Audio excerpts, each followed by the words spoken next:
Chapter 2830. Sun Yunzi saw that Bai Kongzi, who was originally reasonable, had lost his sense of propriety under the joint efforts of spiritual master Miyu and spiritual master Kuang Tian, and even spoke rudely. He wanted to cough a few times to remind him, but when he heard that Bai Kongzi's words were related to Nameless, he immediately stopped. Yes, John Doe of the thunder-controlling sect was really mysterious. In the Battle of the Sword Tomb, he appeared for a brief moment and then disappeared without a trace. Until now, the thunder-controlling sect still hid John Doe and did not let anyone know who he was. How could this make Sun Yunzi feel at ease? Haha, this is an internal affair of the Imperial Thunder sect. Fellow Taoist Bai Kongzi, you don't have to worry about it. Spiritual Master Miyu smiled proudly. You only need to know that it was a disciple of the Imperial Thunder sect who saved hundreds of thousands of disciples of the Tao sect and scared away the sword cultivators. Who knows if it was a disciple of the Imperial Thunder sect or not? I haven't even seen this Nameless until now. Bai Kongzi sneered, but he immediately regretted it after saying that. Sure enough, spiritual master Kuang Tian opened his mouth and laughed wildly, shaking the entire hall. Haha. Fellow Taoist Bai Kongzi's words are really funny. Apart from the disciples of the Imperial Thunder sect, which other sect's disciple knows the Thunder Escape technique? If he was a disciple of the Su Yen faction, how could he wear the battle robe of the Imperial Thunder sect? What right does he have to give all the credit to my Imperial Thunder sect? Cough, cough. Sun Yunzi seized the opportunity to cough and reminded, Kuang Tian, we're talking about your plan. Why is it related to Nameless? Why is it related to the Battle of the Sword Catacomb? That's all in the past. Why are you still talking about it? Moreover, no one can erase the contributions of the Imperial Thunder sect. You can't always remember the past. Instead, you should look ahead and see what the sword cultivators are planning to do now, and then make new contributions to the Imperial Thunder sect. How could spiritual master Kuang Tian have a plan? But he was very thoughtful, so after a slight thought he smiled and said, Senior brother Sun Yunzi is right. I have no reason to lower myself to the same level as others. I should listen to senior brother's teachings and give more advice to the cultivators of the Tao sect. Junior brother Kuang Tian. After talking for so long, what are your thoughts? You should say them now. Other than Reverend He Ping of the Utopia faction of the Lian Kingdom, who had been laughing without saying anything, Reverend Yun Mengzi and Reverend Jingyu of the Chongbai faction of the Meng Kingdom were also laughing. Haha, senior brother Jingru. Little brother really has some ideas. Seeing Taoist Jingru speak, Crazy Heaven smiled and said, however, this little brother's idea is still not mature. Senior brother Jingru, please speak first. Don't I boast that I only know some refining techniques, but I've always been lacking in strategizing. I won't embarrass myself. It's better to listen to the wise opinions of the cultivators of the Imperial Thunder sect and learn from them. Taoist Jing Su said faintly. Strange, why does Jingru have such a problem with my Imperial Thunder sect? Crazy Heaven was a little surprised. Although they are all cultivation sects of the Meng Kingdom, I've never heard of the Chongbai faction and the Su Yen faction being close. However, seeing that everyone was looking at him, Crazy Heaven had to bite the bullet. Anyway, he usually talked nonsense, so he was not afraid to say more. I came to the Sky Patrol City. At this point, Crazy Heaven was delighted, as if he had thought of something. His speech became fluent, and he said, I carefully checked the situation of the battle between the Golden Core and the Illusory Sword. Sure enough, hard work pays off. This old man saw a habit of the sword cultivators in the formation. Actually, I don't know if any of you have noticed, but when the sword cultivators killed Clear Cave, where were they? At the north of the Sky Patrol City. Reverend Jingru was slightly stunned and replied. Yes, but when my Tao sect disciples went to Clear Cave, where was the target of the sword cultivators? Crazy Heaven asked again. It seems to be at Quanjin Mountain? Reverend Jingru was a little uncertain. No, it was at Chicken Crow Mountain. Crazy Heaven corrected him. It was under the circumstances where we disciples were not paying attention that they launched a surprise attack on Chicken Crow Mountain. Yes, Reverend Jingru actually did not understand what Crazy Heaven was talking about and could only nod blankly. But when my Tao sect disciples went to Chicken Crow Mountain, Reverend Jingru, do you know where the sword cultivators went? Quanjin Mountain? Reverend Jingru probed again. Reverend Jingru, this Quanjin Mountain is quite famous. But before that, the sword cultivators harassed a few cultivation sects in the country of Shi. Of course, they only harassed and did not attack. What they really attacked were the strongholds of my Dao sect disciples. Crazy Heaven laughed. Crazy Heaven, if you have something to say, just say it. Sun Yunzi was a little impatient and reminded him. Yes, senior brother Sun Yunzi. Crazy Heaven had always been respectful to Sun Yunzi. What I want to say is that the sword cultivators, who have never had any long-term strategies, suddenly grew up after this battle and actually tried to scheme against my Dao sect. However, this scheme is really short-sighted. It's just a diversion tactic. Tisk, without waiting for Crazy Heaven to finish speaking, Bai Kongzi sneered and said, Reverend Crazy Heaven seems to have said this more than once today. Who do you think doesn't know? Yes. I thought you didn't know, that's why I mentioned it again and again. Crazy Heaven said with a serious face, well, senior brother Sun Yunzi said it, so I said it clearly. Reverend Jade Sky, please don't interrupt me. You. Bai Kongzi was speechless. Say it. Sun Yunzi really wanted to beat the two of them up. Let me tell you, senior brother Xuanyun. I've noticed that when sword cultivators really attack a place, they always like to make a feint. They first attack another place, then attack the real target. And this real target is actually not what they want to attack. It's a mixture of truth and falsehood, a mixture of truth and falsehood. They only reveal their ferocity at the last moment. Wasn't this large territory of the Lian country finally seized after many false and real attacks? Even the extremely powerful four directions sword formation of the sword tomb was only a feint in the end. Junior brother Wu Ming of the Imperial Thunder sect had no choice but to let Lu Ruochang and the others go. After all, killing them at that time wouldn't have helped at all. Then what about now? What does it have to do with us taking back the floating duckweed mountain? Taoist Jing Si said with interest. At this moment, the disciple of the Su Yen school who went out to send the message returned. Behind him was an intermediate gold core stage disciple. Who else could it be other than Zhu Qinghe? When Zhu Qinghe entered the hall, he was about to bow and salute, but Sun Yunzi and the others were looking at Kuang Tian. He hesitated for a moment, then bowed slightly to everyone and walked to Bai Kongzi's side. Bai Kongzi looked at him and nodded slightly, then turned to look at Kuang Tian. Zhu Qinghe didn't dare to be negligent.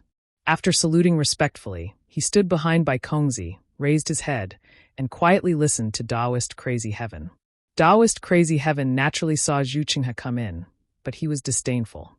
When he heard Taoist Jing Si's question, he asked curiously, Senior brother Jing Si, I have been talking for so long. Don't you understand?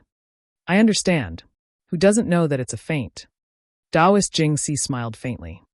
This old man is not a 3-year-old child. How can I not understand? But the problem is, what kind of feint did the sword cultivator make in the floating duckweed mountain to do? Senior brother Jing Si, think about it. We are now in the Lian country. If the sword cultivator made a feint, he would definitely be in the Shi country, right? The Shi country is where our Dao sect's disciples are weaker. Wouldn't we fall into their trap? Taoist Crazy Heaven gave a rare explanation. Haven't you thought about it? Would the sword cultivator make a feint in the Lian country and directly kill his way to the Sky Patrol City? What if he chased Taoist Master Shui Yu away from the Sky Patrol City? Sky Patrol City? Taoist Jing Si was stunned. You said the sword cultivator wants to attack the Sky Patrol City? You're not joking, are you? Yes. This is the plan I have been thinking about for a long time. Taoist Crazy Heaven raised his eyebrows and said seriously, the sword cultivator made such a big move in the Lian country. Isn't it to hide their intentions? Aren't they going to attack the Sky Patrol City? It's such a simple and obvious thing. Senior brother Jing Si, how can you not see it? In my opinion, senior brother should read more records of the war and experience the art of war.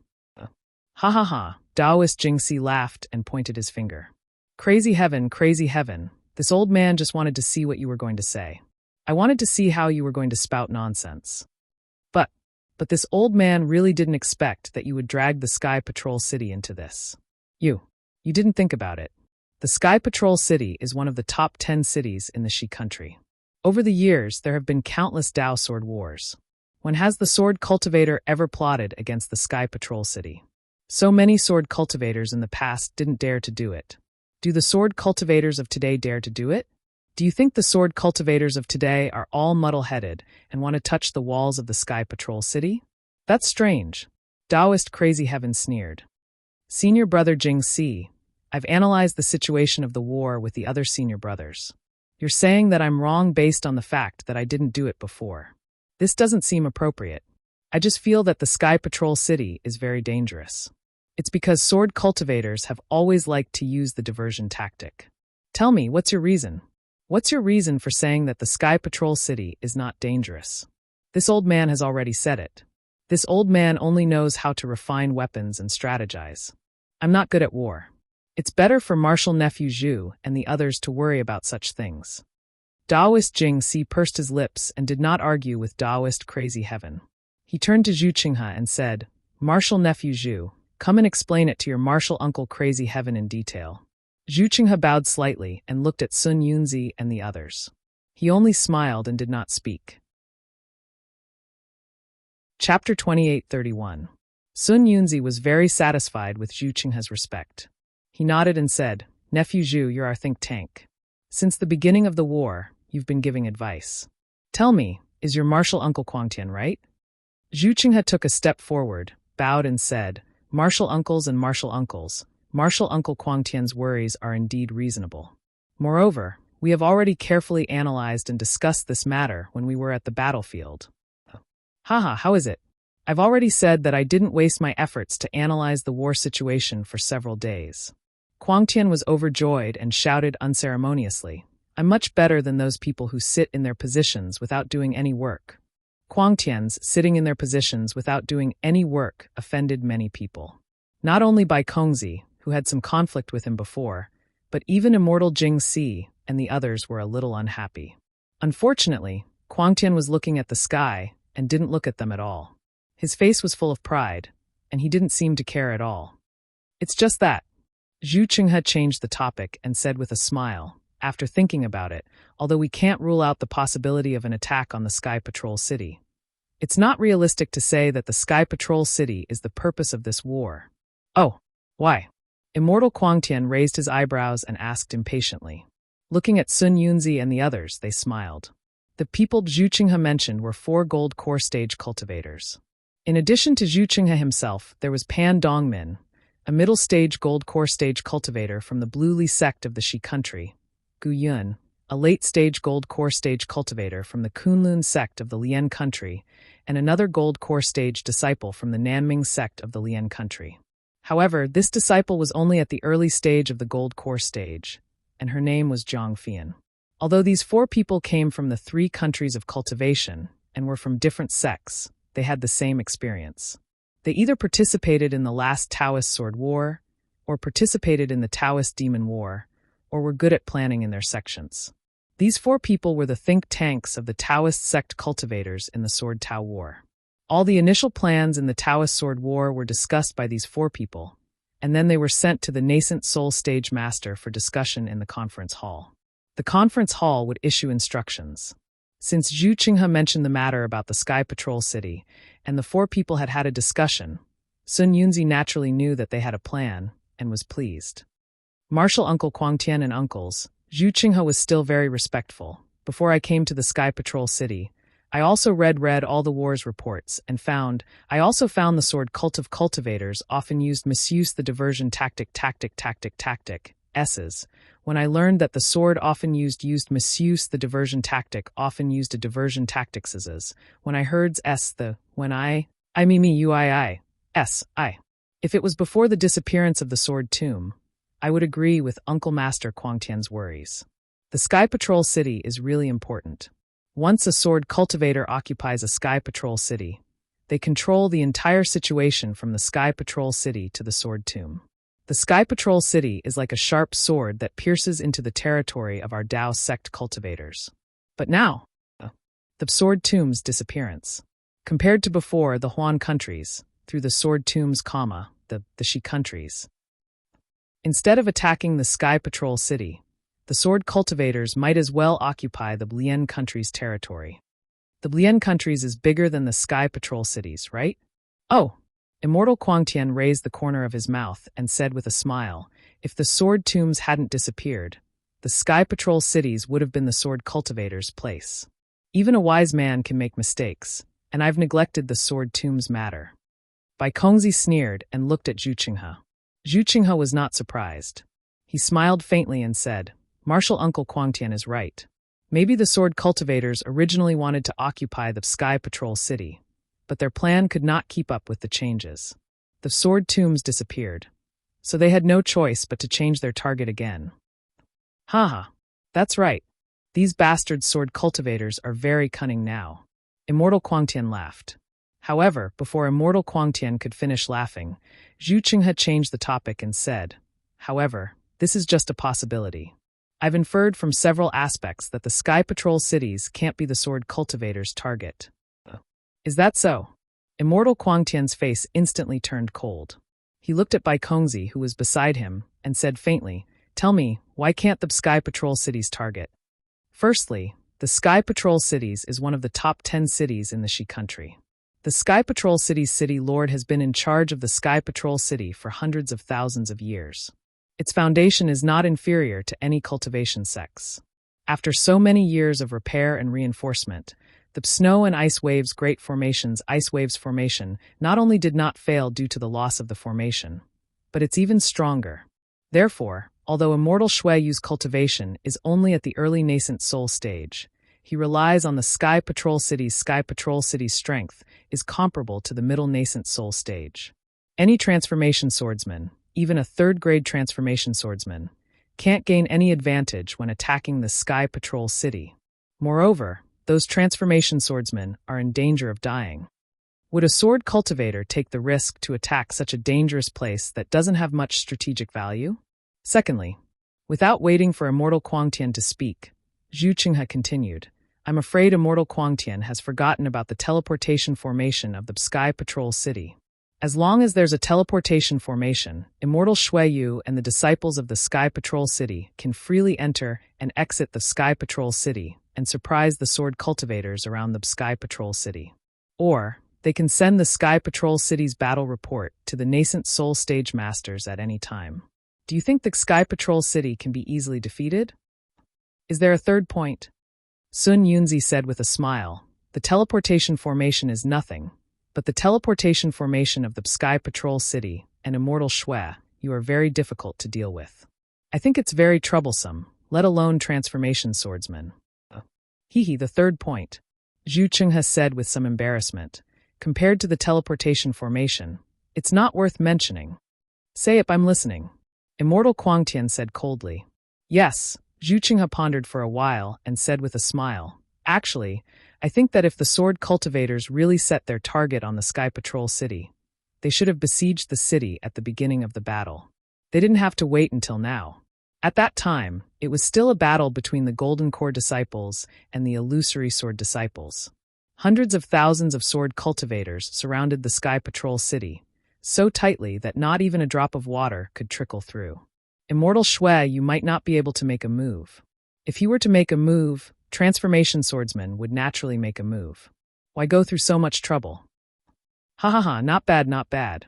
Sun Yunzi clapped his hands and said, Nephew Zhu is right. I'm suddenly enlightened. No wonder the sword cultivators framed Nephew Zhu back then, but your Azure Skies sect master defended it. He said that it must be the sword cultivators' plan to sow discord. If our Dao sect really did something to Nephew Zhu back then, how could there be such a far-sighted person to assist us nascent soul stage cultivators today?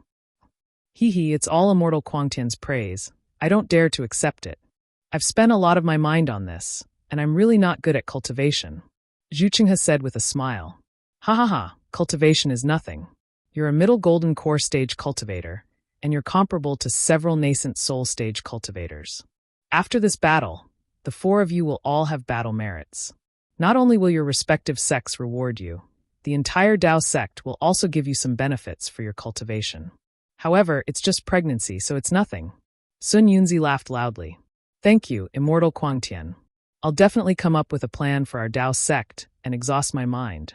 I'll learn from Immortal Quangtian and other seniors. Zhu Qinghe bowed to express his gratitude. Immortal Quangtian pursed his lips and wanted to say something, but Zhu Qinghe's analysis was really comprehensive.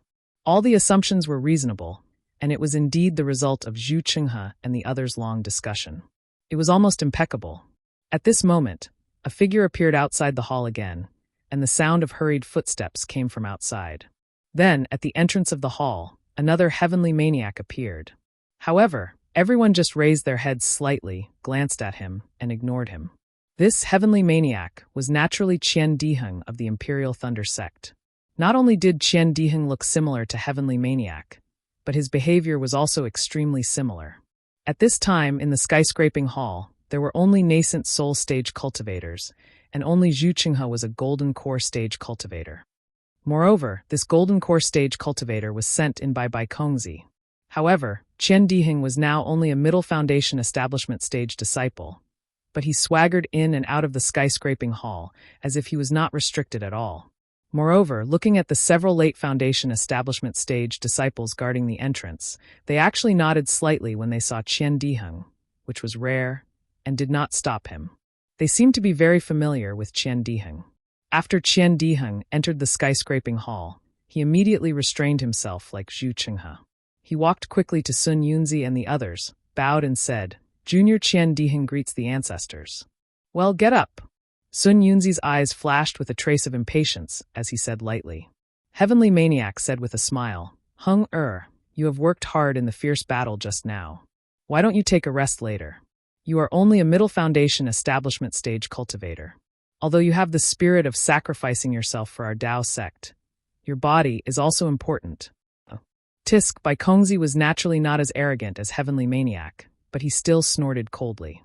Yes, Qian Diheng had not spoken yet, but Heavenly Maniac had already praised him so much, as if the whole Dao sect had to take Qian Diheng as a role model. However, Qian Diheng was only a middle foundation establishment stage cultivator. How much strength could he have? How much strength could he contribute to the Dao sect? "I will let you know, ancestor," Qian Diheng said with a smile. "Boy's cultivation is not high, but boy has the world in his heart. He will definitely do his best to defeat the sword cultivators of our Dao sect and drive those trashy sword cultivators out of the Lian country." "Good." Heavenly Maniac clapped his hands and said, "Our Dao sect's cultivators are all as heroic as you. Why should we worry about not accomplishing great things?" Chapter 2832. Sun Yunzi felt a headache coming on. He missed the time when he was with Qian Lazy. He really couldn't figure out when the thunder-controlling sect, which had always considered itself a big sect, had so many thick-skinned disciples. However, this boy came here today because he has extremely important news to report to Ancestor. Qian Diheng changed the topic and said proudly, "This news is extremely important to our sect. It can be said that it has an immeasurable effect on the war situation." Is that so?" Master Kuangzi was overjoyed. His face, which had just been slapped, was now glowing. He hurriedly shouted, "Say it, say it." "Haha, ancestor, ancestor." Qian Diheng said with a smile, "Sword cultivators have worked so hard to attack the territory of the country of Shi and the country of Lian. They even controlled several cultivation sects and families in the country of Lian and occupied many territories of our sect. But, ancestor, do you know the true purpose of sword cultivators? Also, why are they in such a hurry to start this war of swords?" Hearing this, Zhu Qinghe was slightly stunned and turned to look at Bai Kongzi. Bai Kongzi's face was also somewhat unsightly. Instead, Immortal Jingru looked at Sun Yunzi and the others and said with a smile, "Qian Diheng, you seem to have said it too late. If you had come earlier, you would have known that after our discussion, we have confirmed it. The purpose of sword cultivators war this time is Sentry City." Qian Diheng was stunned and stammered, "You? How did you know?" "Ha ha ha ha ha ha." Sun Yunzi, Bai Kongzi and the others couldn't help but laugh. Even Immortal He Ping, who had been silent all this time, couldn't help but laugh out loud. Although Zhu Qinghe didn't laugh, it was obvious that he couldn't help laughing. Immortal Kuangtian didn't laugh, but coldly glanced at the crowd. Immortal Miyu's face was a little red, and she stared hard at Qian Diheng. "Of course we know." Immortal Jingru added fuel to the fire. "Sword cultivators are obviously creating a diversion. Which cultivator doesn't know?" You. You also received Xiao Hua's." "Oh no, it's the first task force of the conference hall's message?" Qian Diheng was stunned at first, but when he looked at Immortal He Ping, he immediately realized it. "What? Xiao Hua? The first special task force of the meeting hall?" When Crazy Heaven heard this, his eyes flashed with joy, and he hurriedly asked, Quick, Quickly take out the message. Old ancestor, don't you already have one? Qian Diheng asked in a daze. Humph, don't listen to their nonsense. Crazy Heaven said coldly. Only Xiao Hua of my Imperial Thunder sect can deliver such important news.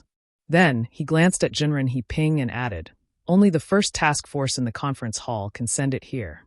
Immortal He Ping's face lit up, and his eyes fell on Qian Diheng. As for Taoist calm consideration and Zhu Qinghe, the joy in their eyes was even stronger than the others. Yes, although Qian Diheng was somewhat confused, he still hurriedly took out the message talisman that Xiao Hua asked Zhou Xia to send over and respectfully handed it over to Taoist Quangtian. Crazy Heaven took the message talisman, but he didn't check it.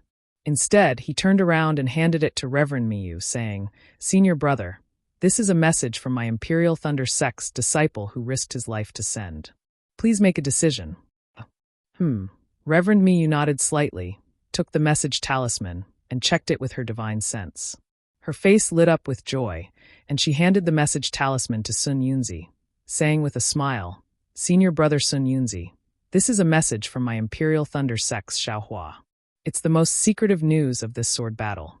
Of course, although Xiao Hua is a disciple of the Imperial Thunder sect, he's also a member of the first special task force of the meeting hall. His message is naturally a message from the first special task force. Hearing this, Reverend He Ping nodded slightly and asked, Where did Zhong Bao and the others go? I heard from Hongyu that they seemed to want to make a new contribution, so they went to the sword tomb. All right, Senior brother He Ping, you know. Reverend Miyu smiled, although the message talisman didn't mention Li Zongbao, Xiao Mao, and the others, since Xiao Hua went to Mount Meng and discovered the secret of sword cultivators, then Li Zongbao and the others must be there. What? Mount Meng? Reverend Jingyu was stunned, and even Zhu Qinghe was a little dumbfounded. However, it was only for a moment, and Zhu Qinghe's eyes revealed a trace of understanding. Sun Yunzi took the message talisman and looked at it. His face revealed a look of astonishment, but then he was a little puzzled. He looked at everyone and said, Marshal Nephew Zhu, take a look first. As for the other junior brothers, listen to Qian Diheng's report. Yes, this disciple understands. Zhu Qinghe looked at the message talisman flying toward him and reached out to catch it. However, he was not in a hurry to read it. Instead, he looked at the message talisman over and over again, frowning and pondering for a moment. Only then did he immerse his divine sense into it. Just as Zhu Qinghe was reading it, Qian Diheng respectfully told him everything that Xiao Hua knew. In the end, he said, Honorable Masters, Xiao Hua is only a disciple around the middle stage of foundation establishment. His cultivation base is even lower than mine, but he was willing to take a great risk and break through the sword tomb. He even crossed the Huan country and went deep into the mysterious Mount Meng to find out such hidden information. This kind of contribution, even my honorable master Wu Ming of the Imperial Thunder sect can't compare. This disciple is not talented, but I must ask for a reward for junior brother Xiao. That's right. Xiao Hua's talent can be seen by heaven and earth. Xiao Hua's heart shines like the sun and moon. My Imperial Thunder sect's Xiao Hua, a foundation establishment disciple, is comparable to a dozen nascent soul cultivators. Quang Tian was also overjoyed. He clapped his hands and said, This old man admits that, not to mention the past, even now, I don't have this kind of courage and this kind of wit. Hearing this, Reverend Miyu smiled. Xiao Hua was a disciple of the Imperial Thunder sect. Even if Quang Tian said that he was not as good as Xiao Hua, he wouldn't care. However, Quang Tian directly used Sun Yunzi's words and said that dozens of nascent soul cultivators were not as good as Xiao Hua. Sun Yunzi, Reverend He Ping, and the others were naturally included in the list. Reverend He Ping was considered cultured, but Sun Yunzi was already unhappy. Quang Tian, Sun Yunzi said lightly, although the first task force led by Li Zongbao is praiseworthy, not only did they kill sword cultivator Qin Jian in the first stage of the battle, but they also saved the disciples of other sects many times. However, in the second stage of the battle, we didn't agree to let them go deep into the Huan country. They are just foundation establishment disciples. How could they have the strength to enter and exit the sword tomb? To put it nicely, they are lone heroes. To put it bluntly, they are people who like to achieve great things. Fellow Taoist Sun Yunzi, Reverend He Ping said lightly, although the disciples don't have the strength, it is already very good that they have such a heroic heart. Hee, junior brother He Ping. Sun Yunzi said with a smile, I don't mean to blame them. I just think they're too arrogant. Alas, forget it. I won't say anything more. Let's listen to junior nephew Zhu's opinion first. At this time, Zhu Qinghe had already read Xiao Hua's messaging charm. He bowed and handed it to Kuang Tian. He stood there with a smile, quietly listening to Sun Yunzi and the others. Seeing that Sun Yunzi asked him, he bowed and said, I have already read the messaging charm. Martial uncles and martial uncles already know what is inside. I just want to ask martial nephew Qian a few questions. Of course. Ask quickly. Reverend Kuang Tian's divine sense entered the messaging charm and carefully checked it, but he said with a smile. Martial Uncle Zhu, please ask. Qian Diheng bowed and replied. This messaging charm. How did you receive it? Which sect's disciple sent it? Or did you directly fly in from outside Suihua mountain range? Zhu Qinghe asked. Naturally. Qian Diheng said curiously, but before he could finish, his face changed greatly. Yes, when he received the messaging charm and saw that it was from Xiao Hua, he was naturally overjoyed. Moreover, when he looked at the news inside, he was even more shocked. He didn't think carefully and hurriedly ran to report it. Now that Zhu Qinghe asked, he understood. If Xiao Hua came back by himself, then he must have come back by himself. Why would he send a messaging charm? But if Xiao Hua didn't come back by himself, then who sent it? If it was a Dao sect disciple, how did they come back from Huan country? Why didn't they meet Qian Diheng? One had to know that the message in the message talisman was too important. But since it wasn't him then, who sent it, Qian Diheng regretted his recklessness. If he could wait half a day and wait for Reverend Kuang Tian and Reverend Miyu to return, wouldn't it be better for him to report alone? However, the expression on Qian Diheng's face changed slightly, and he immediately said with a smile, naturally, it was a disciple of my Imperial Thunder sect who sent it. Then, Qian Diheng looked at Reverend Kuang Tian and said, Old ancestor, that disciple called Quan Jin received a messaging charm from another disciple near the sword tomb and didn't dare to neglect it. He hurriedly sent it to the front. Oh yes, this Quan Jin is very useful. Reverend Kuang Tian nodded slightly. If he is still in Suihua mountain range, this old man will reward him heavily in a while. Quan Jin has already returned to the sword tomb. There are still many reports to be analyzed and transmitted. How can he stay here for long? Qian Diheng replied without leaving a trace. Yes, the Imperial Thunder sect's transmission is so good. This Zhu really admires it.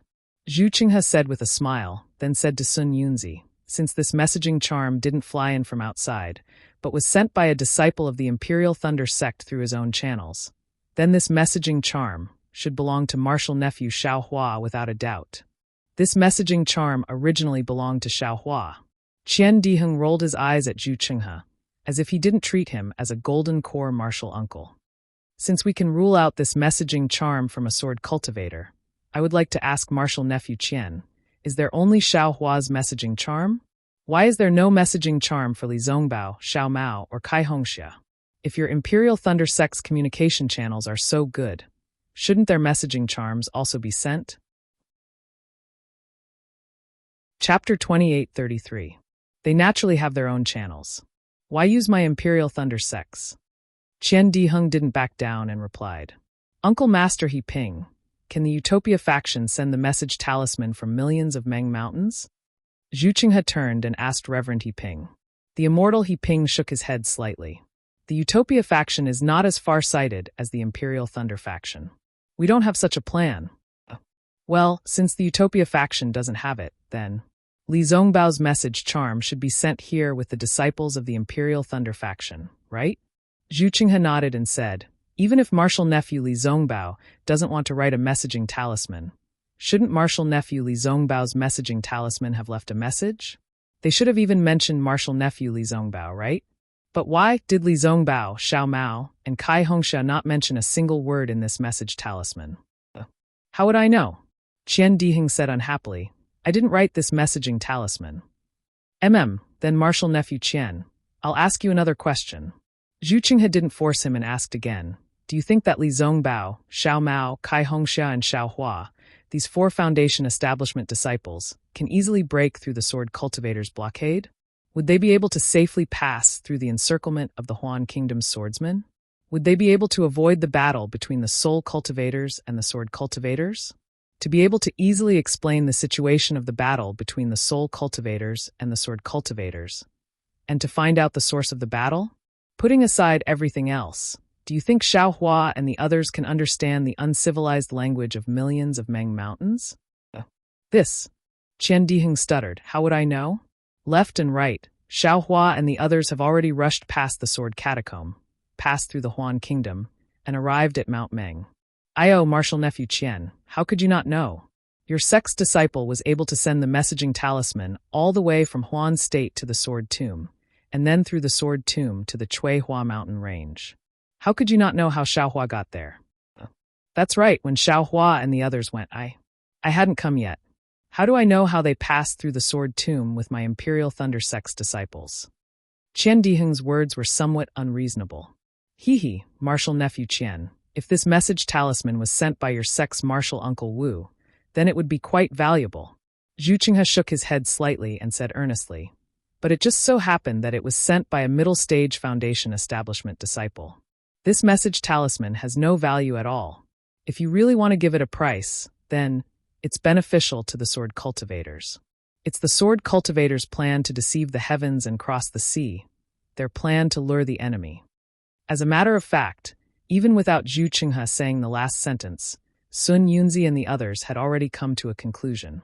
Putting aside the fact that Xiao Hua, a late-stage Foundation establishment disciple, was unlikely to be able to pass through the Sword Tomb and find out the secret that even nascent soul cultivators could not find out, Qian Diheng could not explain how the communication talisman was sent back from the millions of Meng mountains, and none of them could believe it. How is this possible? Qian Diheng retorted, if it was a sword cultivator's scheme, how could it have so many flaws? They can do as they please. What flaw? Zhu Qinghe said with a smile. I never said there was a flaw. I'm only saying that if it has any value, then it's a sword cultivator's trick. Oh, or, do you also think that this communication talisman is a sword cultivator's trap? Although Qian Diheng was arrogant and witty, he was still speechless in front of people like Zhu Qinghe. He opened his mouth, but there was no way he could refute. Of course, if you can answer my questions just now, I'd rather believe that this communication talisman was sent by the real Xiao Hua. This is Xiao Hua's communication talisman. Kuang Tianren sneered. Actually, Zhu Qinghe pondered for a while, then said calmly, I know that all the martial uncles and martial uncles are still a little skeptical about this matter. And you all value Xiao Hua's communication talisman very much. How about this? I won't hide it anymore, and I'll reveal it to all the seniors. Even if this message talisman is real, this message is useless. Everything has already been taken into consideration when the juniors were discussing. In other words, I really hope that this news is true, and that the sword cultivator's target is Sky Patrol City, and not anywhere else. Oh, you've said it all. Just now, I said that Sky Patrol City is the sword cultivator's target, and you said that it's absolutely not. Now that Xiao Hua's communication talisman is here, you're saying that this is all within your calculations? Kuang Tianren exclaimed exaggeratedly. It's like this, Martial Uncle Kuang Tianren. Zhu Qinghe said faintly, when we withdrew from Sky Patrol City, we went to the city governor's mansion to see Martial Uncle Shuiyu, and explain the matter clearly to him. If the sword cultivators attacked Sky Patrol City, he would immediately use the transmission formation and send a disciple of the late-stage Gold Core realm to send a message. He just needs to hold on for a while, and the disciples of our True Path sect will come back to help. A while? Kuang Tianren sneered. Can you return to Sky Patrol City in a while? Haha, Martial Uncle Kuang Tianren. This is just 1,000 miles away from Sky Patrol City. There are a few martial uncles. Zhu Qinghe smiled and stopped talking. Good. When Sun Yunzi heard this, his face lit up and he almost stood up. He clapped his hands and said, I see, no wonder there are a few Taoists who have been missing for a long time. It turns out that they are here. What if the transmission formation is also destroyed by the sword cultivators? Kuang Tianren seemed to be unwilling to give up and was determined to get to the bottom of this. Zhu Qinghe had obviously thought about it and said with a smile, there are two types of transmission formations in Sky Patrol City. One is fixed and the other is not fixed. If the sword cultivators want to besiege the city, they must be very close to it. Although the transmission formation with a fixed location can only transport a few people, the distance is long and the sword cultivators can't detect it. Quang Tianren, look. Martial nephew Zhu and the others have thought it through. Even if this communication talisman is real, the sword cultivators are nothing to be afraid of. The news from Sky Patrol City has spread, and a few of our True Path sect's nascent Soul Realm cultivators have entered Sky Patrol City to assist Martial Uncle Shuiyu. Or they can attack from the inside and outside with Martial Uncle Shuiyu, and we can surround them. This war will be over? Sun Yunzi said with a smile. That's right, junior brother Quang Tianren. Zhenren Jingru echoed, even if the sword cultivators capture Sky Patrol City. Our True Path sect's nascent Soul Realm cultivators gather outside Sky Patrol City. Won't they be surrounded? Won't that be like catching a turtle in a jar? Ha, that's right. Bai Kongzi said with a bright smile. Zhenren Quang Tianren looked embarrassed. When it came to troop deployment, he was not as good as Zhu Chenghe and the others. However, he still did not forget to say, no matter what, this is a message from the disciples of Imperial Thunder Sect. Oh, there are also disciples of Utopia Faction, Xuanyan School, and Huanhua Sect. We can't ignore their contributions. That's right, Zhu Chenghe nodded and cupped his hands at Sun Yunzi. Uncle Sun Yunzi, Xiao Hua and the others have made great contributions. This has already been recorded in the merit book. Moreover, this message talisman has alerted me. If what Xiao Hua said is true, and the soul cultivators and sword cultivators are fighting, where did the swordsmen of Huan country get their appetite from? Is there a great change in their Huan country? Uncle Sun Yunzi, please send some capable disciples to Huan country and even Million Mountains to take a look. Sun Yunzi was a little impatient when he heard that Xiao Hua and the others had to record their contributions. However, when he heard that they still had to send disciples to Huan country and Million Mountains, Sun Yunzi frowned even more and said, now that the sword tomb is open, it's extremely difficult for us True Path sect disciples to pass through. Ordinary disciples will only be courting death. Moreover, it's even more difficult to cross Huan country. Even if we found out that the soul cultivators and sword cultivators are fighting, then wouldn't we know it now? But Junior still wants to know the reason. This is very important for this battle.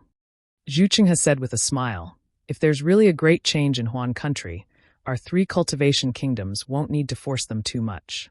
The sword cultivators will retreat without fighting. All right, Sun Yunzi nodded. We'll do as nephew says. At this point, Zhu Chenghe raised his eyebrows and looked at Quangtian Daoist.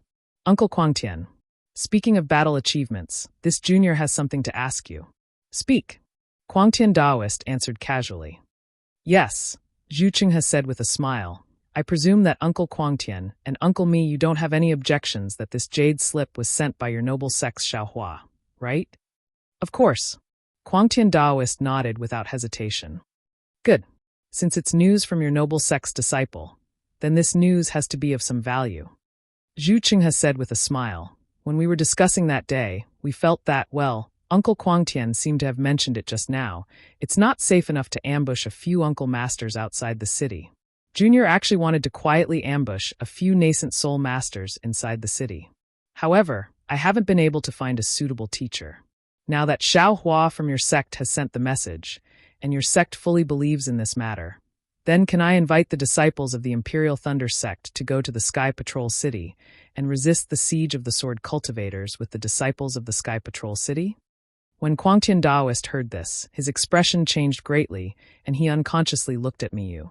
Oh, Martial Uncle Miyu, this is a great contribution. Zhu Chenghe said with a smile. If the sword cultivators really want to attack the Sky Patrol City, then the Sky Patrol City will be a bait to lure the sword cultivators there. The Masters will resist the attack of the sword cultivators there and cooperate with the Masters to defeat the sword cultivators outside the Sky Patrol City. This is a story that will last for eternity. But if the sword cultivators really want to attack the Sky Patrol City, then they must have full confidence. We're just a few nascent soul cultivators. Quangtian Daoist said coldly. Uncle Quangtian, if you don't go, won't Senior Shuiyu be even lonelier? Since Senior thinks that the sword cultivators want to attack the Sky Patrol City, then all the more reason to fight with the sword cultivators in the Sky Patrol City. Zhu Chenghe said with a smile. Of course, if Uncle Master thinks that this news is not from Xiao Hua, but a trick of the sword cultivators, then going to the Sky Patrol City would be a waste of time. Then just pretend that I never said this. Zhu Qinghe's words were really harsh and immediately pushed Quangtian Daoist into a dilemma. Chapter 2834. Crazy Heaven Taoist thought for a moment and was about to answer, but Immortal Miyu shook her head and said, I don't think it's appropriate. So, Fellow Miyu also found out that this messaging charm is fake? Sun Yunzi said with a smile. Immortal Miyu's expression changed slightly, but at this time, Crazy Heaven Taoist transmitted a few words to her. Immortal Miyu hesitated for a moment and reluctantly said, This messaging charm is naturally real. How about this? Imperial Thunder Sect is willing to go to Sky Patrol City to support Immortal Shuiyu, but we still need 2 sects to go with us. Zhu Qinghe refused without hesitation. Uncle, if 2 sects are not enough at most, I'll discuss with others and send another sect. Because we don't think that Sky Patrol City will be the target, so we can't invest too much power. Oh, okay. Immortal Miyu bit her lips and nodded hesitantly. Sun Yunzi did not understand Zhu Qinghe's thoughts, but since the disciples of Imperial Thunder Sect were sent to Sky Patrol City, they would not have any military achievements in the second stage, so he was a little happy. By the way, Qinghe, I haven't asked you before. Thinking of this, Bai Kongzi glanced at Immortal Maniac proudly and said to Zhu Qinghe, After listening to you for half a day, my martial uncles and uncles are all a bit confused. Tell me, what is the real goal of sword cultivators? A few old rivals from the last Taoist sword war, such as Cheng Minghua from Bright Sword Sect and Chong Taishu from Void Heaven Sword School, have all disappeared? Zhu Qinghe nodded confidently and said, Actually, we don't know where the real goal of the sword cultivators is. However, according to our speculation, if the goal of the sword cultivators here is not the Spirit Stone Vein, then it should be one of the Qimeng Ridge, Xuanyu Mountain, and Qihong River Basin of Lian Country. Qimeng Ridge, Xuanyu Mountain, and Qihong River? Not only Sun Yunzi, but even Bai Kongzi was stunned. Everyone was silent for a moment before asking tentatively, These 3 places are all in the northeast of the Lian Country. After the war started, the sword cultivators have never attacked them. Moreover, from Huan Country to these places, there are natural barriers. Even if one transformed into a sword, it would not be easy to pass through. Why did they occupy those places? Spiritual Master He Ping frowned slightly and said in surprise, I remember, the place Martial Nephew Zhu mentioned has an extremely cold climate. Moreover, there are some spirit stone veins there. However, those spirit stone veins are extremely small. Even the sects in the state of Shi don't care about them. Only a few small cultivation families are there. Zhu Qinghe continued, Actually, we're more inclined towards the sword cultivator's goal. In terms of spirit stone veins, Floating Duckweed Mountain has only been occupied by sword cultivators for a few days. From top to bottom, from inside to outside, Floating Duckweed Mountain is as clean as a dog's lick. All the spirit stones, medicinal pills, and spirit herbs were gone. Not a single one was left. It could be seen how much sword cultivators yearned for these things. However, if we really take a step back and settle for the second best, the 3 places I mentioned are quite similar to Huan Country in terms of climate, spirit stones, and territory. If sword cultivators want to occupy them, it must be one of them. There's one more thing, which is what the martial uncles and martial uncles have said before. Sword cultivators are the best at creating a diversion. They've been bluffing back and forth between the Lian Country and the Shi Country, so that we'll focus our attention on them and ignore the bitter cold. This way, they will have a chance to take advantage of it. Then what should we do? Bai Kongzi was a little anxious. We wait. Haha, don't worry, Sect Master. Zhu Qinghe said with a smile, We're attacking Floating Duckweed Mountain, but there are already disciples patrolling the vicinity of these 3 places. Moreover, there are also senior brothers in the late stage of Gold Core guarding them. While Zhu Qinghe was talking, a Foundation establishment disciple hurriedly walked in from outside the hall. He held up a message talisman and said, reporting to Grandmaster Sun Yunzi, There's an urgent message from Nanming Sect. Give it to me. Sun Yunzi grabbed, and the message talisman flew into his hand.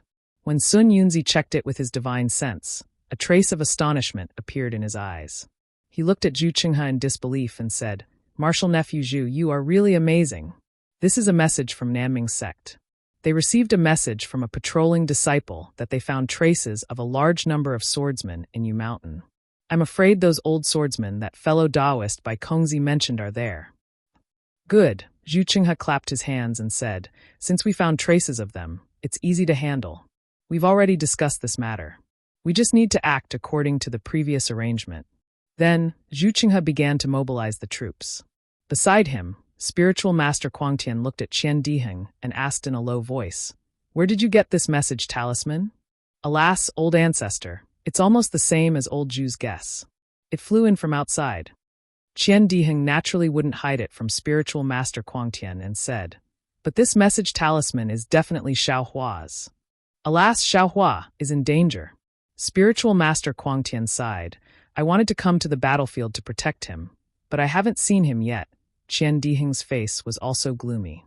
He had been looking for Xiao Hua since he came to Sky Patrol City.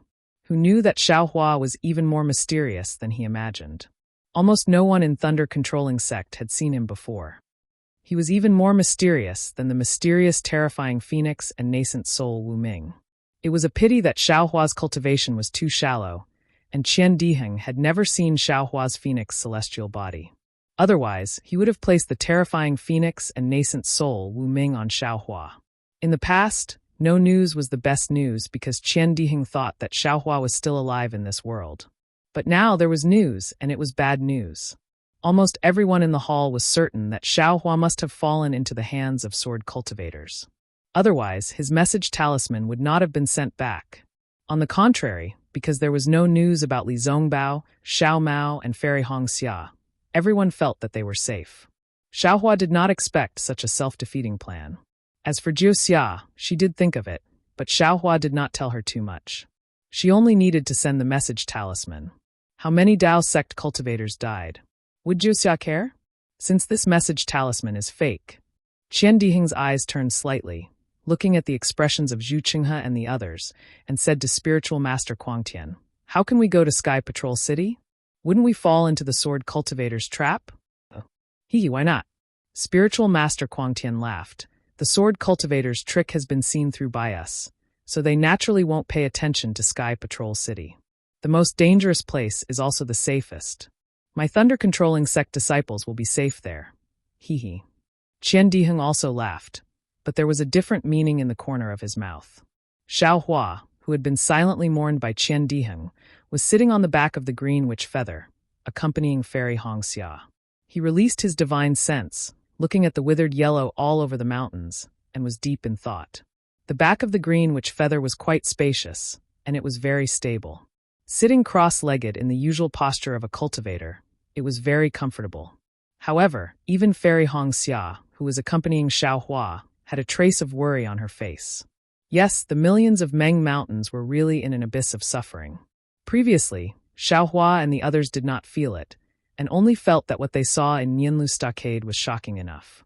However, after flying for more than 10 days on the back of the green witch feather, they had passed many barren places, past many barren wastelands, seen in the desolate night wind, starving aborigines, white bones everywhere, and even scenes of cannibalism. Only now did they understand that Nianlu Stockade was really insignificant compared to these places. It was no wonder that old Wu said proudly that Nianlu Stockade was much better than other places under his precautionary measures. In Xiao Hua's dimension, all the puppets were planting millet seeds. Batches of millet seeds were being produced continuously, but Xiao Hua did not dare to spread these millet seeds out easily. On one hand, these millet seeds were the key to Xiao Mao's control of the millions of Meng Mountains in the future and to gain the recognition of the aborigines. Xiao Hua could not release these millet seeds at will, as it would ruin Xiao Mao's future. On the other hand, Xiao Hua was not sure if these millet seeds would take root and germinate, and they would grow into longevity millet seeds. Instead of wasting them so easily, he would rather give them to Nianlu Stockade and let them grow millet seeds. Xiao Hua, the millions of Meng Mountains, are really pitiful. Fairy Hong Xia could not help but sigh, and her tone of bemoaning the state of the universe and pitying the fate of mankind was very similar to Xue Xue's. Alas, there's nothing we can do about it. Xiao Hua looked under the soul beast and saw a few skinny corpses that had died of starvation. It was unclear whether they were children or adults. He sighed and said, "You haven't seen the famine in Meng country and other places. It's similar to here. The millions of aborigines of Meng Mountains, although they look pitiful, but they are still different from us. The secular people of the 3 cultivation countries are the same as us. If you see them, you will be even more heartbroken. Daoist Xiao, what's going on? Fairy Hong Xia finally asked after hesitating for dozens of days. It's all because of those secular people. Xiao Hua smiled bitterly and said, your husband gave them some fine seeds that I picked up, and they thought that your husband was a deity, and directly called me Daoist Xiao. Your husband couldn't explain it, so I just didn't explain it. But I didn't expect that. Xiao Mao, that bastard, would not want such a great merit, and insist on dragging your husband into it. Xiao Mao doesn't want the millions of people of Meng Mountains to forget your grace. Fairy Hong Xia pursed her lips and said, in the future, he should be able to become a commander, and the grace of these people will be indispensable. Sharing some with you is nothing. Besides, these seeds were originally picked up by you. Fairy Hong Xia's elbow naturally turned to Xiao Hua's side. Let's not talk so much. Xiao Hua waved his hand and asked, how far is this place from your Kai clan's ancestral hall? If the direction is correct, we should be able to reach it in another 10 days. Fairy Hong Xia said, after all, the millions of Meng Mountains have undergone a great change, and the records in the Jade Amulet are no longer valid. If not for Jie Qi, that aborigine, leading the way, and letting him go down and ask, I'm afraid that it would be difficult for us to find this place. Chapter 28:35. That's right. This is your good luck, Jie Qi's good luck, and Xiao Mao's good luck. Xiao Hua was very familiar with the way of karma. After saying a few words, he closed his eyes and said, your husband has always been unfamiliar with this path. I can't even bear to witness the miserable state of my body. It's better for your husband to cultivate. After saying that, Xiao Hua took out the reward that Jiu Xia gave him in advance from the space. Jiu Xia clearly stated that one was the method to strengthen the primordial spirit, which was different from the cultivation methods of the 3 kingdoms. The other was the divination technique that she was good at. Xiao Hua hesitated for a moment before choosing the method to strengthen the primordial spirit. The forging of pressure had always been a sore point in his heart. He urgently needed a secret technique to make up for this shortcoming. As for the divination technique, although Xiao Hua was very curious and wanted to know if this divination technique was related to his karma hand, he also understood that this secret technique was definitely not something that could be comprehended in a short period of time. He could only wait for his primordial spirit to be free in the space before he could comprehend it. After immersing his divine sense into the jade pendant, Xiao Hua was stunned. The front of the jade pendant wasn't filled with ordinary characters. Instead, it was filled with characters that were similar to green seal characters. These characters actually took up the majority of the jade pendant. Only a small portion at the back was filled with characters that he was familiar with. Moreover, from the green seal text, it could be seen that the words inside were also incomplete. However, Xiao Hua looked at the last part of the chant, then looked at the words in front of it, and the corners of his mouth curled up into a smile. This was because he recognized the characters on the jade pendant. It was the same as the characters on the jade pendant that he won from Yan Xiefeng in Thunder Mountain Range. However, that jade pendant recorded the unknown divine flame technique, while this one was the incomplete sun shrouding technique. Sun shrouding technique? Hee, interesting. Xiao Hua laughed in his heart. The primordial spirit is like a candle. This secret technique actually claims to be able to forge the primordial spirit to the point of covering the sun. This is really a bit exaggerated. Xiao Hua didn't directly look at the final chant, but instead looked at the true record of the jade pendant. As Xiao Hua slowly comprehended it, the smile on his face gradually disappeared and was replaced by astonishment. A kind of unimaginable feeling filled his mind. This cultivation technique is truly miraculous. It can actually use such an unimaginable method to temper the primordial spirit. What Reverend Brightsword's divine sense splitting technique, what Li Xiaobai's primordial spirit strengthening technique, compared to the sun shrouding art, they all pale in comparison. No, they can't even be mentioned in the same breath. They are simply not on the same level. Jiuxia, oh Jiuxia, who are you? Where did you come from? If an ordinary primordial spirit strengthening technique is already so rare, then what about divination? The more precious the sun shrouding art was, the more Xiao Hua understood that Jiuxia's origins were extraordinary. He also knew that Jiuxia definitely didn't want to obtain anything from him. What Zhu Xia said was all true. Immediately, Xiaohua immersed himself in comprehending it. After a few days, the cultivation technique became more and more profound and couldn't be easily comprehended.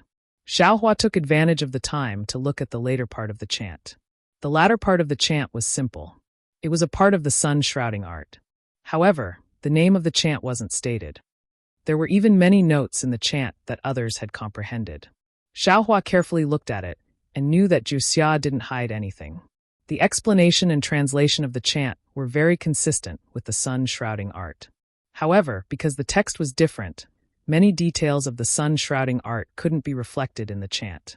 Of course, those notes could also provide a lot of comprehension and could be considered very precious. After comprehending it, Xiaohua came to a realization. Alas, such a precious thing is given to me so easily. Then what Zhu Xia wants me to do? Isn't it more difficult than stopping the war between the soul cultivators and sword cultivators? Xiaohua sighed. The jade pendant in his hand immediately became incomparably hot. In fact, he himself was also baffled that he could stop the war between the soul cultivators and sword cultivators. At this time, well, maybe he really did stop it in the end. He didn't do much. He just dug up some millet seeds from the ground, planted them in the space, and then took them out.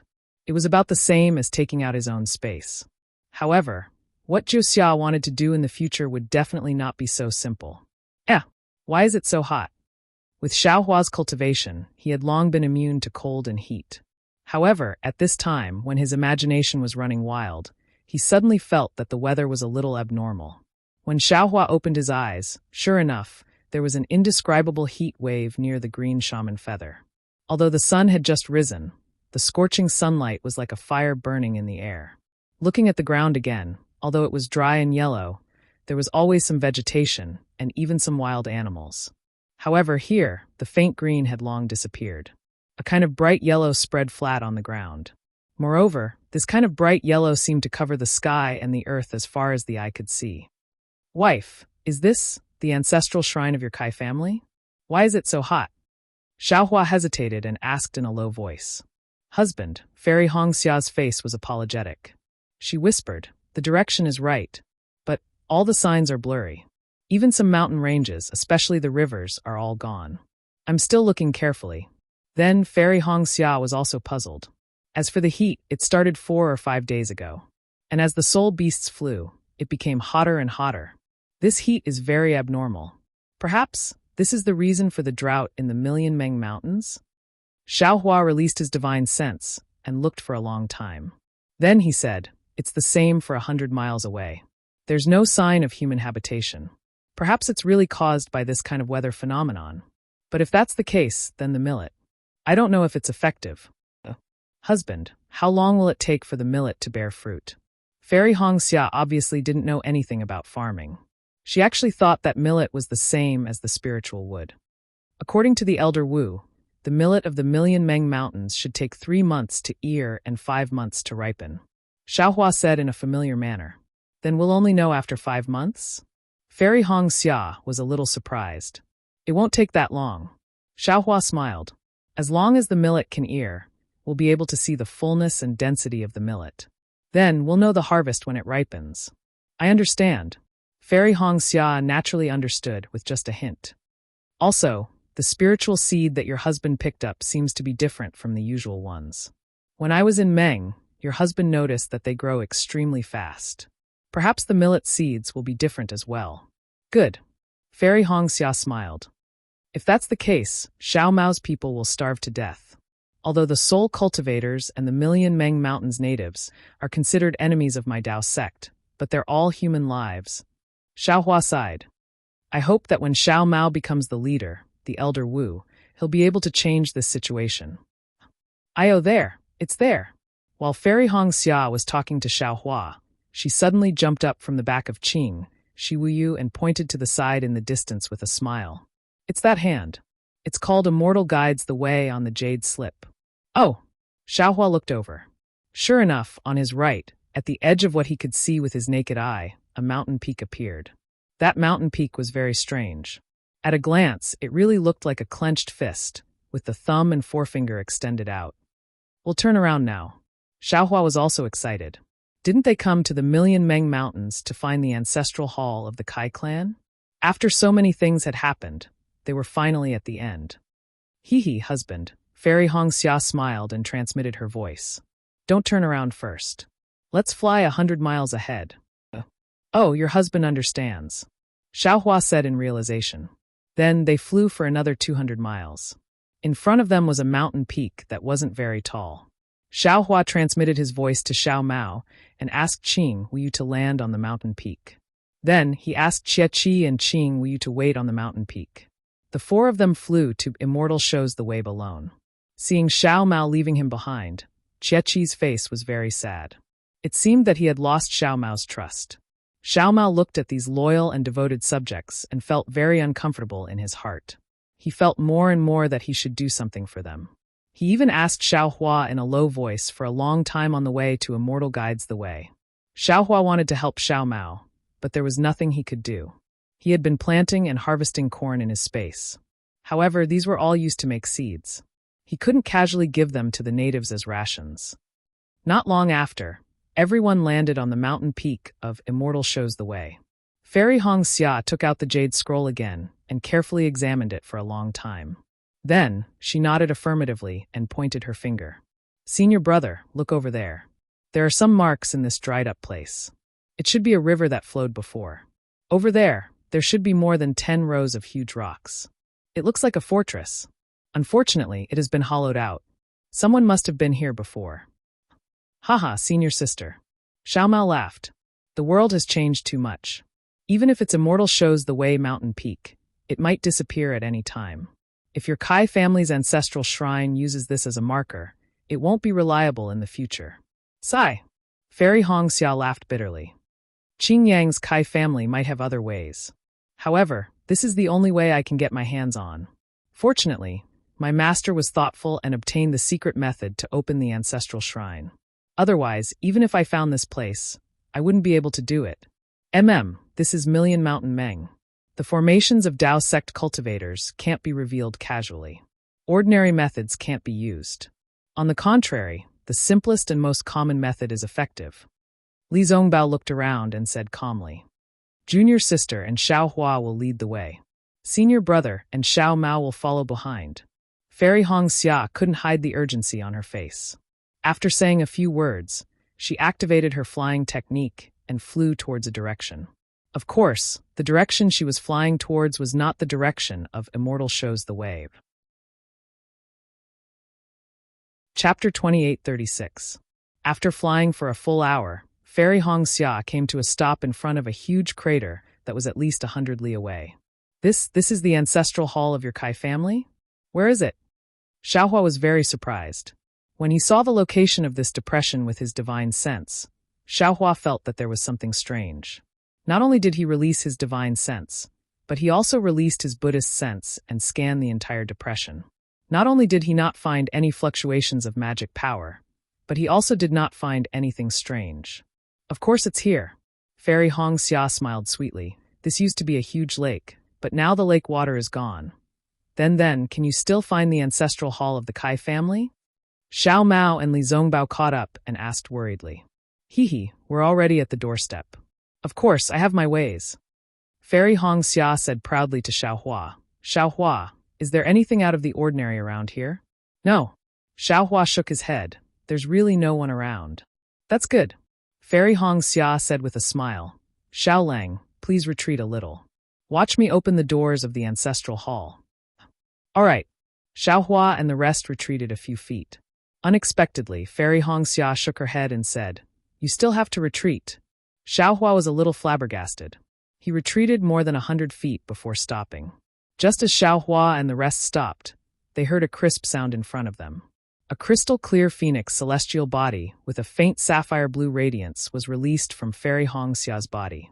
The moment the celestial body appeared in midair, it immediately spread its wings. Rings of light shone from its wings, like the colorful feathers of a phoenix. What was special was that when the sun shone on the celestial body, a rainbow of colors shot out from the celestial body, making it look extremely beautiful. Hiss! Xiaohua had naturally seen Fairy Hongxia reconstruct her phoenix celestial body in the cave. He only felt that it was weird, but did not pay much attention to it. Now that he saw it again under the light of day, he could not help but gasp. Putting aside the power of this phoenix celestial body, just the beauty of this beautiful mobile was definitely worthy of Fairy Hongxia's beauty. Wu, the phoenix Dharma body slightly spread its wings, and a round of light flashed by like a flying shadow. An indescribable illusion immediately appeared in Xiaohua's eyes, as if the phoenix Dharma body had rushed into his eyes. Not only is Senior Martial Sister's Ice Phoenix celestial body much more beautiful, but it's also a little smaller. Xiao Mao was also intoxicated, and only after a while did he speak in a low voice. Not bad. Xiaohua also noticed that when the Ice Phoenix was reforged, it was still the same as before. But now the Ice Phoenix had actually shrunk, and it was only 30 meters in size. He didn't know why. Just as Xiaohua and the rest were watching, Fairy Hongxia's figure followed the Ice Phoenix celestial body and rushed into the deep depression. About 20 meters away from where she was previously standing, Fairy Hongxia rushed straight up into the sky again. Pooh! Fairy Hongxia paused for a moment, opened her mouth, and spat out a mouthful of essence blood. Her hands had already formed a seal, and she struck it. There were only a few seals, and they looked very simple. Under the seal, the essence blood spun a few times, and actually turned into an inch-long short arrow. Go, Fairy Hongxia lightly reprimanded. She pointed with both hands, and the blood-red short arrow rushed down from the sky, straight towards Fairy Hongxia's body, and shot towards the edge of the depression. With a soft pov sound, the short arrow landed on a flat, slanted wall. The moment the short arrow touched the slanted wall, it immediately sank in, and even left a soybean-sized hole in the slanted wall. Wang! Just a moment later, an extremely strange sound came from the slanted wall. It was like the cry of a phoenix, but also like the roar of a dragon. Moreover, this sound seemed to be compressed, and was extremely sharp. Along with this sound, an earth-shattering impact came from the soybean-sized hole, directly and horizontally pressing in all directions. Although Xiaohua and the rest were dozens of meters away, they could still feel the surging force. Since Xiaohua and the rest could feel it, Fairy Hongxia, who was close at hand, would naturally bear the brunt of it. In fact, a spiral-like shockwave engulfed Fairy Hongxia's entire body along with the impact. The Ice Phoenix celestial body let out a long cry, flapping its wings, and welcomed this inexplicable wave. The wave's penetrative power was extremely strong, and in an instant, it passed through Fairy Hongxia's physical body and celestial body. Fairy Hongxia's protective magic treasure did not have any effect at all. The wave was like a huge wave, and after passing through Fairy Hongxia, it immediately converged, and the entire thing disappeared into the small hole. Moreover, after the impact, there was no echo, and the entire hole was the same as before, without any changes. Looking at Fairy Hongxia again, she could not hide the joy on her face. She kept her Ice Phoenix celestial body, retreated, and stood in midair outside the hole.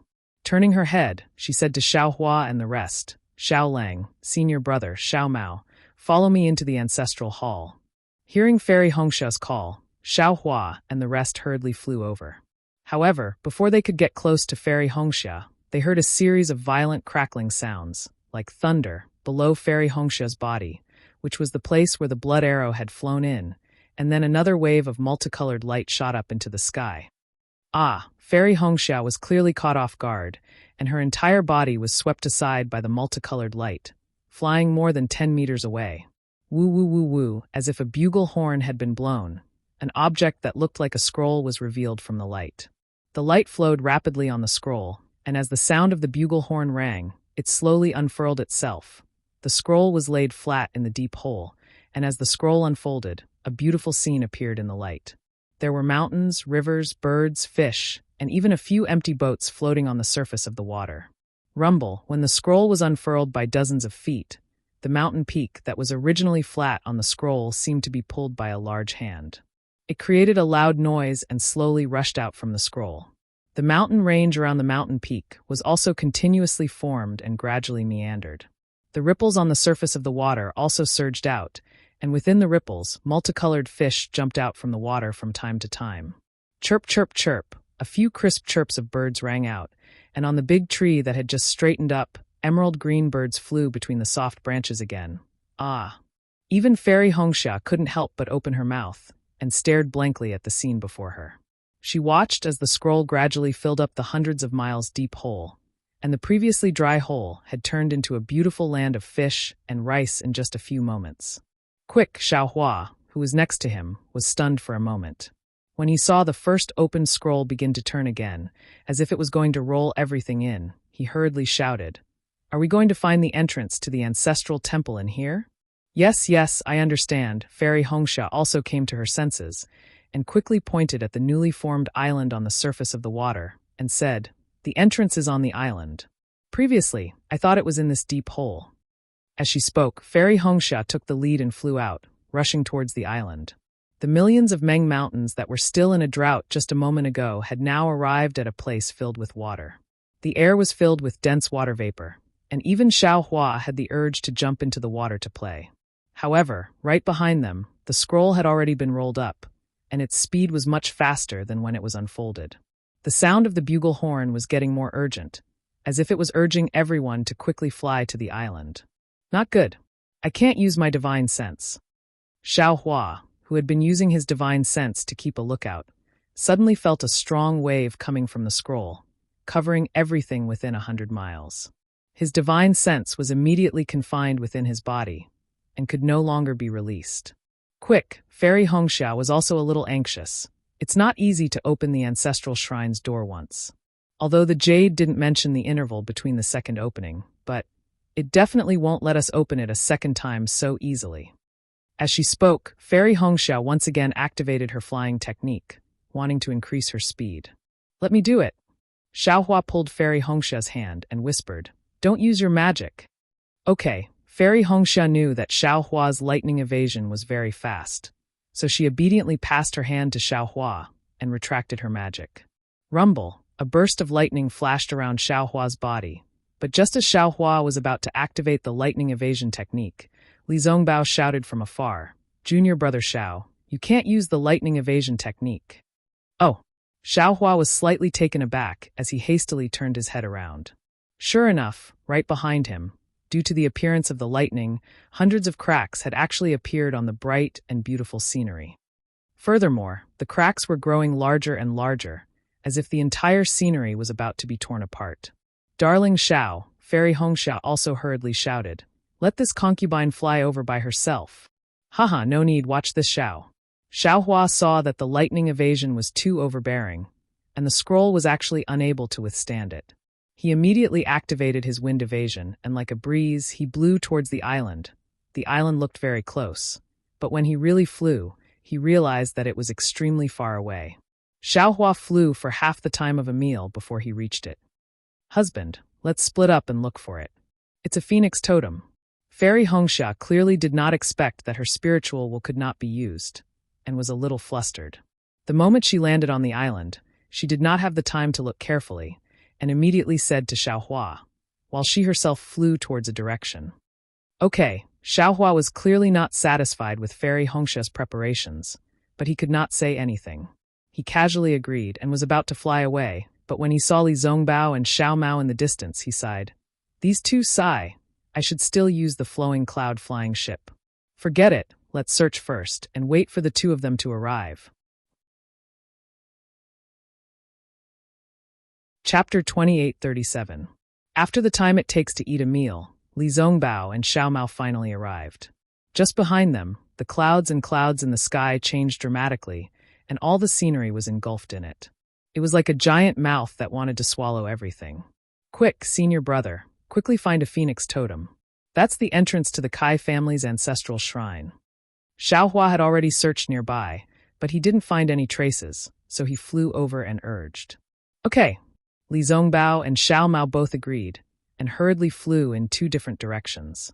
While Li Zongbao was flying, he occasionally looked back, and when he saw the sky full of celestial phenomena, he was slightly stunned and whispered, This seems to be a kind of array." Xiaohua was right next to him, and he hurriedly replied, "Senior brotherly, what time is it? Quickly find the entrance."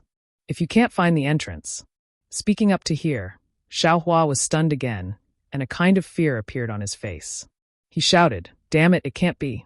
If we can't find the entrance, we will. Quick!" Even Li Zongbao had an epiphany, and he hurriedly said, "Definitely. This Kai family's ancestral shrine is so important. how can it be easy to enter?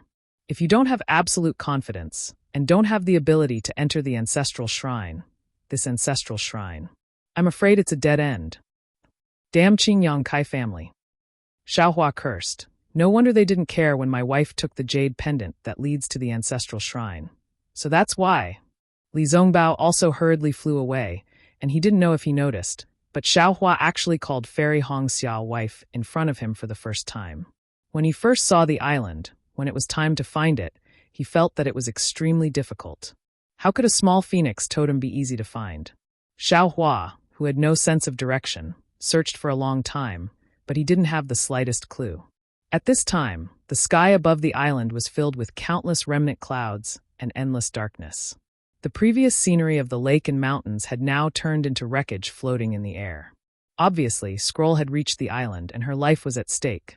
What should I do? What should I do? Xiaohua frowned. This young master is known as the person with the best luck in the Dawn Rain continent. How can I not have a way? Holy shit, discerning eyes. Xiaohua suddenly slapped his forehead as he came to a realization. Xiaohua didn't know what happened to his Dharma eye after the last lightning tribulation, but it gradually became blurry. Xiaohua had already forgotten about it. Xiaohua didn't dare to be careless. He hurriedly opened his left hand and opened his Dharma eye. Sure enough, everything in the Dharma eye was blurry, as if it was covered by a thin veil, making it difficult to see clearly. However, although it was indistinct, he could still see through the spiritual energy of heaven and earth. A small, slender, and long brilliance appeared extremely far away. Senior Marshal Brother Li Xiaomao. Xiaohua didn't dare to be negligent and hastily flew towards the location of the brilliance while shouting loudly. Big brother, Xiaomao was the first to come over after hearing the sound. Xiaohua hurriedly said, "Quickly go and find your senior sister. The totem is just ahead."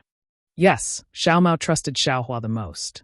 He didn't even ask how Xiaohua knew that she was in front. He quickly flew into the sky to look for Red Dawn Fairy. When Xiaohua arrived, he discovered that this was a low-lying area. That one zhang tall phoenix totem was actually stuck in the depths.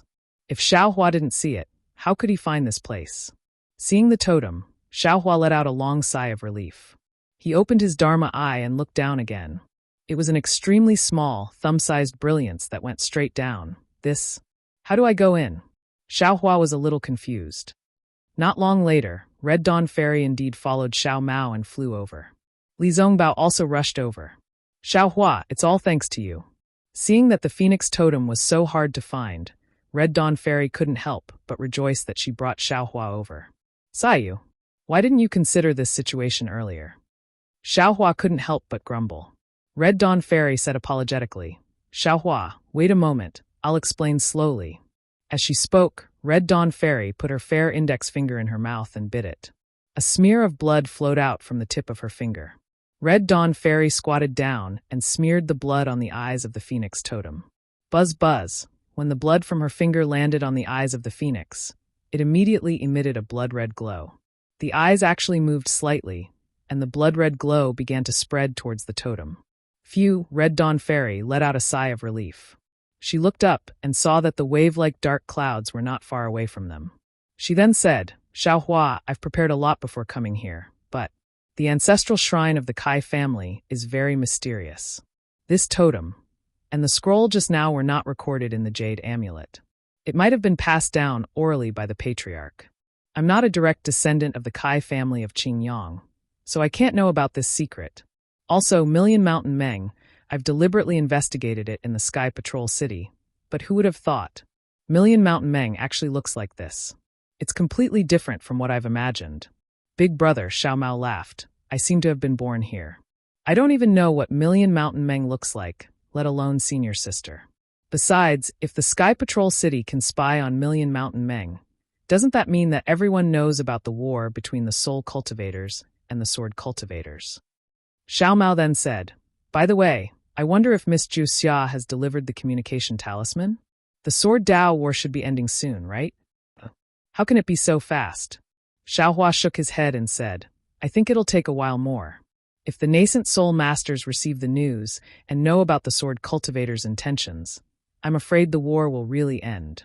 Our Dao sect will be able to recoup the losses of the first stage.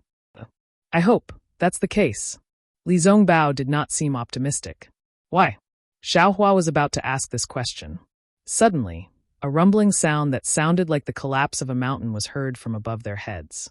Countless hurricanes swept across the sky like a mountain pressing down on them. Hurry, hurry. The four of them could not help but shout in their hearts. When they looked at the totem again, it was already filled with blood threads and gradually began to spin. Clang! The sound of metal clanging resounded through the entire area. A clear light soared into the sky.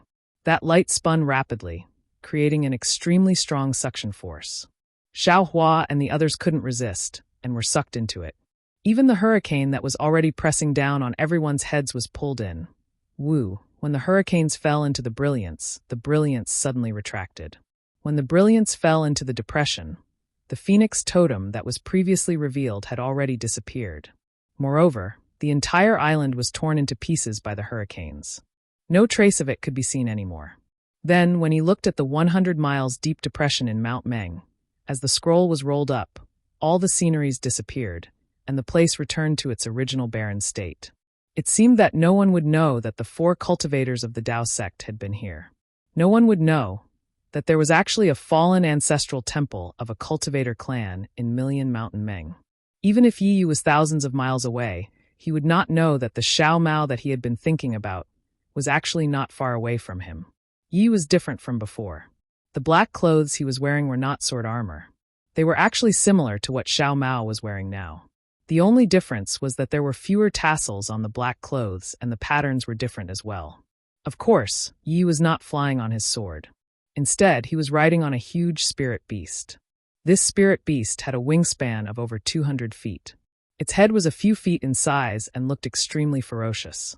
From its wide mouth, drops of beast saliva that were larger than a fist dripped down from its sharp teeth, emitting an unpleasant stench. Alu, Yi stood firmly on the head of the spirit beast. He crossed his arms in front of his chest and asked in a low voice, "That guy's actions, are they really so difficult to find out?" Beside Yi Yu were the disciples who had flown into Million Mountain Meng with him. These disciples had also changed their attire. One of the disciples who was closer to Yi Yu smiled bitterly when he heard Yi Yu's question. "Master, this lowly one seems to have told you a few times, right?" Night Rain's tone was cold.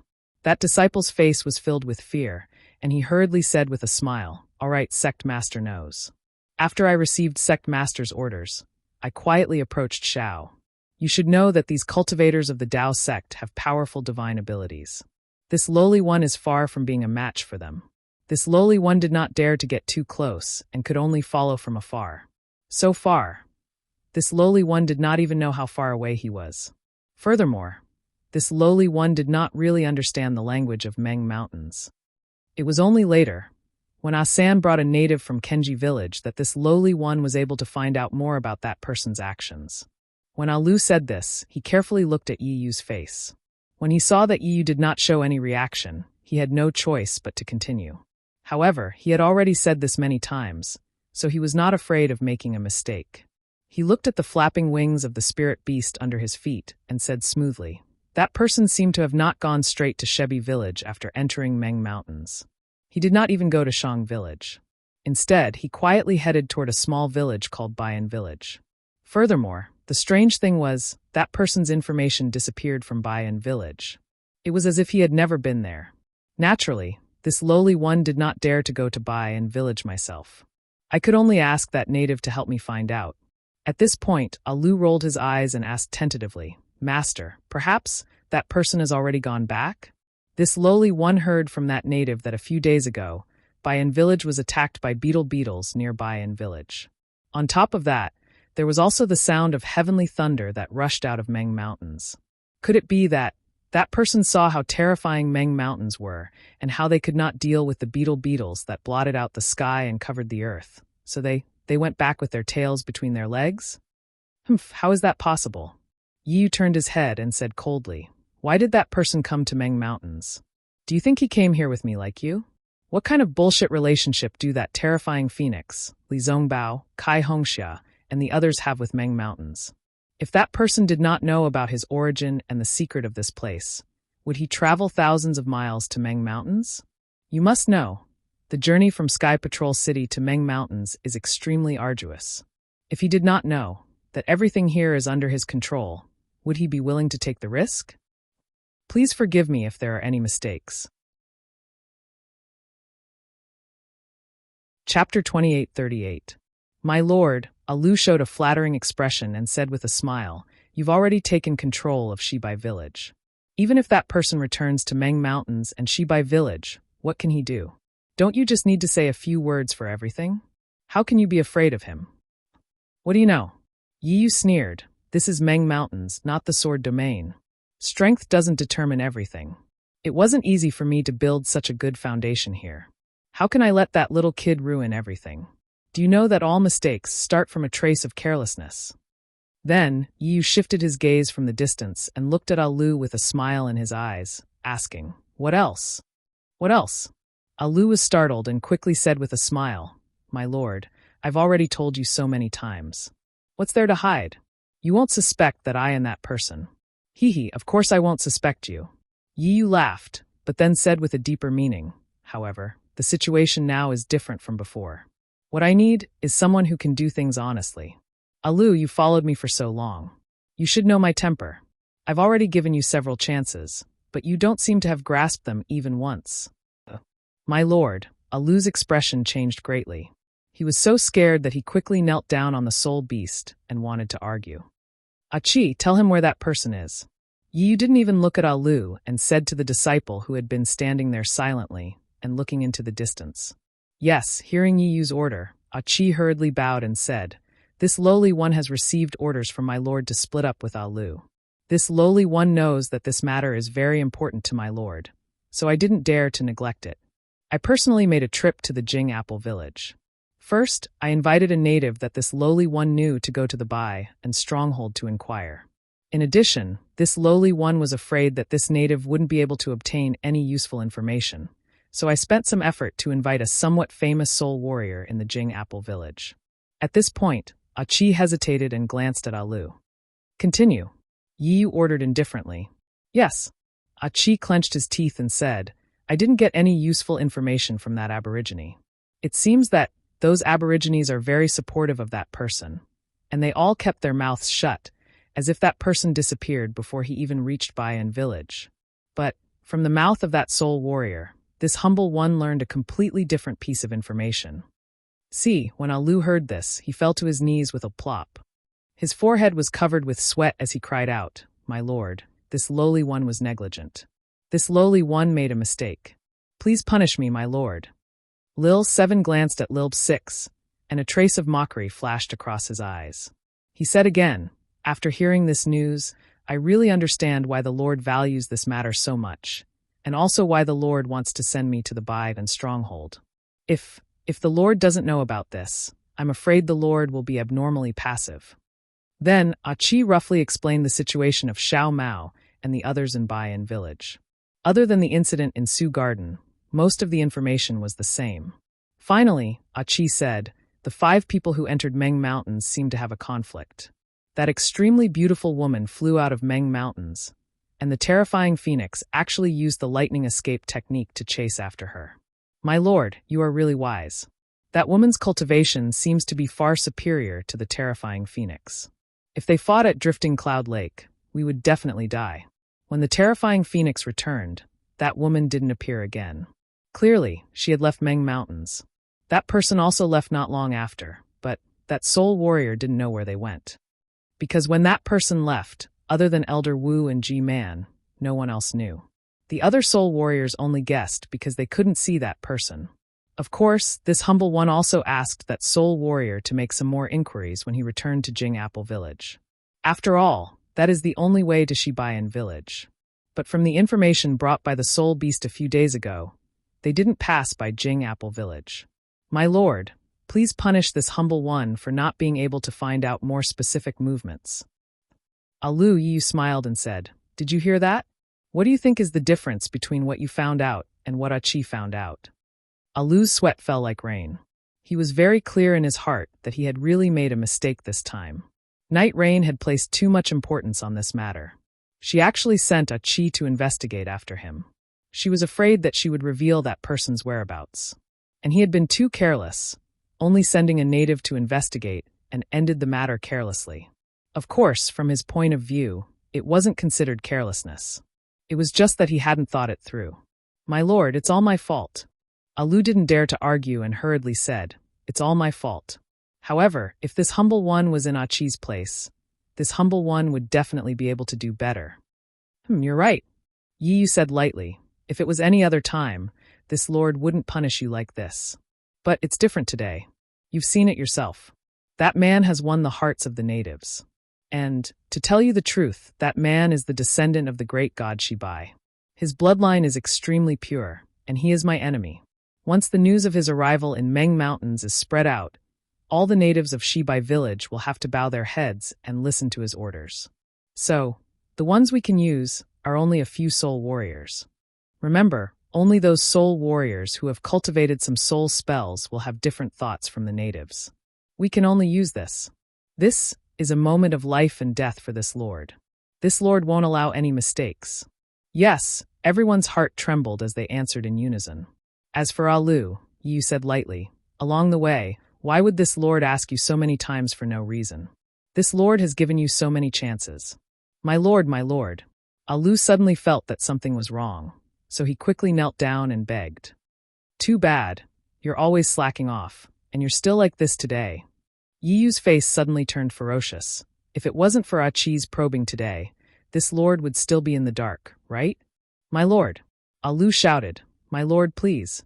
Puff! A pale golden sword beam came out of Yi Yu's mouth and pierced into Alu's forehead. Alu didn't have any chance to resist or dodge. Humph! Yi Yu put away the small sword and kicked Alu's corpse off the soul beast. Then, he glanced at the others and snorted coldly. "All of you have lived peacefully outside of Meng Mountains for nearly 10 years. Now, this is a moment of life and death. If this lord succeeds, then I'll settle down in Meng Mountains. But if this lord fails, hee, all of you won't be able to live either. All of you will have to rack your brains and follow this lord to kill that man. Otherwise, all of you will end up like Alu." Yes, everyone bowed their heads and replied. As for Yi Yu, he raised his head and looked in the direction outside of Meng Mountains. Then he viciously said, "Third uncle, oh third uncle. Back then, you made it very clear that bastard's everything was taken care of by you. That's why this lord was tricked into coming here.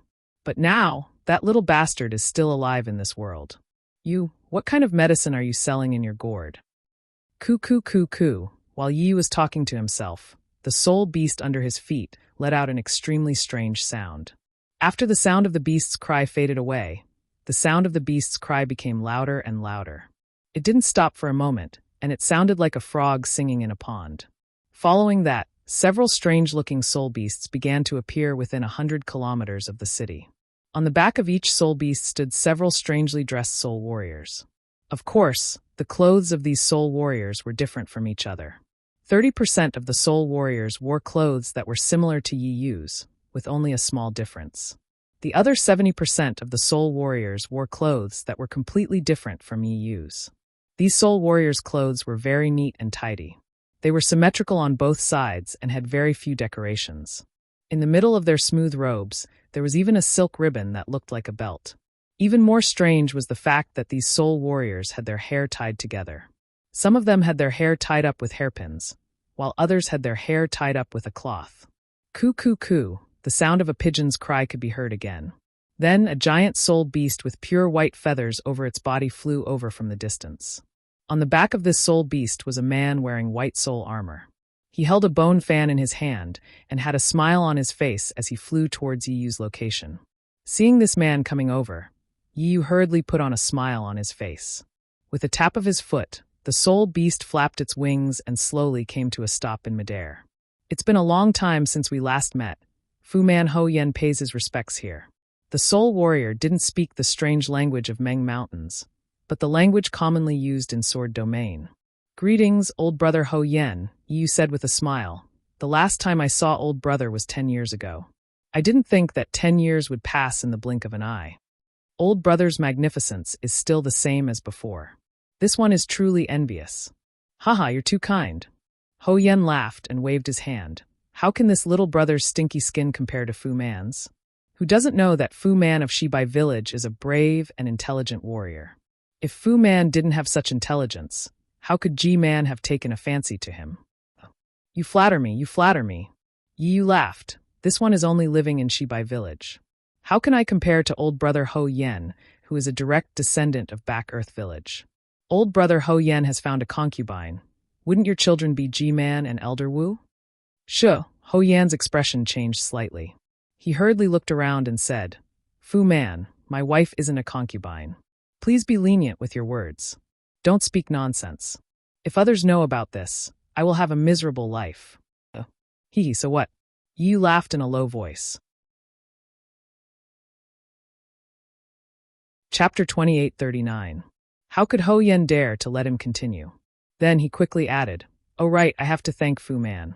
This place is under the jurisdiction of Shibai village, and we shouldn't have gone too deep into it.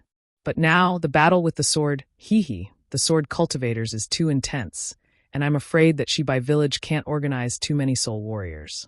That's why I've decided to send more soul warriors here. I just wanted to greet G-Man, but I didn't expect that G-Man would be willing to send Fu Man here. I'm really surprised. Ho-Tu village's reaction is Shibai village's problem, and Shibai village's problem is also Ho-Tu village's problem. Yu smiled and said, I didn't expect that. The reason for the drought in Meng Mountains is because of this.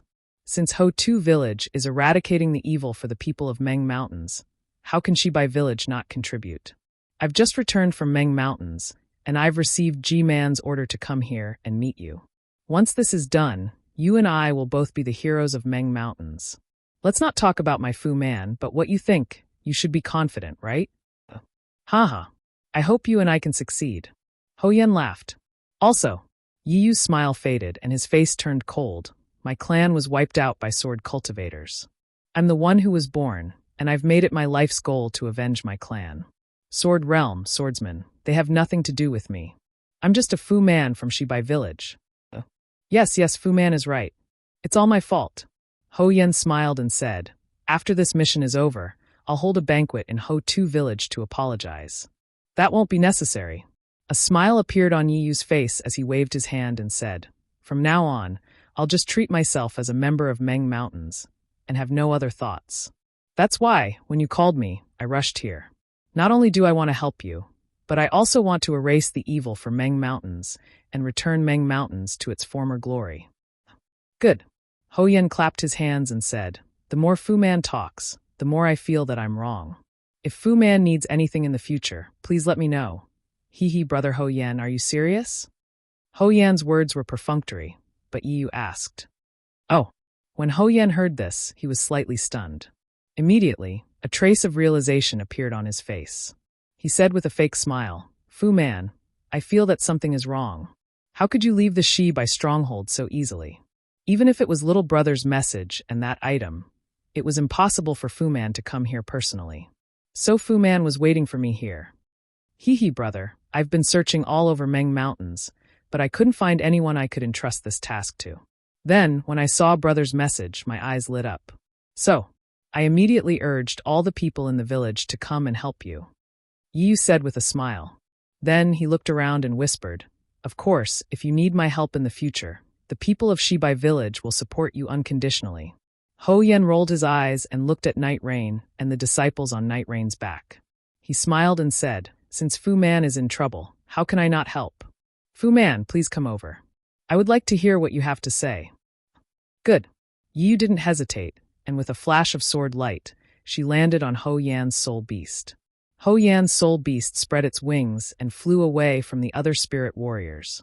After Yu finished speaking, Ho Yan's face was filled with shock. Without thinking, he waved his hand and said, Fu Man, this is your Shibai village's internal affairs. I am the heir of the Ho-Tu village. How can I casually participate? I can't. Brother. Night Rain seemed to have expected Ho Yan's reaction. A strange smile appeared on his face. He whispered, Although this is my Shibai village's internal affair, but it's also Meng Mountain's internal affair. You seem to know the relationship between Shibai village and Ho-Tu village better than I do. In fact, I don't need to say anything else. You have a lot of heirs in Back Earth village. There are many behind you, but there aren't many ahead of you. Why did you work so hard for so many years? Is it to find the reason for the drought in Meng Mountains? If it's really so noble and simple, Just pretend I didn't say anything. I'll turn around and leave." After saying that, Night Rain paused for a moment. He glanced at Ho Yen, who seemed to be thinking about something. Then he smiled and said, "Being able to work for Meng Mountains is naturally our goal. But if we can get the support of the people of Wu Village, get their respect, and get the position of Grand Wu under their support, then we can do more things for them. Isn't that better? As far as I know, your Ho Tu village will soon decide the next Grand Wu or Ji man. That Ho Ming and Ho Yi seems to have something going on. That's why Brother Ho Yen is so active in preparing for this, hoping that you can do something about the drought in Meng Mountains. If you didn't have this opportunity, you wouldn't have sent a message to Shibai village, would you?" While speaking, Night Rain was observing Ho Yan's expression. "Isn't this the reason why I came to you? Isn't it because we're in the same situation? You and I can only work together and support each other. Only then can we do something great in Meng Mountains. Sai, the situation of my Ho Tu village is not as simple as you think." Ho Yan finally opened his mouth. "Ha." Night Rain didn't wait for him to finish. He laughed and said, "Simple things are complicated when you think about them, and complicated things are simple when you do them. Brother Ho Yen, I've given you my heart today, and I'm sincerely here to form an alliance with you. No matter how simple or complicated your problem is, I'll face it with you. As for me, I'm just asking you to kill a man you don't even know. This man is a cultivator. He's the enemy of Meng Mountains. What are you worried about? In fact, if I didn't want to be honest with you, I'd just say he's a cultivator. How would you know?" "Fine." Ho Yan's face showed a strange expression. He nodded and said, "Since he's a cultivator, it's fine. But if he's recognized by G-Man of Shibai village, then don't blame me." Hearing this, Night Rain was overjoyed. He clapped his hands and said, of course, I won't fight with my brother." Unfortunately, before he could finish his words, a loud beast cry sounded in the distance. It sounded a little tragic. Ho Yan's expression changed slightly, and he said anxiously, "Fu Man, quick, it seems that a boy has found that guy. We can't let him run away." Okay, hearing the beast cry, Night Rain's heart skipped a beat. Since he had reached an agreement with Ho Yen, he knew that this matter was very important to both him and Ho Yen. He didn't delay and flew back to his spirit beast. Without hesitation, he stepped on the ground. The spirit beast flapped its wings again and flew toward the beast cry. Ho Yan's spirit beast seemed to be even faster. It was already more than 10 feet away from him. This. Millions of people in Meng Mountains were worried about Xiao Mao's arrival at EU. They did not know where Xiao Mao had gone to. At this moment, Xiao Mao was floating in an unknown space. His ears were silent, and his limbs were motionless. He was staring dumbfoundedly at the unimaginably huge phoenix above his head. Yes, the phoenix totem on the island had turned into a huge suction force. Xiao Mao couldn't resist at all and was sucked into it. Under the suction force, Xiao Mao's body kept rolling. It seemed that he couldn't stop. When the suction force disappeared, an indescribable feeling arose in his heart.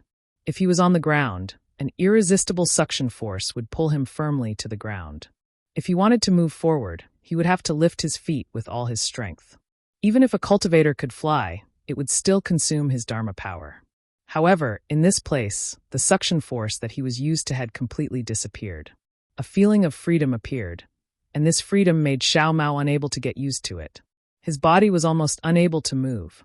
He wanted to lift his feet, but before he could lift them, his whole body was lying down. He wanted to lift his hands, but his whole body was tilting slightly. The most terrifying thing was that the energy that was flowing freely in his meridians was now in the same state as him. It was floating in the air in his meridians, as if it didn't listen to the circulation of his heart technique. What should I do? Xiao Mao was very anxious. When he looked around, an indescribable light flashed above his head. Xiao Mao only raised his head slightly, and an inconceivable feeling arose in his heart. Above his head, there was a huge phoenix. The size of this phoenix had long surpassed his imagination. 10,000 miles in size? 1 million miles in size? Xiao Mao couldn't measure it, but he could clearly see that even the smallest cold feather on the phoenix was as huge as a mountain range. He was more insignificant than a little ant. Although the phoenix didn't move, a majestic aura and a light screen as vast as the sea enveloped this space. Outside this light screen, there was endless darkness. It was so dark that it made one's heart tremble, so dark that it made one's heart feel unsettled. Xiao Mao. A voice as small as an ant sounded in his ears. Oh, Xiao Mao was startled. He opened his mouth to respond, but he could only open his mouth. He couldn't make a single sound. Sound transmission. Xiao Hua's voice sounded.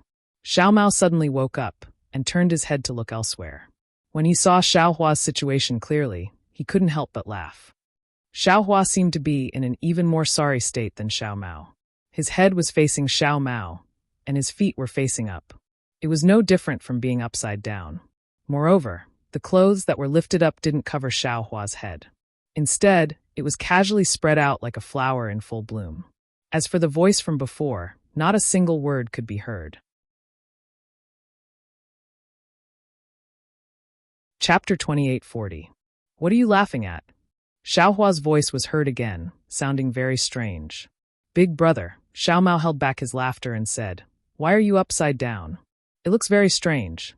My head is upside down? Are you sure? Look for yourself, it's your head that's upside down. Xiao Hua finally understood why Xiao Mao was laughing, and he also started laughing. Me? Xiao Mao was stunned and looked to his other side with difficulty. Indeed, Li Zongbao and Fairy Hongxia were standing there with their heads down, looking at his feet in disbelief. It seemed that Xiao Mao's head was really upside down. Damn it, this place is very strange. Xiao Mao laughed. How can you tell up from down? We're all upside down. While he was speaking, Xiao Hua's figure suddenly moved horizontally and flew towards a certain direction. Moreover, it was extremely slow, as if it was not strenuous at all. After flying for a moment, he suddenly stopped, and then flew towards Xiao Mao again. Big brother. You, how can you fly? Little brother's true yuan can't move. Xiao Mao asked curiously. Hee, I'm afraid you won't be able to learn it. Xiao Hua laughed. Why can't little brother learn it? Xiao Mao asked curiously. It's very simple. I didn't use any flying technique. I just drew out the true essence from my Jindan and pushed it in one direction. Then, my body easily flew in another direction. Xiao Hua shrugged his shoulders with some difficulty and said with a smile. So it's like that. Xiao Mao was helpless. At this moment, Fairy Hongxia opened her mouth again, as if saying something to Xiao Hua. Xiao Hua didn't bother to say anything to Xiao Mao, and floated towards Fairy Hongxia's side. However, Xiao Hua only flew for about 10 feet, and a crimson-red brilliance suddenly bloomed around Fairy Hongxia's body. That brilliance was the color of blood, and was abnormally gorgeous, as if a fresh flower had suddenly appeared in the air. Although the blood-colored brilliance was poignant and beautiful, within the brilliance, Fairy Hongxia's face revealed an inexplicable expression. Xiao Hua, who was doing his best to activate his Jindan, was also stunned. Immediately, a kind of incomparable fear arose from the bottom of his heart. This is bad. Xiao Hua hurriedly looked around, as if he was trying to find the source of the danger. However, before he could see anything, the blood light around Fairy Hongxia's body suddenly stretched out, like a burning pillar of fire being blown up by the wind, floating straight towards the phoenix. In the silent space, a sudden vibration was produced. A sound that directly penetrated into Xiao Hua's heart came from under his feet. Immediately after, an extremely strong gravitational force came from the phoenix.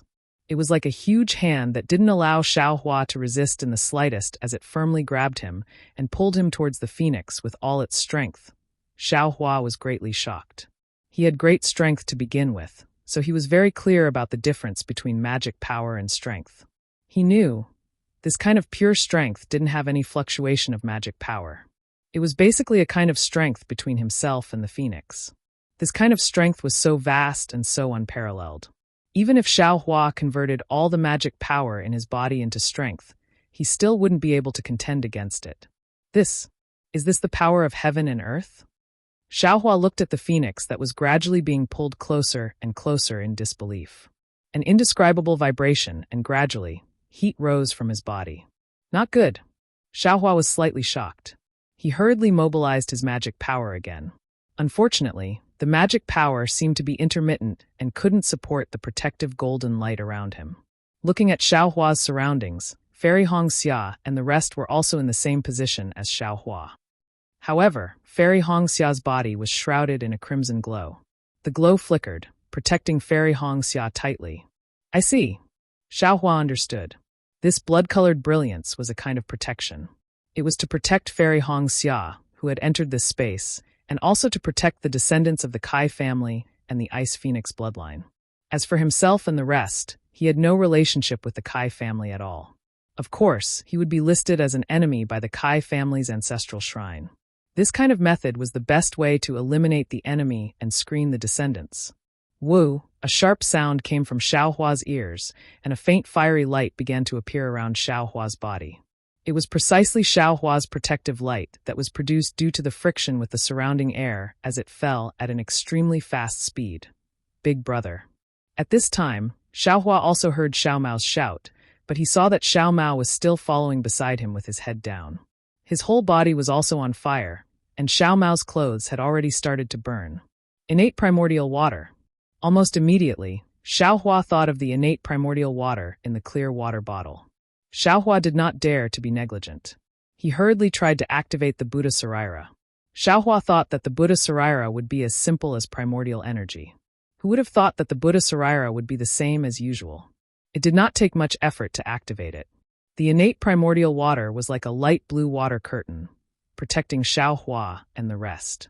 Xiao Lang, let me out quickly. Unexpectedly, Fairy Hongxia said anxiously in just a moment. Under the innate primordial water, I can't sense the guidance of the ancestral phoenix statue. Okay. Xiaohua knew the power of the innate primordial water. He hurriedly withdrew it from Fairy Hongxia's side. Rumble, the vibrations grew louder, and the group's speed became faster. Under the suction force, the innate primordial water was pulled into thin strips and directly crashed into the phoenix. Big brother, big brother. Xiao Mao was extremely panicked. He whispered, the speed is getting faster, much faster than our flying speed. To crash into the phoenix like this. How strong is the force? Will our bodies be able to withstand it? Don't worry. Xiaohua had experienced this before. He said calmly, flying speed is not a problem. The key is to protect yourself while flying. Didn't your senior sister also crash into the phoenix? She has the protection of the phoenix bloodline. If she also crashed into the phoenix, who in the Kai family would be able to enter the ancestral hall? According to Big Brother's opinion, there will be changes even before we crash into the phoenix. Why don't you take this opportunity to comprehend some of the flying speed? Oh, okay, Xiao Mao nodded blankly. However, in his heart he was puzzled. This flying speed, what is there to comprehend? Yes, no matter how fast this flying speed was, what could be comprehended? Not to mention Xiao Mao, even Li Zongbao couldn't comprehend the mysteries of flight. Only Xiaohua closed his eyes after speaking to Xiao Mao. He didn't release his divine sense or anything like that. He carefully experienced the changes in his body and the changes in his surroundings during this extremely fast flight. After all, in this lifetime, there were very few opportunities to fly at this speed. Even with Xiaohua's Imperial Thunder transformation, it was impossible for him to reach this speed. Even the slightest bit of understanding would be extremely beneficial for him to step into the Imperial Lightning Shock. Woo!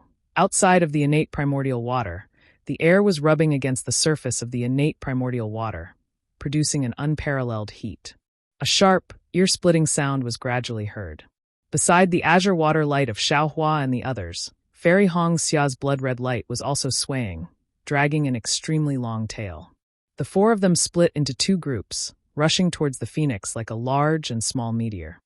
A phoenix cry resounded through the entire space. Suddenly, a strong light appeared from the phoenix's forehead. The misty light scattered over the surface of the phoenix, as if covering the sky. It rushed towards Xiaohua and the others. Light! Light escape! Xiaohua was familiar with the sunlight on the dawn rain continent. Moreover, he had also seen the sun rise in the early morning. However, in this pitch-black space, that light had already appeared out of thin air, covering the sky and covering the earth. It was something he had never seen before. The instant he saw this light, Xiaohua was immediately stunned. He couldn't help but roar in his heart, This is light escape. The escape technique that fuses the body with light. It's a light escape technique that can be used even in the void and darkness. As long as there's light reaching a place, it can use the light escape technique. Following Xiaohua's groan, as the light passed through the darkness and sprinkled on everyone's bodies like thin threads, an indescribable feeling arose in Xiaohua's heart. Xiaohua's entire body, from his skin to his meridians, from his flesh to his bones, seemed to be filled with light. A feeling of fullness, a feeling of ascension was born. Xiaohua couldn't help but groan. His chest was instantly filled with a surge of excitement, making him want to stretch out his neck and sing loudly. Boom, there was a loud sound, as if Xiaohua's body had exploded inside, but also as if it had exploded outside of Xiaohua's body. Suddenly, everything came to a standstill, whether it was his body, his thoughts, or time. Xiaohua still had his eyes closed. He was unwilling to break away from the wonderful feeling just now. Although the light in his body was slowly fading away, that intense void was replacing it. Big brother. Xiao Mao called out with some hesitation. Beside him, Li Zongbao hurriedly pointed his hand and transmitted his voice. Quiet! Xiao Mao was stunned and quickly shut his mouth. However, Xiaohua had already opened his eyes. A thoughtful light flashed in his eyes, and he said with a smile, "It's already too late." Immediately after, Xiaohua looked around and saw that this was a space of unknown size. Outside this space, there were countless rays of light flowing, very similar to the gorgeous brilliance in the night sky of Huan country. Looking at the space, there were many specks of stars floating above. These specks of stars all had the same appearance, and they were square tokens. There were faint fluctuations coming from these tokens, and occasionally there would be faint phoenix patterns appearing from time to time. This is the Kai family's ancestral hall? Xiaohua was really stunned. It wasn't that he hadn't seen an ancestral hall before. An ordinary ancestral hall, like Zhongling Mountain Village, was an ancestral hall with the tablets of the ancestors placed there. A slightly more bizarre ancestral hall, like the one in Yellow Flower Ridge, was a palace with the tablets of the previous headmasters placed there, as well as the mysterious gods that were worshipped. When he came, Xiaohua had already imagined the Kai family's ancestral hall. However, he thought that Qingyang's Kai family was at most similar to Zhongling Mountain Village. This ancestral hall was a secret ancestral hall, or perhaps there was a rather large palace under the ancestral hall. Chapter 2841. However, Xiaohua did not expect the Kai family's ancestral shrine to be far beyond his expectations. How was this an ancestral shrine? It was even grander than the Xiankong Pavilion in Haoming City. Legacy Realm? Suddenly, Xiaohua thought of the legacy realm of the Yu family in Falling Gold Mountain. Looking at this scene, the Qingyang Kai family must be the descendants of the divine beast Phoenix. Their ancestral shrine already had such a scene. Then what about the so-called legacy realm of the Yu family in Falling Gold Mountain? That was the legacy realm that was known as an interface. Could this be related to the legacy realm? Xiaohua's eyes turned and looked around. In addition to these ranks, there were also colorful lights. Fairy Hongxia's figure was lying in midair, and this posture was used when she was practicing the flying shadow technique. Seeing Xiaohua looking around, Li Zongbao hurriedly transmitted his voice. "Junior brother, let's go down. Don't delay junior sister's comprehension." As he spoke, he took the lead and walked a few steps in the air. There seemed to be invisible stairs in the air. Sure enough, Xiaohua also walked a few steps and was actually far away from Fairy Hongxia. Hence, the three of them simply walked a few miles before stopping. Damn it, Xiao Mao was the first to speak. This Kai family is really rich. How can their ancestral shrine be so big? When I was in Xuanyan school, I really underestimated these cultivation families. Indeed. Even someone as knowledgeable as Li Zongbao nodded and said, "If junior sister didn't bring me here, I would also think that the Kai family was just an ordinary family. Why is the Kai family's ancestral shrine in Million Mountain Meng? How can it have such a grand scene? This array, what kind of divine ability is needed to set it up?" Xiaohua asked a few questions in one breath. Li Zongbao and Xiao Mao looked at each other. Both of them had the same question in their hearts, but who could answer? "I only know that although this place is vast, its true size is no more than 50 kilometers. In fact, it's really the size of an ordinary clan's ancestral hall." Li Zongbao hesitated for a moment, then said in a low voice, "However, there's an array here that's similar to the Meru array, and it's shrinking us. As for this totem, even though it's only the size of a hill, in our eyes, it's comparable to the entire Dawn Rain continent." Summer formation? Xiao Mao was slightly taken aback. He asked curiously, "What kind of formation is that?" "Your storage pouch," Li Zongbao reminded. Many things, regardless of their size, can be stored in storage bags. This storage bag has a simple Sumeru array formation. So that's how it is. Xiao Mao came to a realization and looked around. What about now? Are we inside the Phoenix Totem? It should be. Xiao Hua nodded. That kind of extremely high-speed flight from before was like a teleportation array. When it reached a certain level, it teleported us into the Phoenix Totem. I've encountered such a powerful restriction before. However, he still had a lingering fear in his heart. But that huge suction force from the totem just now was really powerful. I don't know how this restriction was formed. Unexpectedly, Li Zongbao's words stunned Xiao Hua on the spot. I'm afraid it's the totem's own suction force on us? Of course, this suction force doesn't have any fluctuations of energy. It's naturally formed. It could really be the suction force of the Phoenix Totem. Jie, a clear cry faintly rang out. In the distance, Fairy Hongxia's body flashed brilliantly, and the crystal-clear Phoenix celestial body was released. Instantly, even Xiao Hua and the rest could see that countless fireflies were flying in from outside the space. They were like moths to a flame, and they all fell into Fairy Hongxia's celestial body. The celestial body immediately emitted the same brilliance as the Phoenix Totem outside the space. This brilliance was like breathing, and it was very uniform. More fireflies flew in, enveloping Fairy Hongxia's physical body and celestial body. An extremely beautiful cocoon of light was born around Fairy Hongxia's body. The brilliance continued to flash, and the fireflies continued to pour in. Very quickly, more than 10 days passed. The cocoon of light did not expand, but it gradually solidified. Xiao Hua and the rest closed their eyes and sat quietly in the distance, waiting for Fairy Hongxia to emerge from the cocoon. Whoosh whoosh. Suddenly, a sound like the rising and falling of the tide came from the cocoon of light. Cracks gradually appeared on the surface of the cocoon of light. These cracks rapidly expanded, and it collapsed rapidly. Jie, an extremely loud phoenix cry rang out again, as if there were two sounds at the same time. One was from the Phoenix Totem outside the space, and the other was from Fairy Hongxia's Phoenix celestial body. Following the phoenix cry, the collapsing cocoon of light suddenly retracted, and the entire cocoon of light was hidden within Fairy Hongxia's physical body. At the same time, a five-colored brilliance flashed across the sky, and a firework flashed across the sky, landing right on top of the cocoon of light. Fairy Hongxia's body continued to flash, and all the brilliance gathered in between her eyebrows. A blood-red phoenix the size of a thumb, spreading its wings and about to fly, appeared there. Looking at the sparkling and translucent phoenix celestial body, it had returned to its original state. The five-colored phenomenon from before had disappeared, and it looked the same as before. Moreover, the celestial body had shrunk to the size of 6 feet. Hee, Fairy Hongxia chuckled and looked up. She opened her mouth, and the five-colored brilliance fell into her mouth. Her body did not move, but with a flap of the phoenix celestial body's wings, she immediately flew to the side of Xiao Hua and the rest at lightning speed.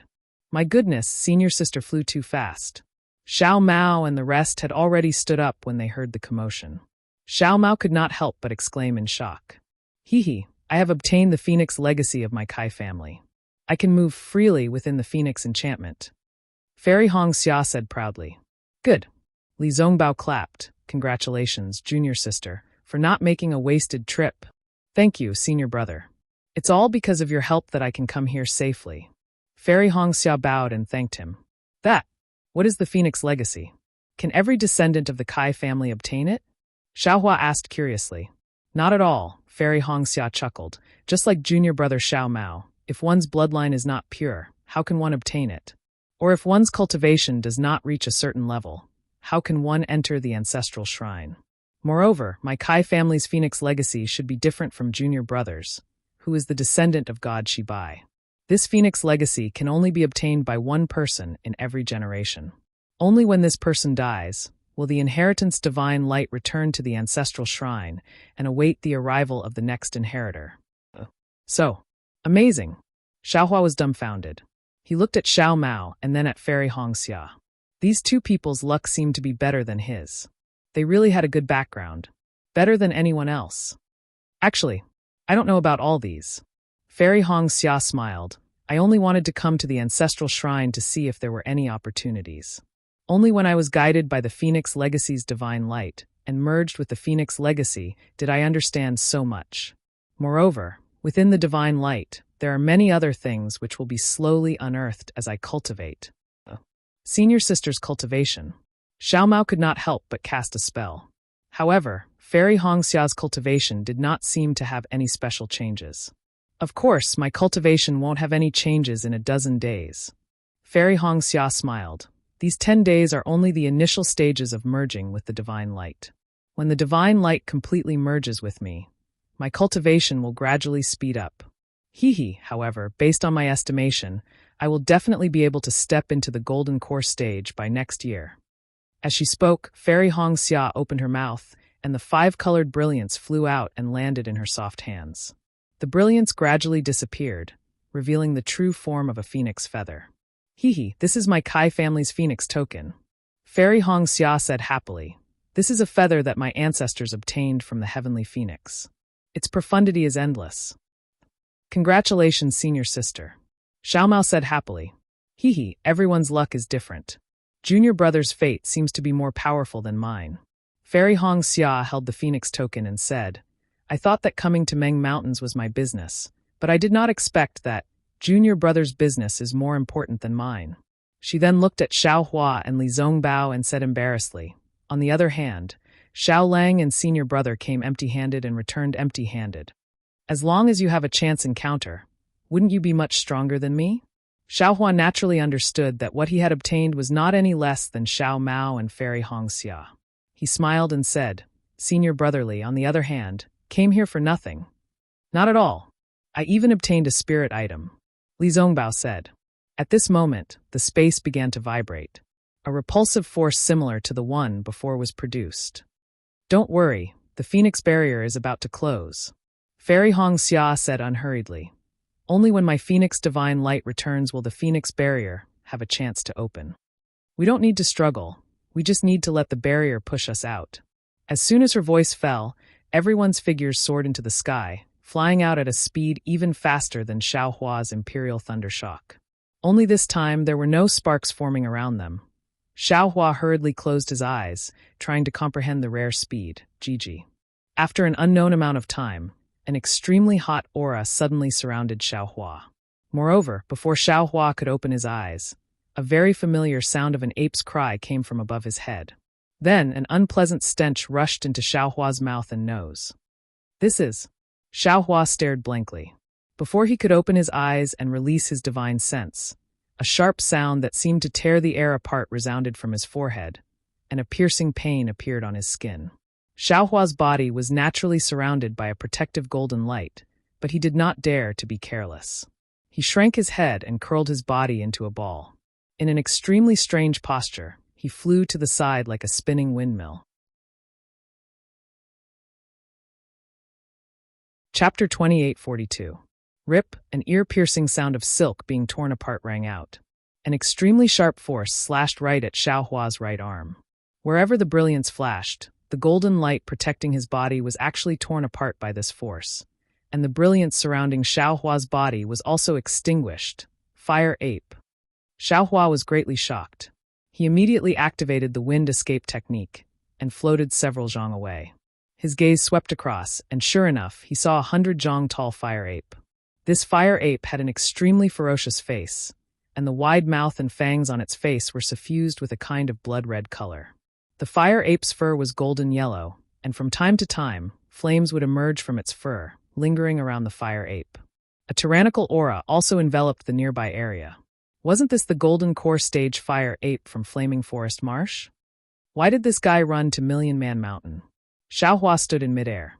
He swept with his divine sense, but didn't see the figures of Li Zongbao and the others. Only then did he feel slightly relieved. His gaze once again fell on the fire ape, and he thought very strangely.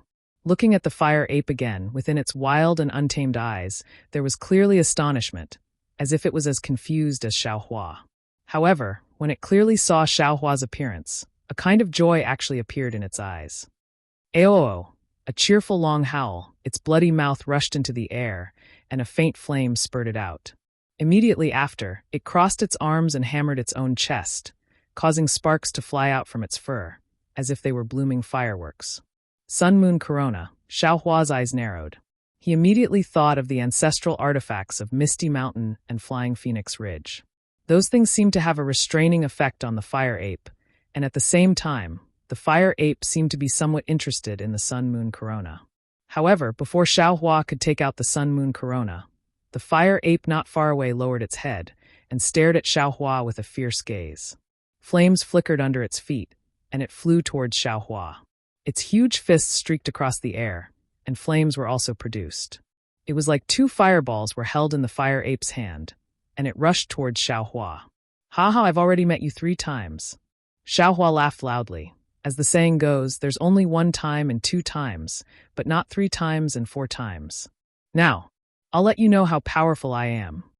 As he spoke, Xiaohua waved his hand and took out several fire talismans. He urged his magic power and threw them at the fire ape. Roar! The fire ape seemed to have understood Xiaohua's words. It let out a loud roar, and a trace of disdain flashed through its eyes. Its giant hand was like a mountain as it smashed down toward Xiaohua, who was like a toy in its eyes. Rumble! The fire talisman itself didn't have much magic power fluctuation. When Xiaohua activated it, this time, it absorbed a huge amount of spiritual qi of heaven and earth. One after another, huge fireballs exploded around the fire ape. That ferocious force and the fierce flames all rolled towards the fire ape. Boom, boom, boom. The fire ape was clearly somewhat surprised, but there was no panic in its eyes. The fist that was smashing towards Xiaohua changed slightly. It hammered continuously, like the beating of a drum, and hit the numerous fireballs. The fireball talismans, which even swordsmen would find difficult to dodge, were actually destroyed by the fire ape as if they were playing with fire. The last fireball was even destroyed by the fire ape's palm. Haha, it's indeed the fire ape. This fire-controlling technique is innate. Ordinary people can only look up to its dust. Xiaohua sighed. He boasted that he already had some understanding of the divine fire technique, but in terms of fire-controlling technique, he was clearly inferior to this fire ape. He didn't have the confidence that he could easily crush the fire talismans when they exploded. Roar! The fire ape cracked open its mouth, as if it was mocking and showing off. It waved its hands, and a series of fireballs were born from its hands. It threw them towards Xiaohua as if it was playing with fire. Eh? Xiaohua saw the mocking in the fire ape's eyes, and his heart was also stunned. Without thinking, he waved his hand, and dozens of fire talismans once again flew out. Rumble! The fire talismans exploded between Xiaohua and the fire ape. The flames soared into the sky and enveloped the surrounding area of 100 zhong. The shockwave even stirred up the dust within 100 zhong. There were even some mountain rocks that were blown away by the fireballs. The entire scene was a complete mess. Roar! This time, the fire ape was completely enraged. It used all its strength to open its bloody mouth, and its teeth made a gal sound. With a loud roar, its 10 zhong tall body slightly swayed and actually flashed within the flames. It quickly rushed in front of Xiaohua, and its huge fist smashed towards Xiaohua's body with the sound of the wind. Fire escape. Xiaohua was even more stunned. This was the first time the fire ape used the fire escape in front of him. Even that day in the flame forest swamp, it didn't use it when it was in a dangerous situation. It seemed that the fire ape's strength had greatly improved in these past few decades. However, when Xiaohua saw the fire ape approaching him, he was not afraid at all. With a wave of his hand, he took out his enormous spiked club. With a woof sound, he welcomed the fire ape's fist head-on. Suddenly seeing the huge wolf-tooth club, the fire ape was also slightly stunned. Looking at Xiaohua waving the wolf-tooth club that was bigger than itself like a baby, it was really frightened. Pung! A loud sound echoed. While the fire ape was still in a daze, the wolf-tooth club hit its fist. The fire ape's fist was shaken, and the magic tool wolf-tooth club also let out a bzz sound. The fire ape lowered its head and looked at its fist in disbelief. Soon after, it raised its head and its eyes were already scarlet red. Roar, roar! The fire ape roared 3 times and waved its arms as if it was angry. The flames around its body also suddenly rushed out and attacked Xiaohua's head. Come! How could Xiaohua be afraid of it? He roared without fear and waved his wolf-tooth club. His body flew up and fought with the fire ape. A deafening roar sounded and flames splashed around the surroundings. Not to mention the rocks. Even the dust was refined by the fire ape's flames and turned into pitch-black beads that rolled around. The mess on the rocks was also the remnants of the flames. Furthermore, countless large holes were left behind by the fire ape's fists or by Xiaohua's wolf-tooth club. After fighting for the time it takes to drink a cup of tea, Fairy Hongxia and the rest still didn't appear. Instead, the fire ape's roars became even louder. The fire ape wasn't proficient in controlling fire, and its arms had a huge strength that could tear apart tigers and leopards. In this kind of close combat, other than in a group fight, it had never suffered such a big loss. Now that it saw a cultivator who was much shorter than it and was actually in a deadlock with it, it had long lost its rationality. Its eyes were abnormally scarlet red, and it opened its bloody mouth that emitted a disgusting stench, as if it would only be satisfied if it ate Xiaohua alive. Pung! Xiaohua's figure was like a light wind and flew out from under the fire ape's armpit. He didn't even turn his head and casually swung his wolf-tooth club, smashing it on the fire ape's back. Although the fire ape's skin was thick and its body was protected by flames, when sparks flew, the fire ape's figure actually staggered and fell forward. However, the fire ape actually took advantage of this moment and lifted its foot, as if it wanted to stomp Xiaohua into meat paste. Go! Xiaohua didn't hesitate and raised the wolf-tooth club in his hand, hitting it on the fire ape's foot. Ayo! The fire ape let out a sorrowful cry, as if it was in pain. It hugged its foot and fell in midair. This fire ape is quite interesting. Xiaohua was somewhat hypocritical. However, it's too arrogant and unruly. Wu, immediately after, the fire ape pounded its own chest and opened its mouth. A turbulent pillar of fire rushed out from its mouth and enveloped Xiaohua. Ha ha, you want to compete with this young master in fire techniques. Xiaohua laughed loudly. The wolf-tooth club in his hand disappeared after a pause. Immediately after, he opened his mouth and spat out a cold flame, like a fire net, to meet the fire ape's attack. Sizzle, sizzle, sizzle. The two types of fire fused together. However, Xiaohua's cold flame only lasted for a moment before it was broken by many thin flames. It was as if thousands of small fire snakes were licking Xiaohua's left side. Ayo, this fire ape is really powerful. Xiaohua faintly smiled. With a wave of his hand, he took out the magic bottle that contained the innate true fire. This magic bottle couldn't be considered a high-grade item, and Xiaohua didn't really refine it. At this moment, he activated his magic power, and a wisp of innate true fire flickered within the magic bottle. Immediately after, a suction force was produced, and the fire ape's pillar of fire was sucked into it, leaving not even a drop behind. Woo-woo! A trace of astonishment flashed through the fire ape's scarlet eyes. It seemed to have seen the power of the innate true fire. However, at this moment, it was already controlled by anger. It opened its bloody mouth again, and an unconcealable confinement force was produced from its mouth. Immediately after, the fire ape spat out a fiery red nidin from its mouth. The situation of this nidin was different from the first time the fire ape appeared. When the nidin was spat out in the air, the surrounding dozens of feet was enveloped by a kind of pressure. A faint confinement force was emitted from this pressure, and traces of sparks were faintly discernible within this range of dozens of feet. Woo! A strange hissing sound was produced from the nidin. An enormous force mixed with extreme heat was emitted from the nidin at the same time and smashed towards Xiaohua. Come at me. Xiaohua slapped his forehead and released the pressure of the gold core to contend with the might of the nidin. At the same time, he waved his hand and took out the seal of overturning the sea. However, when Xiaohua activated the seal of overturning the sea, his heart shook and the seal of overturning the sea disappeared from his hand. Xiaohua raised his hand and slapped his forehead again. Immediately, a hurricane was produced from his forehead. That hurricane was so sharp that it was like wind blades, cutting apart the confinement of the nidin within dozens of feet.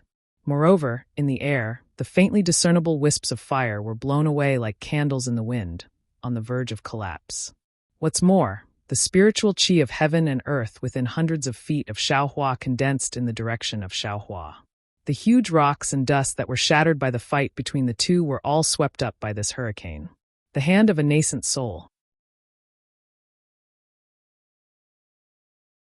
Chapter 2843. Previously, when Xiaohua was in the sword tomb, he had occasionally revealed his nascent soul stage hand. However, at that time it was not too mature. It could even be said that he only had a little bit of experience. During this period of time, although Xiaohua hadn't used it again, he had always been thinking about it in his heart. He had always been trying to comprehend it. With the heaven and earth sleeve as a foundation, although this nascent soul hand might not be pure, when he really used it now, it was quite decent. The hurricane mixed with the gravel and sand condensed into a huge palm. It was as if a real huge hand was grabbing towards the inner core. A restraining force that could compete with or even surpass the restraining force of the inner core was born from the hand. Although it hadn't really grasped the inner core, the previously ferocious golden core had now lost all its momentum under the giant hand. The previously spiraling golden core had become sluggish, and it didn't even move in the air. Ayo! At this moment, the fire ape's crimson eyes became somewhat clear. A trace of panic flashed through it. It really could not understand why Xiaohua, who it had met once before, was so powerful now. The fire ape roared angrily. The crimson inner core suddenly flashed with a circle of intense brilliance. Even though Xiaohua was far away, he still felt an indescribable heat. The nascent soul stage hand that was covering the inner core was immediately burned by this heat and dissipated. Powerful, Xiaohua was greatly shocked. He hurriedly flung his Taoist robe, wanting to use the heaven and earth sleeve technique to stabilize the nascent soul stage hand. At this moment, the fire ape's inner core suddenly retreated and fell into the fire ape's mouth. Moreover, the fire ape did not hesitate at all. Flames flashed under its feet, and it prepared to escape into the distance. Hee, at this time you still want to leave? Xiaohua sneered. His figure swayed, and lightning flashed under his feet as he chased after the fire ape. Roar! The fire ape did not expect Xiaohua's flying speed to be so fast. In a moment, he had already arrived behind it. It hurriedly roared, and that roar shook the surroundings, echoing in the mountains. Hearing the fire ape's cry and the fire ape's anxious expression, Xiaohua suddenly had a bad feeling. Damn it, this fire ape is so strange. The first time I saw it in Flaming Forest Swamp, it was with the Thunder Beast. It seemed like it was the one who lured the Thunder Beast here. But today it actually came all the way to the Meng Mountains. Could it be that there are still Thunder Beasts here? Just as he was thinking about it, a spiritual sense comparable to that of a nascent soul cultivator swept over, and a hoarse voice rang out from afar. No way! As that divine sense swept past Xiaohua, a scorching and ferocious feeling spread out from that divine sense, causing Xiaohua's divine sense to feel a stinging pain. What kind of spirit beast is this? How can it be so powerful? When the fire ape sensed this divine thought, it let out a loud cry of joy and flew towards the source of the sound without caring about anything else. Humph, even if another lightning beast comes, you can forget about escaping from my hands. Xiaohua knew that this fire ape had some connection with the Misty Mountain. The powerful restriction in the Sun-Moon Corona most likely needed this fire ape, and the soul seal inside had to be unsealed for Shui. How could Xiaohua release this fire ape? While thinking, Xiaohua waved his hand, and the Sun-Moon Corona appeared in his hand. Ayo! An extremely sorrowful cry was heard. As soon as the Sun-Moon Corona appeared, it was sensed by the fire ape. The fire ape turned its head to look at the Sun-Moon Corona, which was overflowing with brilliance, and immediately let out a cry, fleeing even more desperately. Go! Xiaohua urged his magic power, and the Sun-Moon Corona within the Sun-Moon Corona rotated like a sun, and the Sun-Moon Corona rotated around the Sun-Moon Corona in the opposite direction. The Sun-Moon Corona was incomparably brilliant as it chased after the fire ape. In the blink of an eye, the Sun-Moon Corona caught up with the fire ape. Woo! A powerful suction force was generated from the Sun-Moon Corona, enveloping the fire ape. Withdraw! Xiaohua faintly smiled. The Sun-Moon Corona let out a buzzing sound, and the entire magic artifact shook. The suction force was like waves, rushing towards the fire ape's head. Ayo! The fire ape raised its hand high up, covering its head. Its facial features were all distorted, and it felt extreme pain. A faintly discernible fire shadow appeared on top of the fire ape's head, gradually moving towards the Sun-Moon Corona. See, a hoarse cry was heard, and the divine sense in the distance became even more furious. Xiaohua felt as if the air around him was about to be ignited, and a kind of dryness that he had never experienced before gradually emerged from the bottom of his heart. Xiaohua did not dare to release his divine sense, and raised his head to look. Right at the origin of the sound, a 3-zhang tall monster with a body full of red fur was flying towards him on a red cloud. This monster was very strange. It seemed to have the shape of a human, but the movements of its limbs were very stiff, and its arms and legs did not seem to be able to bend. What puzzled Xiaohua the most was that this monster's entire body was covered in red fur. The fine fur covered the monster's entire body, and not a single bit of skin was exposed. Moreover, there was a layer of fine powdery substance on top of the red fur, and it faintly emitted a phosphorescent light. This body hair was so luxuriant that it actually completely covered the monster's face, and its appearance could not be seen clearly. Only a pair of eyes could be seen through the gaps of the fur. This is a human? Or a soul beast? Xiaohua thought inwardly, but his gaze once again fell on the monster's two enormous breasts. Those enormous breasts were no different from an ordinary girl's breasts, but they were much bigger. Aoo! When Xiaohua saw this monster, the fire ape naturally also saw it. A heart-wrenching roar came from the fire ape's mouth, and it was asking for help. See, that monster also raised its head and roared, but its voice was not as loud as the fire ape's. However, Xiaohua could still hear that soft voice. As the monster's voice entered his ears, Xiaohua's mind slightly shook, and his vision became a little blurry. Good boy, Xiaohua was greatly alarmed, and he hurriedly used God's guidance. A strand of coolness flowed through his mind, and the thirst of his divine sense was somewhat alleviated, but his mind was still a little shaky. Xiaohua did not dare to be negligent, and he hurriedly released his soul strands to block the monster's attack. The soul strands vibrated freely, blocking the monster's attack. Looking at the fire ape again, the silhouette of the fire ape that had been sucked out earlier gradually returned to its original position, and its body that was tumbling in the air also stopped. You still want to leave at this time? Even if this young master does not take your life, I will not let you go. Xiaohua sneered and pointed his finger. A few words of incantation came out, and the brilliance of the sun-moon corona changed again. The sun-moon corona gradually shrunk, and the sun-moon corona flattened, turning into something similar to a Dao crown. Go! Xiaohua pointed his finger again, and a wave of magic power surged.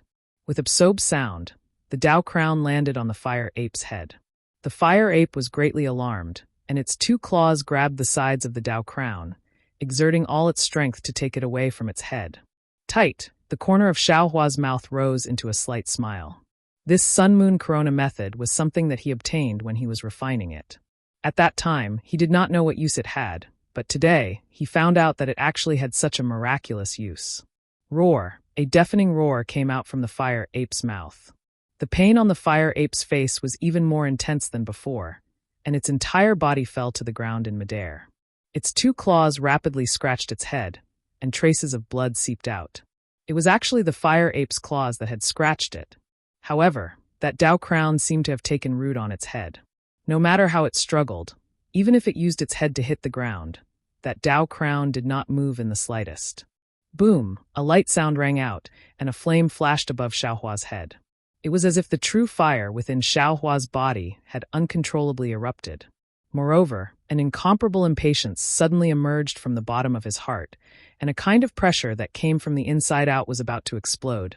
Xiaohua did not have time to deal with the fire ape. He raised his head to look again, and this time he was truly stunned.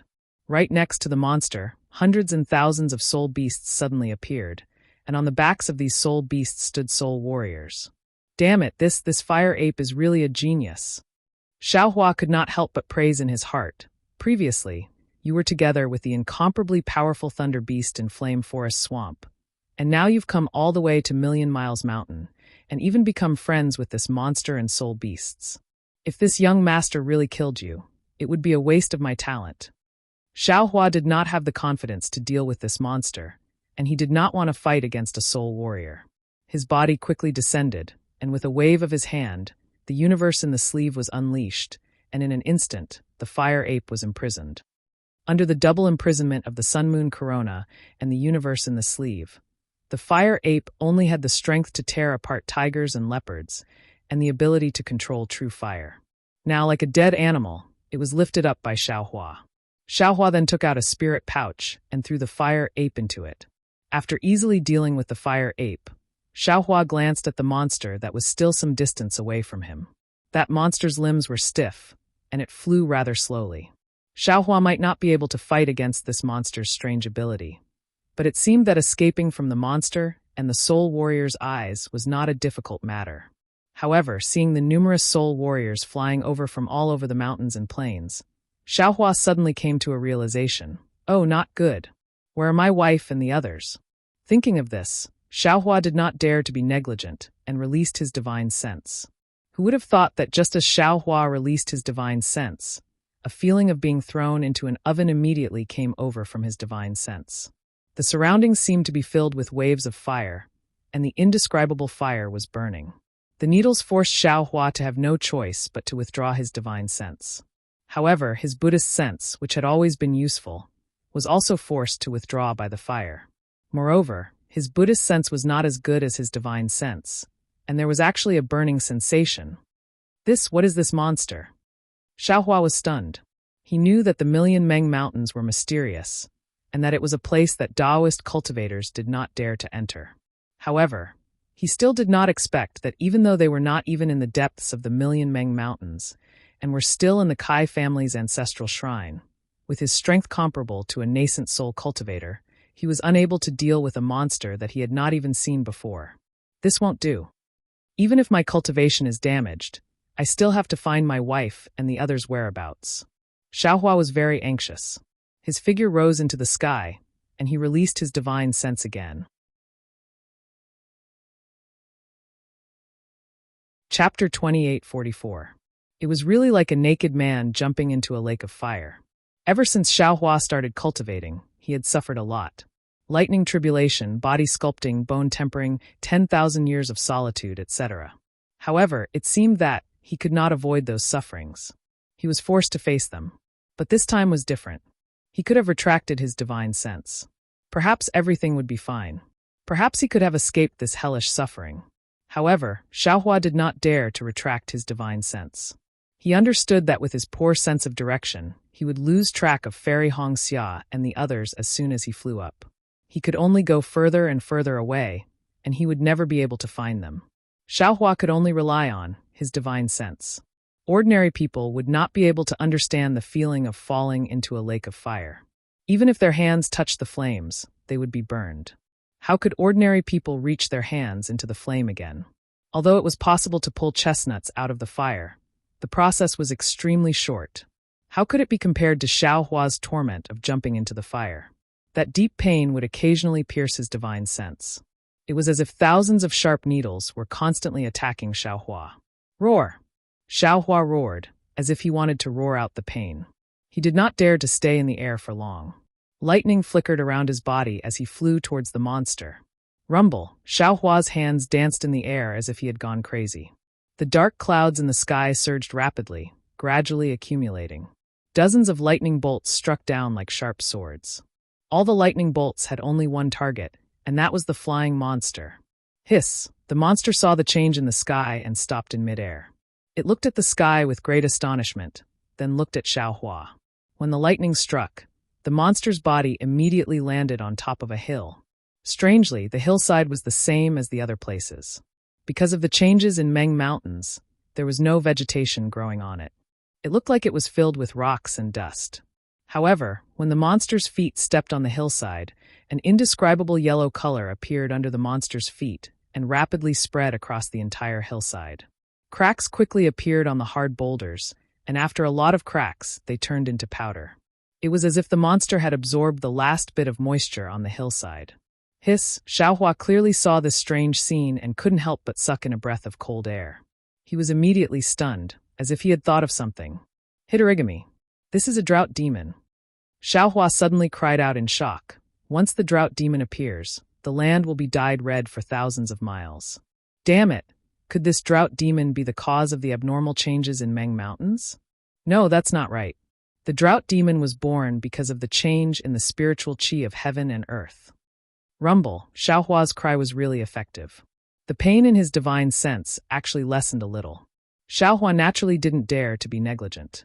His body turned into a bolt of lightning and rapidly flew toward a place, wanting to get away from this drought demon. Hiss hiss! The place where the lightning fell was precisely the standing drought demon. The threads of lightning, and the flickering lightning net all fell. However, the drought demon raised both of its hands slightly, as if it was raising fire to burn the sky. Countless lightning bolts fell on its body, causing it to fall to the ground. However, when the drought demon stood up very tenaciously, Xiaohua discovered that these heavenly lightning actually only knocked down some red hair and didn't hurt the drought demon in the slightest. Isn't this a little too powerful? Xiaohua's eyeballs were about to fall out. Although he knew that the drought demon had a head of copper and arms of iron, and that its entire body was hard, but he didn't expect it to be this hard. Woo, Hamba let out a rare cry. Xiaohua's entire body made a whoosh sound, as if it was about to explode. A splitting sensation emerged from his skull. Furthermore, that divine sense that was originally already covered in burns was actually cleaved apart by a kind of sharpness that was like a fiery sword. Motherfucker, how long has it been? My divine sense was already injured by the drought demon. Xiaohua smiled bitterly. He still stubbornly released his divine sense, continuing to sweep towards the distance. At this moment, the previously distant soul beasts were also flying closer. These soul beasts' bodies had some faint green brilliance. These green brilliances intertwined with each other, covering half the sky. Xiaohua's divine sense swept across some of these green brilliances, and a cool feeling entered his body. It was very pleasant. However, this feeling only lasted for a moment before the green brilliance began to corrode Xiaohua's divine sense, burning even more fiercely than the fire. Damn it! Xiaohua cursed angrily. He didn't want to get caught up in a fight with these soul warriors. His figure slightly turned, and he flew towards the side of the soul warriors. Unexpectedly, when they saw Xiaohua fly away, those soul warriors acted as if they didn't know. They continued to chase in the direction they came from, which was the direction where the drought demon fell. Moreover, because the drought demon was now flying and chasing after Xiaohua, it even waved the soul weapon in its hand, causing a sky full of green brilliance to pounce towards the drought demon. Oh, I understand now. Xiaohua suddenly realized, these millions of Meng Mountain soul cultivators are here to kill the drought demon. They're not here to help the drought demon save the fire ape. However, soon after, Xiaohua was stunned. But how can these soul cultivators kill the drought demon? But at this moment, Xiaohua's divine sense seemed to have discovered something. His face changed greatly, and a surge of anger involuntarily rose from the bottom of his heart. His divine sense retracted in a sorry state, and the lightning around his body flickered as he flew into the distance. It was actually the imperial lightning transformation that Xiaohua rarely used. Rumble, Xiaohua wasn't the only one flying. The dark clouds and lightning that had gathered in the sky earlier were also surging with Xiaohua into the distance. It seemed like Xiaohua's anger was soaring to the heavens, and the drought demon that was chasing after Xiaohua was also chasing after him. Because the drought demon had changed direction, it ran into the soul warriors. The green brilliance that blotted out the sky and covered the earth was like a gigantic tentacle that grabbed at the drought demon. Hiss! The drought demon's eyes that were covered by its red hair revealed a look of anger. It stretched out its hand and grabbed at the air a few times. A scorching heat comparable to the hand of a nascent soul cultivator shot up into the air.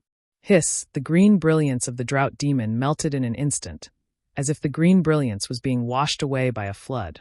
Roar! The dozen or so soul warriors that were closest to the drought demon waved the soul weapons in their hands. The soul beasts under their feet also spat out a green brilliance, and an obscure wave of energy enveloped the drought demon. Huff! Seemingly hit by the soul warriors, the drought demon shook its head slightly and opened its mouth to roar at the soul warriors. Gigi woo-woo. Seeing this, the soul warriors were overjoyed. They roared to each other and urged their soul beasts to gather even more soul warriors to attack. And the soul incantations in their mouths were rapidly recited, wanting to launch a fatal attack on the drought demon. Seeing so many soul warriors blocking its way, and even more so, becoming more and more difficult to deal with like flies, the drought demon lost its last bit of patience. Looking at Xiaohua's already disappearing figure, it opened its mouth to roar again and stretched out its hand to grab. Bang, bang, bang, a series of explosions rang out.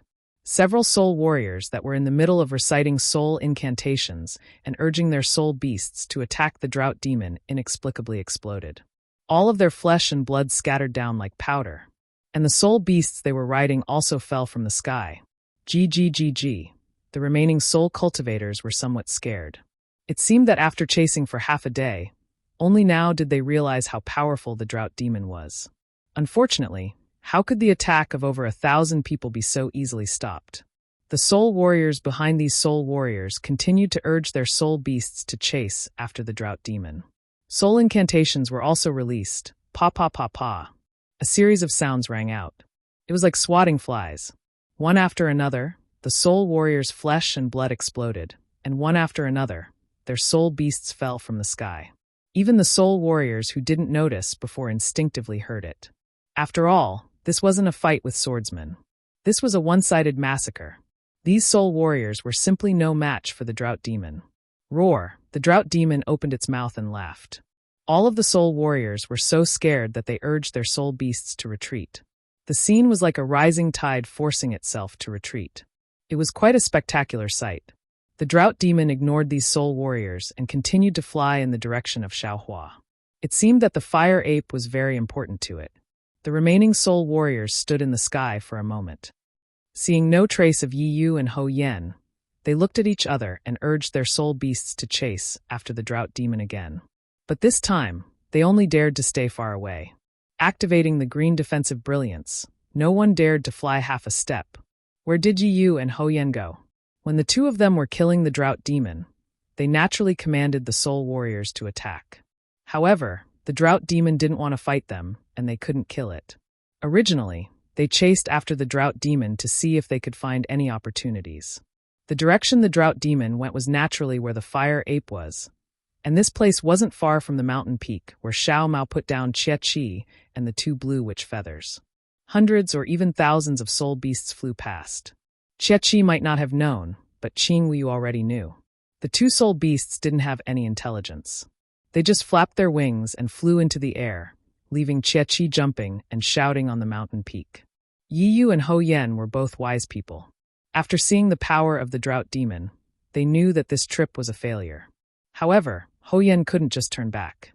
He sent his subordinates back and continued to mobilize the other soul warriors while continuing to chase after the drought demon. Yi Yu, on the other hand, had already achieved his goal. He wasn't afraid to follow behind Ho Yen. While they were quietly discussing how to deal with the drought demon, the blue witch feathers had already flown close to them. At first, Yi Yu didn't care. The blue witch feathers were just ordinary soul beasts in the millions of Meng Mountains. Who knew where these two soul beasts came from? But Seven was different. He thought about it for a while and figured it out. He knew that Xiao Mao had saved the soul beast in the Bai'an stronghold. Although he didn't know that Xiao Mao had brought two soul beasts with him. How could two soul beasts suddenly appear in such a barren place? Seven hurriedly reported this to Yi Yu. Yi Yu was a calculative person. Once he was reminded, he immediately understood. He was overjoyed and asked for help from Ho Yen.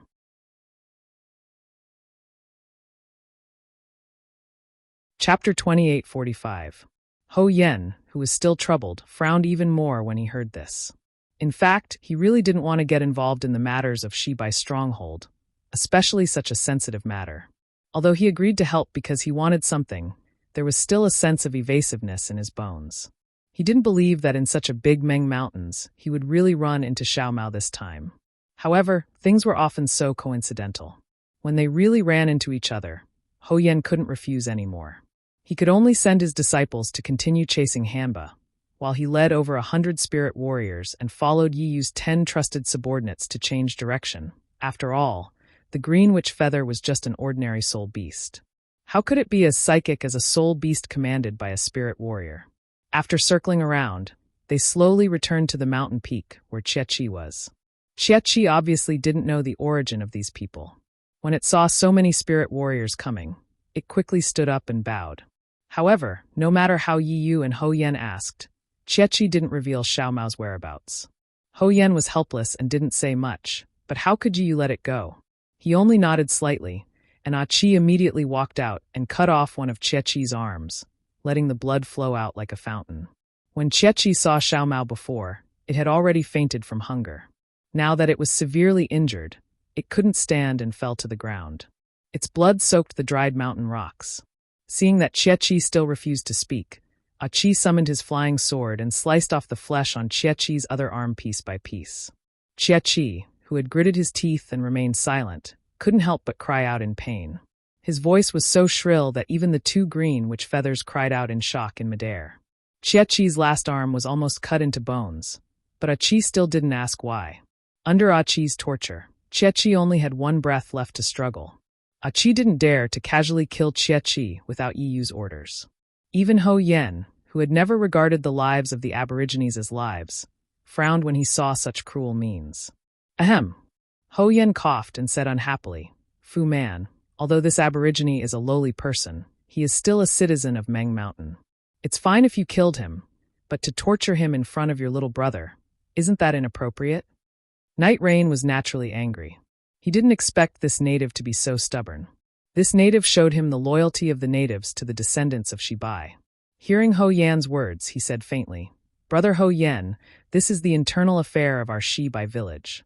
The untouchables here are my people. I am the Fu Man of the Shibai stronghold.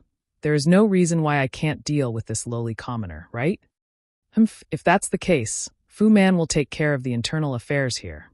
Ho Yen waved his hand, and the soul beast landed. Ho Yen pretended to leave. Hey, brother. You didn't expect that Ho Yen was already regretting his decision. He hastily shouted, but before he could finish his sentence, a strong wave of energy appeared in the sky. Then a light flashed in the sky. It was as if a hurricane had blown past. 3 figures appeared from the light and flew into the distance. Ah? Yi was shocked at first, but when he saw them clearly, he was wild with joy. Yes, of the 3 people who appeared, Xiao Mao, whom he wanted to kill the most, was among them. Xiao Hua, whom he feared the most, wasn't here. Wasn't this what he wanted? Ho Yen. Yi shouted recklessly, You and I have already agreed that the 3 of them have been sent here by the Huta goddess. Look carefully. That young cultivator is my enemy. You only need to kill him today, and everything I promised you before will still count. Ho Yen was also shocked. He didn't know how these 3 people appeared here. When he heard Yiyu's words, he was also moved. However, he was still cautious and said, It's just a few foundation establishment cultivators. Why do you need to worry about them? How about this? I'll help you stall these 2 foundation establishment cultivators. As for that, you can deal with it yourself. Okay, I'll do as brother says. When Yiyu heard this, he didn't say anything else. His soul beast roared in the air and rushed towards Xiao Mao. Several of Yiyu's confidants also urged their soul beasts to chase after Xiao Mao. Ho Yen wasn't in a hurry. He looked coldly at them and waved his hand. A soul warrior came forward and gave a few orders. The 100 soul warriors shouted a few times and waved their soul armaments. Gradually, a green light appeared and rushed towards Li Zongbao and Fairy Hongxia. Ho Yen reached out his hand, and a snow-white bone staff appeared in his hand. The soul beast under his feet also flew up. Ga, the 2 blue shaman feathers didn't know what was going on. They flapped their wings and flew into the air to catch up with the other soul beasts. Although none of the soul beasts were blue shaman feathers, the 2 blue shaman feathers seemed to be very close to the other soul beasts. From time to time, they would soar up and play with the other soul beasts. The green light also wrapped around the blue shaman feathers. In the blink of an eye, the entire mountain was empty except for Chia Weeping. Chia Weeping struggled painfully to get up. Almost immediately, he fell to his knees and stared at the sky. He stared at the direction where the others were going and saw Xiao Mao's tall figure. Xiao Mao and the others were just as surprised. They were originally together with Xiao Hua, so their speed was roughly the same. However, just as they were about to be teleported away, Xiao Hua's figure suddenly sped up again. He actually surpassed them by more than 30 meters, disappearing into the space ahead of them. It was truly impossible for them to catch up. However, when Xiao Mao and the others reappeared in midair, they found themselves in the millions of Meng Mountains. Sure enough, Xiao Hua was separated from them. Of course, when they realized that this was where Xiao Hua was before, they heard the cries of soul beasts behind them. With a sweep of their wills, they knew that Yiyu was here. Truly, enemies are bound to meet. Li Zongbao sneered. With a clap of his hand, the immortal slaughtering whip appeared in his hand. Fairy Hongxia was even calmer. She opened her mouth and the phoenix token flew out and landed in her hand. Seeing the 2 of them take out their magical treasures, Xiao Mao did not dare to be negligent.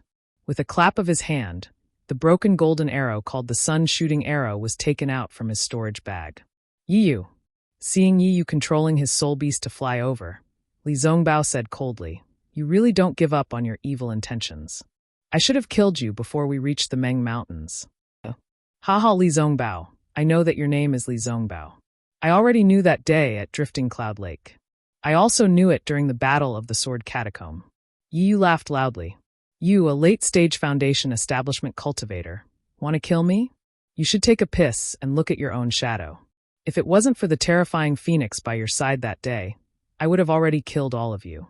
How could I have kept you alive until today? Yi Yu set up a soul formation in the Sword Catacomb and helped the sword cultivators of Huan Country to fight against the cultivators of the 3 cultivation countries. Fairy Hong Xia waved her hand, causing the 5-colored phoenix medallion to emit a 5-colored brilliance around her. Then she said coldly, Today there are also soul cultivators fighting against swordsmen in Meng Mountains. Are you a swordsman? Or a soul cultivator?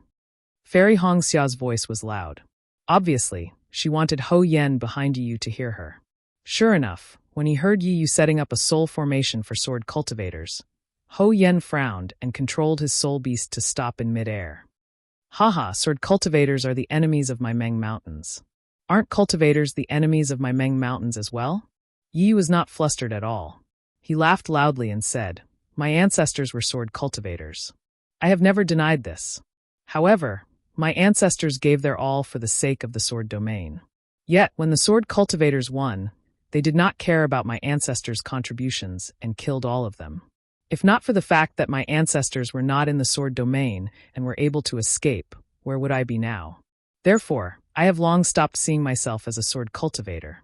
The reason why I set up a soul formation in the Sword Catacomb to help LV Ruochang is because I have an agreement with her. The blood souls that activate the soul formation must be the disciples of the 4 sects who killed my ancestors. I am avenging my Yi clan. Although the swordsmen are fighting against the soul cultivators of Meng Mountains, I have always had a clear conscience and have always seen myself as a member of Meng Mountains. If you want to talk about this, you are looking down on the people of Meng Mountains. Hearing this, Ho Yen was enlightened. But then he was displeased. If Yi Yu had said this first, he might not have cared. Just like what Yi Yu said, the life and death of cultivators had nothing to do with him. Moreover, with Yi Yu's status, Ho Yen knew that Yi Yu would never do anything that would harm Meng Mountains for the sake of swordsmen.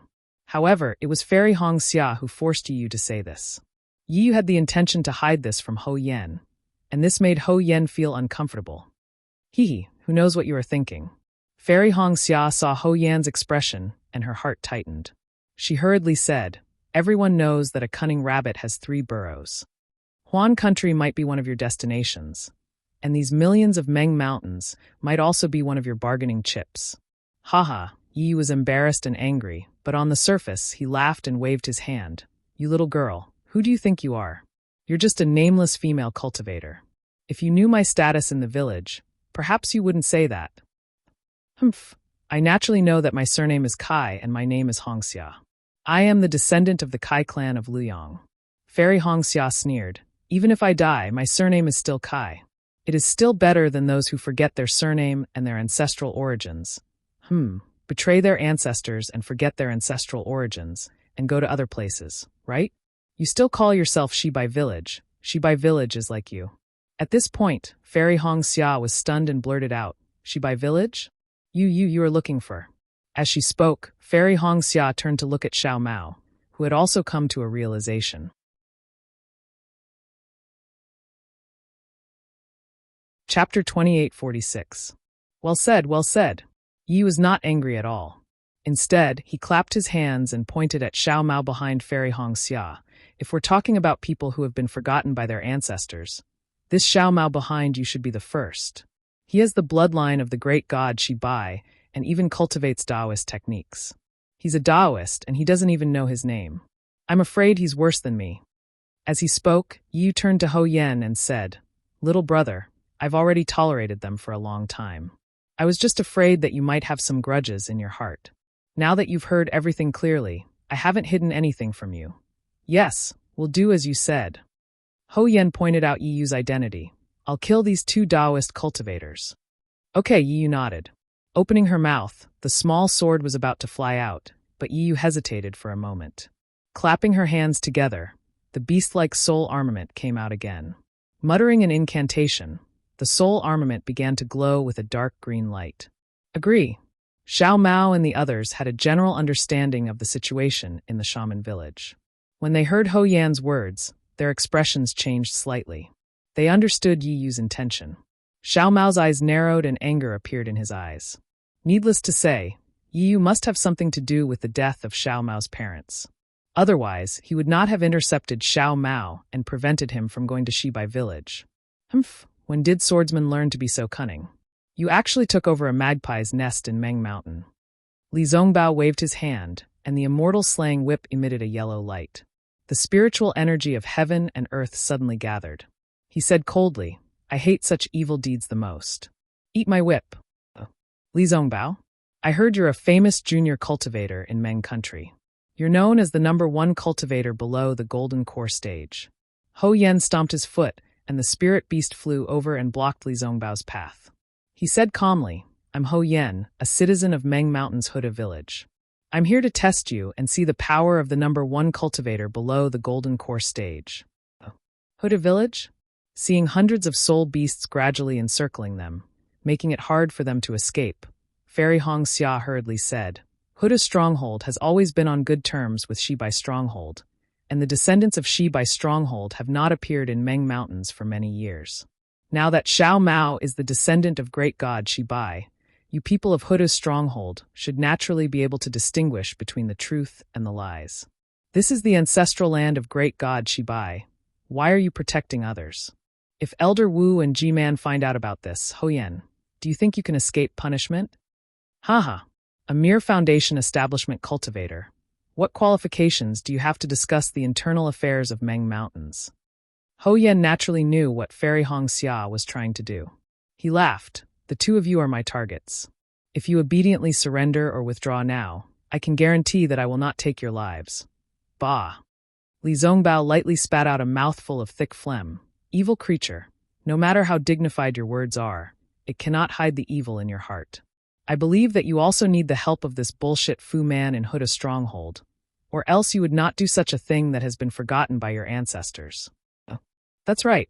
Xiao Mao flew out from behind Fairy Hong Xia, pointing his finger at Xia weeping on a distant hillside, and said with grief and indignation, to use such cruel means to deal with the people under your command. You people do not deserve to be the people of Meng Mountains. Immediately after, Xiao Mao mumbled a dozen words in the native language of Meng Mountains. When he spoke, even though Ho Yan and the others were prepared, their expressions still changed. Even the hundreds of soul warriors flying in the air showed hesitation on their faces. Brother Ho Yan, Yi Yu naturally did not allow Xiao Mao to say anything more. He waved his hand, signaling a few of his trusted subordinates to attack. At the same time, he said to Ho Yan, if not now, then when? Good. Ho Yan stretched out the bone staff in his hand and ordered loudly, my sons, these 2 Dao sect cultivators have broken into Meng Mountains. You all are under the orders of Hutu Great God to destroy the enemy. Kill them. When the soul warriors heard that they did not attack Xiao Mao directly, they were all overjoyed. They all roared and urged their soul beasts. The dark green brilliance was like 2 huge fingers, pointing at Li Zongbao and Fairy Hong Xia. Li Zongbao and Fairy Hong Xia naturally did not dare to fly. The two of them looked at each other, nodded slightly, and urged their transcendence energy. Li Zongbao waved his immortal slaughtering whip, and a lifelike shadow of the whip streaked across the sky, meeting the dark green brilliance head-on. In the blink of an eye, the shadow of the whip fell into the dark green brilliance. At the moment of contact, the shadow of the whip suddenly scattered, turning into hundreds of thumb-sized whip shadows. Puff, puff, puff, puff. The immortal slaughtering whip destroyed more than half of the green brilliance that was pointing at Li Zongbao. There were even a few small green brilliants that rushed into the green brilliance and hit the soul warriors in front of them. The soul warriors were shocked. They waved the soul weapons in their hands, and the soul beasts under their feet also opened their mouths, emitting a green brilliance in an attempt to block the whip shadows. Pow, pow, pow, several more sounds were heard. The 4 or 5 whip shadows destroyed the green brilliance, and the whip shadows disappeared.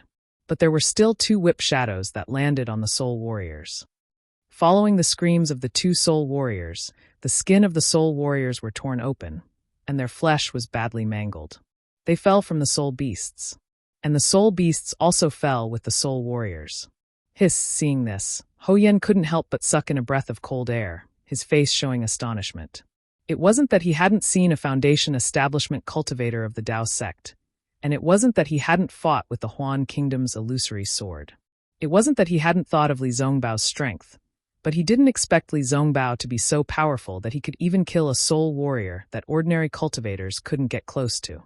Looking at Fairy Hongxia, it was even more beyond his expectations. The five-colored phoenix token in Fairy Hongxia's hands looked very beautiful.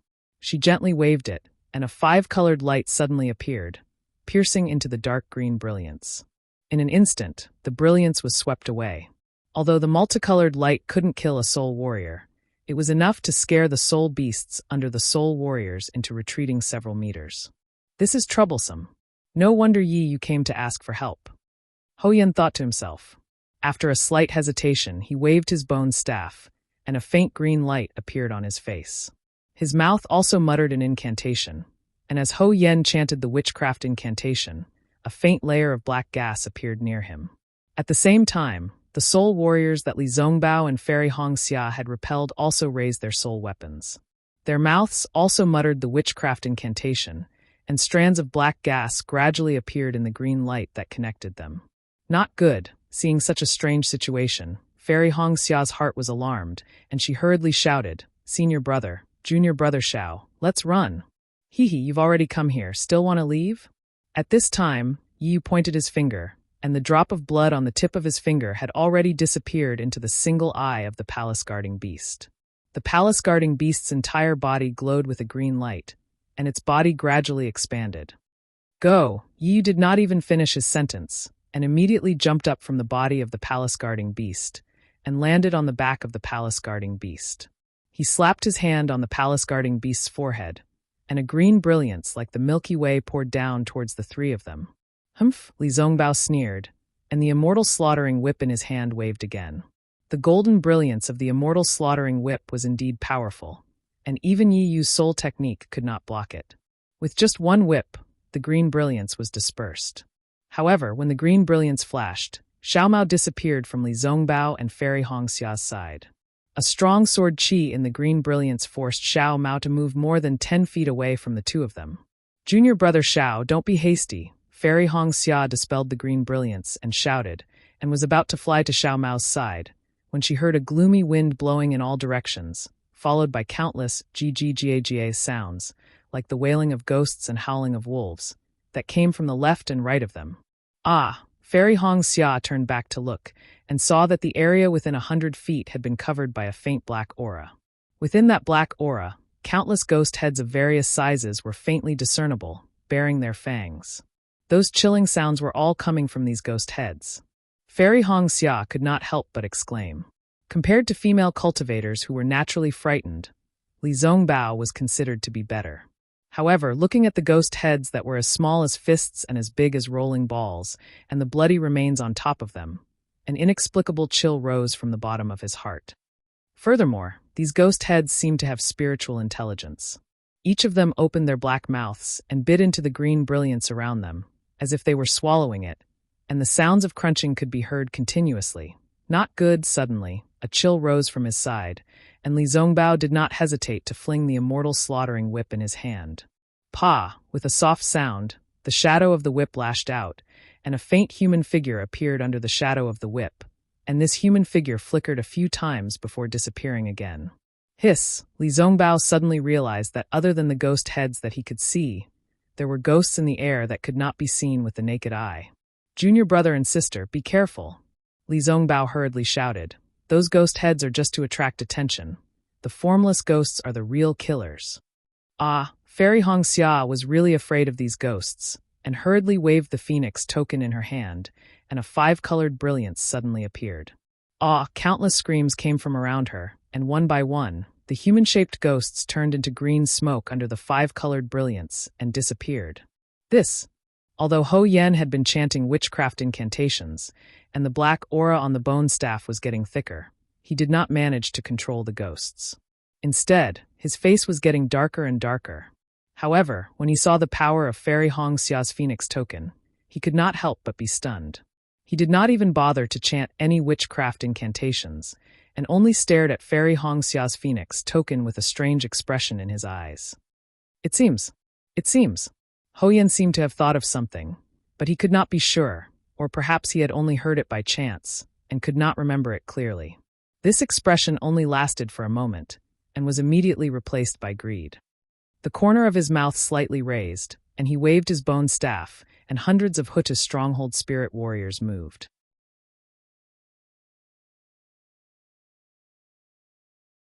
Chapter 2847. Woo woo, hundreds and thousands of ghost heads rushed out from the green light. Under each ghost head, there was a surge of black gas. They charged towards Li Zongbao and Red Dawn Fairy ferociously. Fight! Li Zongbao did not have any other tricks up his sleeve. He knew that all spells would be ineffective. He could only activate the celestial slaying whip to defend himself. Piak piak piak, one by one, the ghost heads were destroyed by the golden light of the celestial slaying whip and turned into streaks of black gas. This black gas then gathered with the black gas of the other ghost heads and surrounded Li Zongbao. Although Li Zongbao was brave, there were too many ghost heads. Inadvertently, a ghost head bypassed the celestial slaying whip and rushed towards Li Zongbao's legs. It easily bit on Li Zongbao's protective light. Ka-ka, sounds came from the ghost head's mouth. After a few bites, Li Zongbao's protective light started to flicker. Li Zongbao hurriedly waved the celestial slaying whip and easily destroyed the ghost head. However, he was still a little nervous. He was not a golden core cultivator and could not have a protective golden light like Xiaohua. This protective golden light was naturally a defensive yellow talisman. Of course, as an outstanding disciple of the Utopia faction, Li Zongbao also had a defensive magic item on him. However, he did not think that this protective magic item would be able to stop the ghost heads from swallowing him. Moreover, the celestial slaying whip was still an unformed spiritual weapon. Xiaohua had already said that it had to be nurtured properly until the weapon's spirit matured. Only then would it be of great use. However, since entering the Huan Kingdom, Li Zongbao had used the celestial slaying whip more than once. It was like a fetus in its mother's arms being disturbed time and time again. How could it be born in 10 months? At this moment, after using the celestial slaying whip a few times, a gust of counterforce was generated from the celestial slaying whip. It rushed straight into his meridians and blood vessels. This counterforce was different from the one from the celestial slaying whip. During the Battle of the Sword Catacomb, Li Zongbao's cultivation level and magic power were not enough to fully control the celestial slaying whip. The counterforce was mainly damaging Li Zongbao's meridians and dantian. At this moment, the damage caused by this shapeless spirit artifact was more towards one's bloodline and mind. An indescribable sense of irritation and bloodiness gradually arose in Li Zongbao's heart. Looking at Fairy Hong Xia, she seemed to have lost her usual calmness. Although the phoenix token in her hand was waved from time to time, there was no pattern to it. It was as though she was dancing purely out of fear. They couldn't form a regular attack. Therefore, even though this five-colored light was very powerful and could block the ghostly heads and formless ghostly spirits better than the immortal slaughtering whip, the ghostly heads outside the light were gradually killed. However, even more ghostly heads and ghostly spirits were still pouncing on the light and devouring it. Furthermore, looking at how Fairy Hong Xia's arm was moving slower and slower, it was obvious that her magical power was running out. Whiz! A long and thin cry rang out from about 100 feet away from Fairy Hong Xia. The palace-guarding beast under Yi Yu raised its slender neck, and its body glowed with a green light. The green light then gathered in front of the palace-guarding beast's chest. Following that, the palace-guarding beast spat out a half-chi-long green soul sword from its mouth and flew towards Xiao Mao, who was holding the shooting sun arrows in his hands. Xiao Mao had been channeling his magical power all this while. Although he had not fully accumulated his power, the soul sword was already flying towards him. He did not dare to be careless. A golden light shot out, and the shooting sun arrow flew towards the green soul sword. Woo! The shooting sun arrow disappeared in a flash and reappeared in front of the soul sword. The tip of the arrow seemed to have boundless strength, as though it could split the air in half. But what was extremely strange was that the soul sword at the tip of the arrow did not seem to be there at all. It passed through the shooting sun arrow and continued flying towards Xiao Mao. Furthermore, after passing through the shooting sun arrow, the speed of the soul sword suddenly increased. In the blink of an eye, it was less than 5 zhang away from Xiao Mao's forehead. Oh no, Xiao Mao saw that the shooting sun arrow that he had been accumulating power for a long time had missed its target. His heart turned pale with fright. An inescapable sense of control emerged from the soul sword and covered his forehead. A feeling of being unable to escape arose spontaneously. Damn it, this Meng Mountain spirit art is too strange. Xiao Mao smiled bitterly. He knew that he could no longer escape. Therefore, he decided not to evade. He channeled the shooting sun arrow and flew towards Yi Yu without hesitation. He wanted to perish together with her. Jie, the sound of a beast's cry could be heard. Suddenly, a huge green shadow descended from the sky and blocked in front of Xiao Mao. It was the huge green witch feather. Yes, the green witch feather was not sentient. It had been playing with many spirit beasts. But when it saw that Xiao Mao was in danger, how could the green witch feather not give up its life? However, this soul sword was not an ordinary flying sword. Although the green witch feather's body was huge, the soul sword flew past the green witch feather and easily shattered its soul. The green witch feather only stopped flapping its wings for a moment and fell straight down from the sky. And it was obvious that the green witch feather's soul was too weak. After the soul sword was destroyed, it did not dim much. It only paused for a moment before thrusting towards Xiao Mao again. In the blink of an eye, it was less than half a foot away from Xiao Mao's forehead. Just as the soul sword struck down the blue sorcerer feather, the shooting sun arrow arrived in front of Yi Yu. Yi Yu was shocked when he saw the shooting sun arrow emitting a powerful ripple of mana and an indescribable, terrifying aura of death. He quickly opened his mouth and threw out his dagger. With a crack, the dagger and the shooting sun arrow were both deflected. Xiao Mao's shooting sun arrow, a Foundation establishment cultivator, was actually on par with Yi Yu's dagger, a mirage sword cultivator. Even though the shooting sun arrow was deflected, it did not slow down. Several spirit beasts next to Yi Yu were unable to dodge in time and were all pierced by the shooting sun arrow. They did not even have time to scream before they fell from the sky. The spirit warriors were also heavily injured. Damn it! Yi Yu's heart ached. These soul warriors' cultivation levels were about the same as those at the early stage of the Foundation establishment and the peak of the aura refining stage. But they were loyal. It wasn't easy for him to train a few of them in the Shibai village. Kill, Yi roared in his mind. The spirit beast under his feet swung its tail, and the soul sword pierced Xiao Mao's forehead. Ga, the other green witch feather cried out. It was a bit confused as it watched its mother fall from the sky. Then it looked at Xiao Mao, then at the corpse of the older green witch feather, and quickly fell down. With a boom, the corpse of the green witch feather fell to the ground. There was a large cloud of dust, but in the battle no one saw it. Little green witch feather fell down and let out a few ga-gob sounds. Using its beak, it saw that its mother was ignoring it. It was a bit helpless. Then it turned its head to look at Xiao Mao. Then it flew to a distant mountain peak. There, Qieqi was kneeling in a pool of blood and looking at Xiao Mao with great sincerity. Qieqi's mouth was still muttering, but no one knew if he was praying or doing something else. Those trembling legs, those arms that had already turned into white bones, he didn't know what kind of power was supporting him bitterly. Qieqi's eyes were fixed on the soul sword piercing Xiao Mao's forehead. His heart was already in a knot. Needless to say, Xiao Mao's life was what Qieqi was most concerned about. It had long surpassed his own life. The soul sword was like a bolt of green lightning that instantly pierced Xiao Mao's forehead. The moment the soul sword entered his body, a trace of sorrow flashed through Xiao Mao's eyes. The desire to control life and death had never been so strong. The desire to control power had never been so strong. Perhaps only in the face of death, in the face of complete despair, could one's most primitive desire be aroused. Facing Xiao Mao, a smile appeared on Yi Yu's face. Cultivators had no special ability to resist the soul sword. Unless they were golden core or nascent soul cultivators, or their own heavenly talisman patterns could block it. As for Foundation establishment cultivators, only death awaited them. Who knew that when the soul sword entered Xiao Mao's forehead, a cluster of green light bloomed from the spot where the soul sword entered. It was like a blooming morning glory. On the petals of the soul sword, many small green seal runes swam out. The change in Xiao Mao's forehead stunned Yi Yu. The soul sword that had just disappeared flew out from the green seal runes and attacked the palace-guarding beast under Yi Yu's feet. Moreover, the soul sword's trajectory was exactly the same as before, but its speed was several times faster. Before Yi Yu could react, the soul sword rushed into the palace-guarding beast's mouth. Aoo! The palace-guarding beast cried out in pain.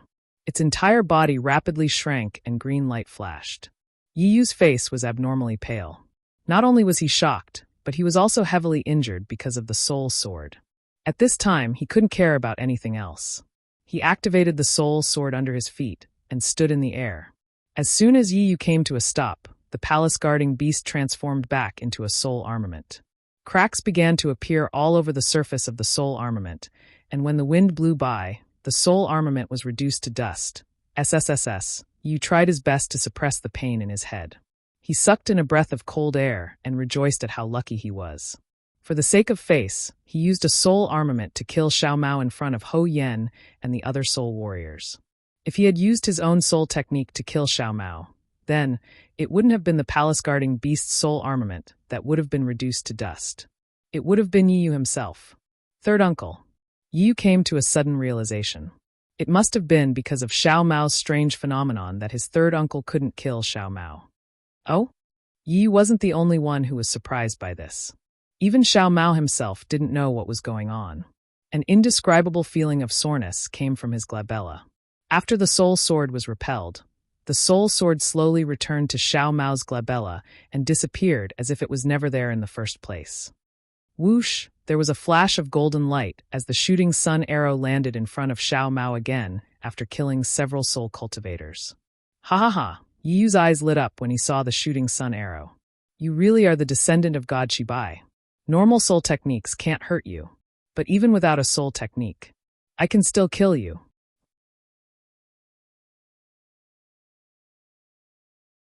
Chapter 2848. As he spoke, Yi Yu's sword flashed and a dragon-shaped sword appeared from his body. Gusts of wind blew and countless amounts of heaven and earth spiritual chi rushed towards Yi Yu's dragon-shaped sword. Roar, as the orange-yellow sword light soared into the sky from Yi Yu's body. An extremely complete dragon-shaped sword intent flashed within the sword light. An enormous and indescribable aura spread out from the dragon-shaped sword, enveloping an area of several dozen meters around it. The dragon-shaped sword was extremely ferocious and was very similar to Yi Yu's arrogant face. The entire dragon-shaped sword circled in the air and flew towards Xiao Mao. Under the dragon-shaped sword Xiao Mao's entire body was covered by the aura. The aura was like a tidal wave that completely drowned him. There was no room for him to breathe. Go! Xiao Mao knew that this was a critical moment. The dragonization manual in his meridians was activated, and his true yuan rushed into the shooting sun arrow like a flood. Instantly, the tip of the shooting sun arrow emitted a strong golden light. The entire arrow flew into the air and destroyed the sword will. It then shot towards the head of the dragon-shaped sword will. When Xiao Mao sent Night Rain's soul sword back, Ho Yan's bone staff also slowly drew a line in the air. The appearance of the green seal text really gave Ho Yan a fright. However, when he saw the green seal text disappear, Ho Yan's eyes flashed with a pensive light. The bone staff in his hand just happened to draw an oval in the air. As Ho Yan lifted the bone staff, it was as if he was opening a lid. A thick black gas flew out from the oval. Ao, a mournful ghostly cry came from the black gas, causing Li Zongbao and Fairy Hong Xia, who were surrounded by the ghostly heads, to tremble in fear. Wu, a thick black shadow rushed out from the black smoke. A ghost head that was several times larger than all the previous ghost heads opened its pitch-black mouth and revealed itself. Hiss hiss. The ghost head spun a few rounds in the air and laughed loudly. Ho Yan's face was a little pale, but he still chanted an incantation and pointed the bone staff in his hand. A green light fell on the ghost head, and the ghost head suddenly trembled, as if it was extremely afraid of Ho Yan. It flew towards the direction the bone staff was pointing at. The targets of the ghost heads were naturally Li Zongbao and Fairy Hong Xia. When the ghost heads charged into the group of ghost heads, they were not in a hurry to attack Fairy Hong Xia's five-colored light. Instead, they opened their mouths wide and swallowed a dozen ghost heads nearby with crunching sounds. In an instant, the ghost heads were scared out of their wits. Evil creature. Ho Yan cursed and pointed the bone staff in his hand again. The ghost head quickly flew up and rushed towards Li Zongbao, who was not protected by the five-colored light. You're courting death. Li Zongbao's red flashed across his face again. Bang! The ghost head was head. However, the two ghost heads laughed at the same time and turned back into two complete ghost heads. They then bit at Li Zongbao from two different directions. Attack! Li Zongbao waved his hand again, and destroyed the two ghost heads at the same time. Although part of the ghost heads were destroyed by the immortal slaying whip, the remaining part formed another 4 ghost heads and charged at Li Zongbao again. Sigh, what a pity about this spiritual artifact. Seeing that the immortal slaughtering whip could not kill the ghost heads, Li Zongbao sighed. He knew that a spiritual artifact would not be this powerful. It was just that his magic power was not enough and the spiritual artifact was not completed yet. However, he also knew that if he could not escape this calamity today, this spiritual artifact would not be completed in this lifetime. Where did Xiaohua go? Instantly, Li Zongbao thought of Xiaohua again. He can ignore my life, but does he dare to ignore Fairy Hongxia's life? Li Zongbao was in danger, and Xiao Mao was even worse. The shooting sun arrow was the dragon-shaped sword that hit Night Rain. Although the golden light on the shooting sun arrow was destroyed by the dragon-shaped head, the dragon body was not damaged and still pierced towards Xiao Mao. Before the dragon-shaped sword could get close, another green witch feather cried out from midair. The smaller green witch feather also flew down. Different from the older green witch feather, there was a person sitting on the smaller green witch feather. It was the dying Qiu weeping. Pung, with a muffled sound, the dragon-shaped sword hit the green witch feather. There was no suspense at all. Although the green witch feather's body was big, the sword that formed the dragon-shaped sword cut the green witch feather into pieces and even cut through the corpse. As for Qiu weeping, the sword cut through his body and he ended up like the green witch feather. The poor native Qiu weeping. Although he was saved by Xiao Mao from the mouth of another native, he still could not escape the fate of being killed by Meng Mountain's soul warriors. This devout native, until his death, his eyes were still filled with determination and conviction as he stared at Xiao Mao. He could not bear to look away for even a moment. The deaths of the green witch feather and Qiu weeping were not without effect. At least the dragon-shaped sword was blocked. However, just as the dragon-shaped sword intent faded, a sharp sword beam rushed out from the dragon's body. It was none other than Night Rain's intrinsic sword. It had been hidden under the sword intent in an attempt to sneak an attack on Xiao Mao. The origin sword had just flown out, and the corpses of the green witch feather and Qiu weeping had not yet landed when a faint, scarred divine swept over from afar. This divine was so weak that it was like an old man in his twilight years. It was weak, but from this divine will, there was a tenacity and persistence. However, when the divine swept over the corpses of the green witch feather and Qiu weeping, this divine was ignited in an instant. A feeling of extreme anger came from this divine will. At the same time, in the distant sky, there was a faint rumbling of thunder. Hurry, the terrifying phoenix is coming. Night Rain felt the divine will and immediately urged, this guy is almost as strong as a nascent soul cultivator.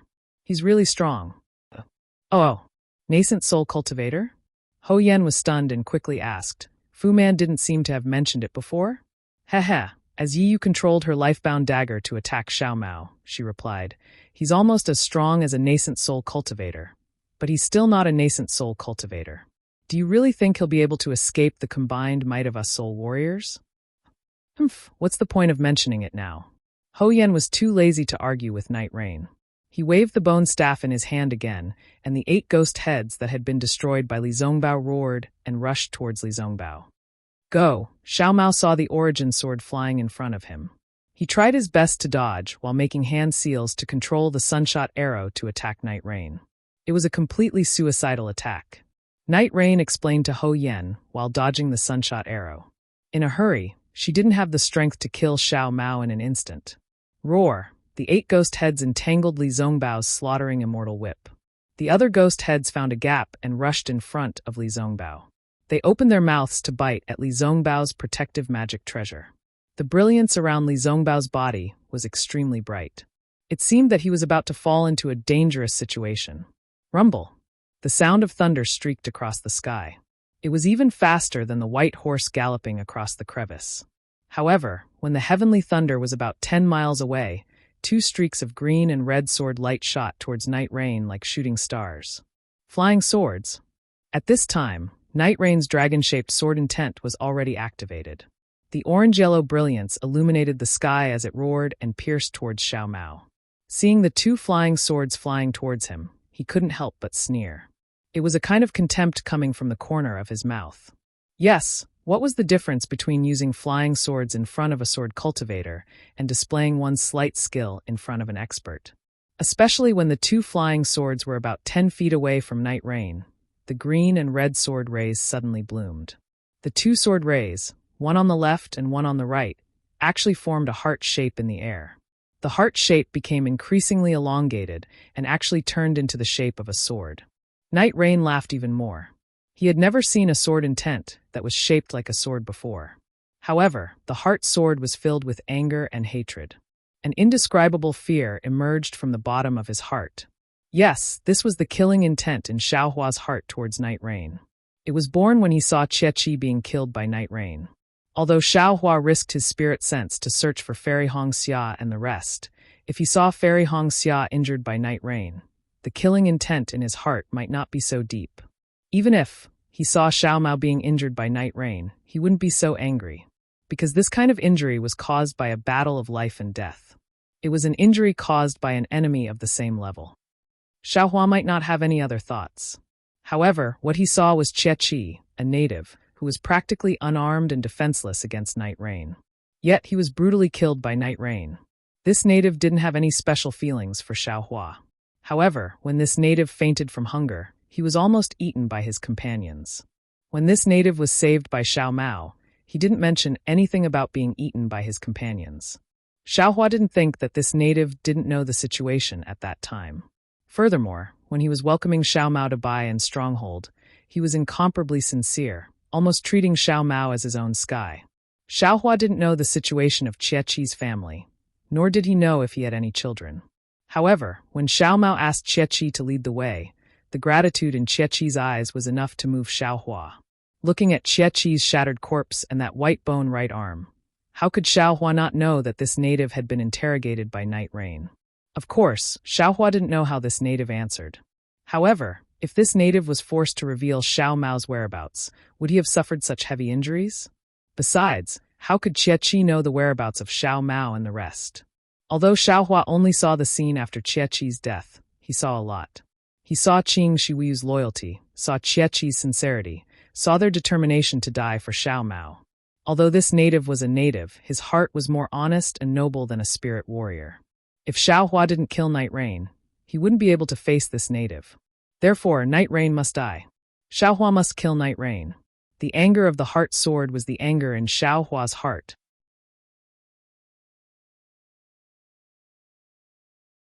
Chapter 2849. Yi Yu didn't know the origin of Xiaohua's anger, nor did he care about the newly born heart sword. However, as soon as the heart sword was born, a sharp sword Qi rushed out from the heart sword. A nearly invincible sword Qi rushed out from the heart sword, not at all inferior to his own soaring dragon sword intent. The ridicule on Yi Yu's face froze. Whoosh, as soon as the heart sword was born, it met the incoming soaring dragon sword intent head-on. The two sword intents collided, and a wave of Qi soared to the sky. After a loud bang, the orange sword Qi and the green and red sword Qi scattered like tiny snakes. Yi Yu's body couldn't be controlled under the power of the sword Qi and involuntarily flew back. A dark red color appeared on his face, and his eyes were filled with indescribable astonishment. Transform. Transform into a sword. Yes, the sword Qi of the heart sword defeated Yi Yu's disdain. This sword intent was something he was familiar with and desired. How is this possible? Yi Yu whispered and hurriedly urged the somewhat chaotic sword Qi in his body. This Xiaohua is still several li away. He is a Dao sect cultivator. At this moment, a sharp pain came from his Naiwan palace, as if a sharp awl had pierced deep into his body. Hiss, Yi Yu just sensed it, and at the same time, he hurriedly urged a secret technique to block Xiaohua's soul stab. Not waiting for him to counterattack, rumble. Countless lightning bolts flew close to the sky and fell down. Each lightning bolt was like a sharp sword, and it struck the hundreds and thousands of ghost heads.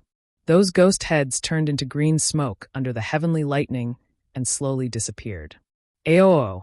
The ghost head that attacked Li Zongbao heard the thunder, and although it wasn't hit by the heavenly lightning, it still slightly trembled. Obviously, it was extremely afraid of the thunder. Seeing this, Ho Yen frowned and shouted a few times. He waved his bone staff, and a burst of black Qi rushed into the ghost head. The ghost head seemed to have eaten a spirit herb, and suddenly swelled up. With a crunch, it bit on Li Zongbao's defensive brilliance, and the brilliance was instantly annihilated by more than half. Under Hou Yan's command, the soul cultivators that surrounded Li Zongbao and Fairy Hong Xia immediately split into 80% and flew towards Xiaohua on their respective soul beasts. However, they didn't dare to use the ghost heads, and instead sent out beams of green light to block Xiaohua's soul formation technique, and to block Xiaohua. Senior brother, don't panic. Fairy Hong Xia was already somewhat weak, but she still managed to wave the Phoenix command to protect Li Zongbao. Don't worry about me, Li Zongbao said coldly. Protect Xiaomao first. While speaking, Li Zongbao waved his slaughtering immortal whip and destroyed a ghost head. Okay, Fairy Hong Xia knew that Li Zongbao was in a critical situation, but he wasn't Night Rain's target. Xiaomao was not only someone Night Rain wanted to kill, but also the descendant of Meng Mountain's Shibai. He was the hope of the people of Shibai village, and his safety couldn't be lost. But when Fairy Hong Xia waved the Phoenix command, the green and red heart swords flew in front of Xiaomao. The 3-foot-long heart swords were like a white jade pillar that supported the heavens and firmly protected Xiaomao. Darling Xiao is here. Fairy Hong Xia's heart relaxed for no reason, and she looked into the distance. Xiaohua's figure was already in sight. Facing the dozens of soul warriors and soul beasts, he didn't hesitate to take out the soul-absorbing bell. The toad, under the control of the soul strands, struck the soul-absorbing bell. With a loud clang, the dozens of soul warriors swayed slightly, and the green light that filled the sky suddenly flashed. But only for a moment, the green light seemed to go crazy. It rushed into the soul-absorbing bell, and with a ka-cha-cha sound, the soul-absorbing bell cracked open. Then, the toad began to tremble rapidly. Like sand being blown away by the wind, the toad turned into fine dust and fell to the ground. It was just like Night Rain's guardian beast was defeated. What's more, the strands of soul strands that Xiaohua used to control the soul strands were suddenly hit by a strong force. All of the strands of soul strands couldn't help but dance with the strong force, and this dance was transmitted to the mysterious dark clouds. Damn it, the soul armaments I picked up are trash. Startled, Xiaohua hurriedly pulled out his strands of soul strands and tried to absorb them into the dark clouds. Rumble, rumble, rumble. In just a moment, the dark clouds in Xiaohua's mind seemed to have been hit by a heavy punch. It shook for a moment, and in front of Xiaohua, the entire world was shaking. Trying to be clever but making a fool of myself. Xiaohua resisted the nausea and discomfort with great difficulty. Without the slightest hesitation, he made a grabbing motion with his hand. Several more bolts of heavenly lightning fell, striking the several dozen spirit warriors. Threads of lightning flickered within the green light, slowly melting the green light. Roar! The dozens of soul warriors struggled to use their soul arrays to block the lightning. Roaring in unison, they waved their soul armaments, and at the same time, their soul beasts attacked in order to stop Xiaohua. Humph! Xiaohua snorted coldly. After looking at the dozens of soul warriors, he saw Night Rain controlling her flying sword. Furthermore, Night Rain himself flew out. While Xiaohua was controlling his sword intent from afar, the sword energy around his body was also surging. Clang! The sound of a sword shook the heavens. Xiaohua's figure slowly transformed into a sword and suddenly swung it in the air. Kacha! A crisp sound came from the collision between the sword and the soul arrays of the soul warriors. The green light of the soul arrays was cut in half by Xiaohua's sword. Good, seeing the soul arrays broken, Xiaohua was overjoyed. Swordsmen really are the nemesis of soul warriors.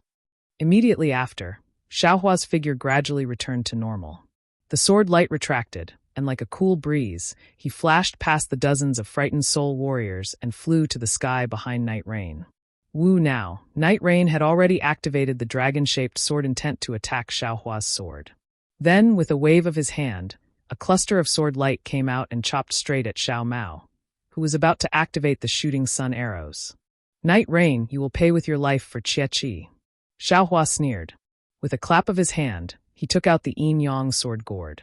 The executioner's elemental light rushed out, and the green and red elemental light came straight down, twisting towards Night Rain's neck. The executioner's elemental light was Xiaohua's sharpest move. Even something as strong as the executioner's elemental light would be defeated, let alone Night Rain. Xiaohua narrowed his eyes and prepared to look at Hou Yan, who was controlling the ghost head to deal with Li Zongbao.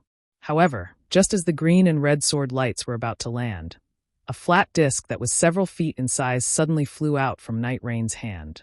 This disc seemed to be made of metal, but it wasn't. It seemed to be made of wood, but it wasn't made of wood. There wasn't any light coming from it, and it didn't seem to be made of anything. But under the green and red elemental light, this thin disc had some specks of light on it.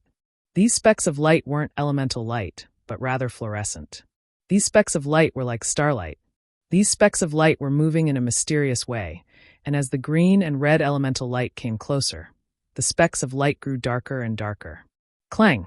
The executioner's elemental light was blocked by this strange disc. And the disc was spinning slightly, as if it wasn't damaged at all.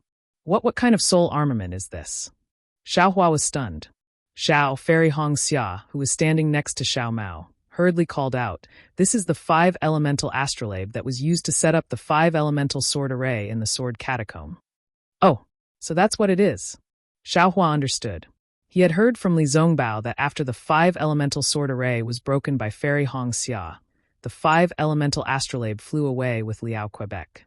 But somehow, it ended up in Night Rain's hand. Humph, Xiaohua laughed coldly. Night Rain, even if you have the 5-elemental astrolabe, do you think you can escape from me? While speaking, Xiaohua clapped his hands and a dragon roar resounded. The seal of overturning the sea was summoned as well. The yellow coiling dragon was activated by Xiaohua's mana and flew straight into the air. The seal in its mouth also enveloped Night Rain from afar. The powerful sealing force came from the seal of overturning the sea. This. Night Rain stared dumbfoundedly at the heart sword in front of Xiao Mao. Then he looked at the sword gored in the air, and finally at the seal of the overturning sea. He finally understood how terrifying Xiaohua was. When had he ever seen a cultivator or swordsman who could control 3 magic treasures and swords at the same time? Hee, Xiaohua laughed sinisterly. My wife, you go and help senior brother Li. I will chop off the head of this soul cultivator, swordsman. Yes, Fairy Hong Xia pursed her lips and smiled. She saw Xiaohua toss out the dozens of sparkling fire talismans. She knew what Xiaohua was going to do. Sure enough, when Fairy Hong Xia and Xiao Mao flew towards Li Zongbao, dozens of huge fireballs exploded in the Night Rain. Not only did the 5 elements astrolabe shake violently, but even the dragon-shaped sword was also shaken to the point that it dissipated. Night Rain, who was inside the sword gourd, was pushed left and right by the shockwave, as if he could not control his body. Bastard, I'll take your life! The smoke dissipated, and Yi rushed out of the air wave with a somewhat ashen face. His divine sense swept over, but he didn't see Xiaohua's figure. Just as he felt that something was wrong, he heard Xiaohua's sneer from above his head. It was precisely Xiaohua who had used the Demon Realm's concealment technique to ambush him from behind. That huge wolf-tooth club carried a woo sound as it smashed towards Yi's back. Go! Night Rain panicked and hurriedly urged the 5-elemental astrolabe to block Xiaohua's wolf-tooth club. Unfortunately, he miscalculated. He did not see Xiaohua's right hand holding the wolf-tooth club. That hand was already open. Withdraw. The moment the wolf-tooth club touched the 5-elemental astrolabe, Xiaohua used the heaven and earth sleeve technique. In an instant, he cut off the connection between Night Rain and the 5-elemental astrolabe. Then, before Night Rain could be surprised, the 5-elemental astrolabe mysteriously disappeared from the air. Kill! Xiaohua's face showed a sinister smile. The yin-yang sword gourd in the air flashed slightly, and the soul-slaying vital light flew out again. Seeing that Night Rain had lost the 5-elemental astrolabe under Xiaohua's sneak attack, and was about to fall under the soul-slaying vital light, an extremely hot and violent shockwave came from behind Xiaohua and the others. Moreover, Xiao Mao exclaimed again.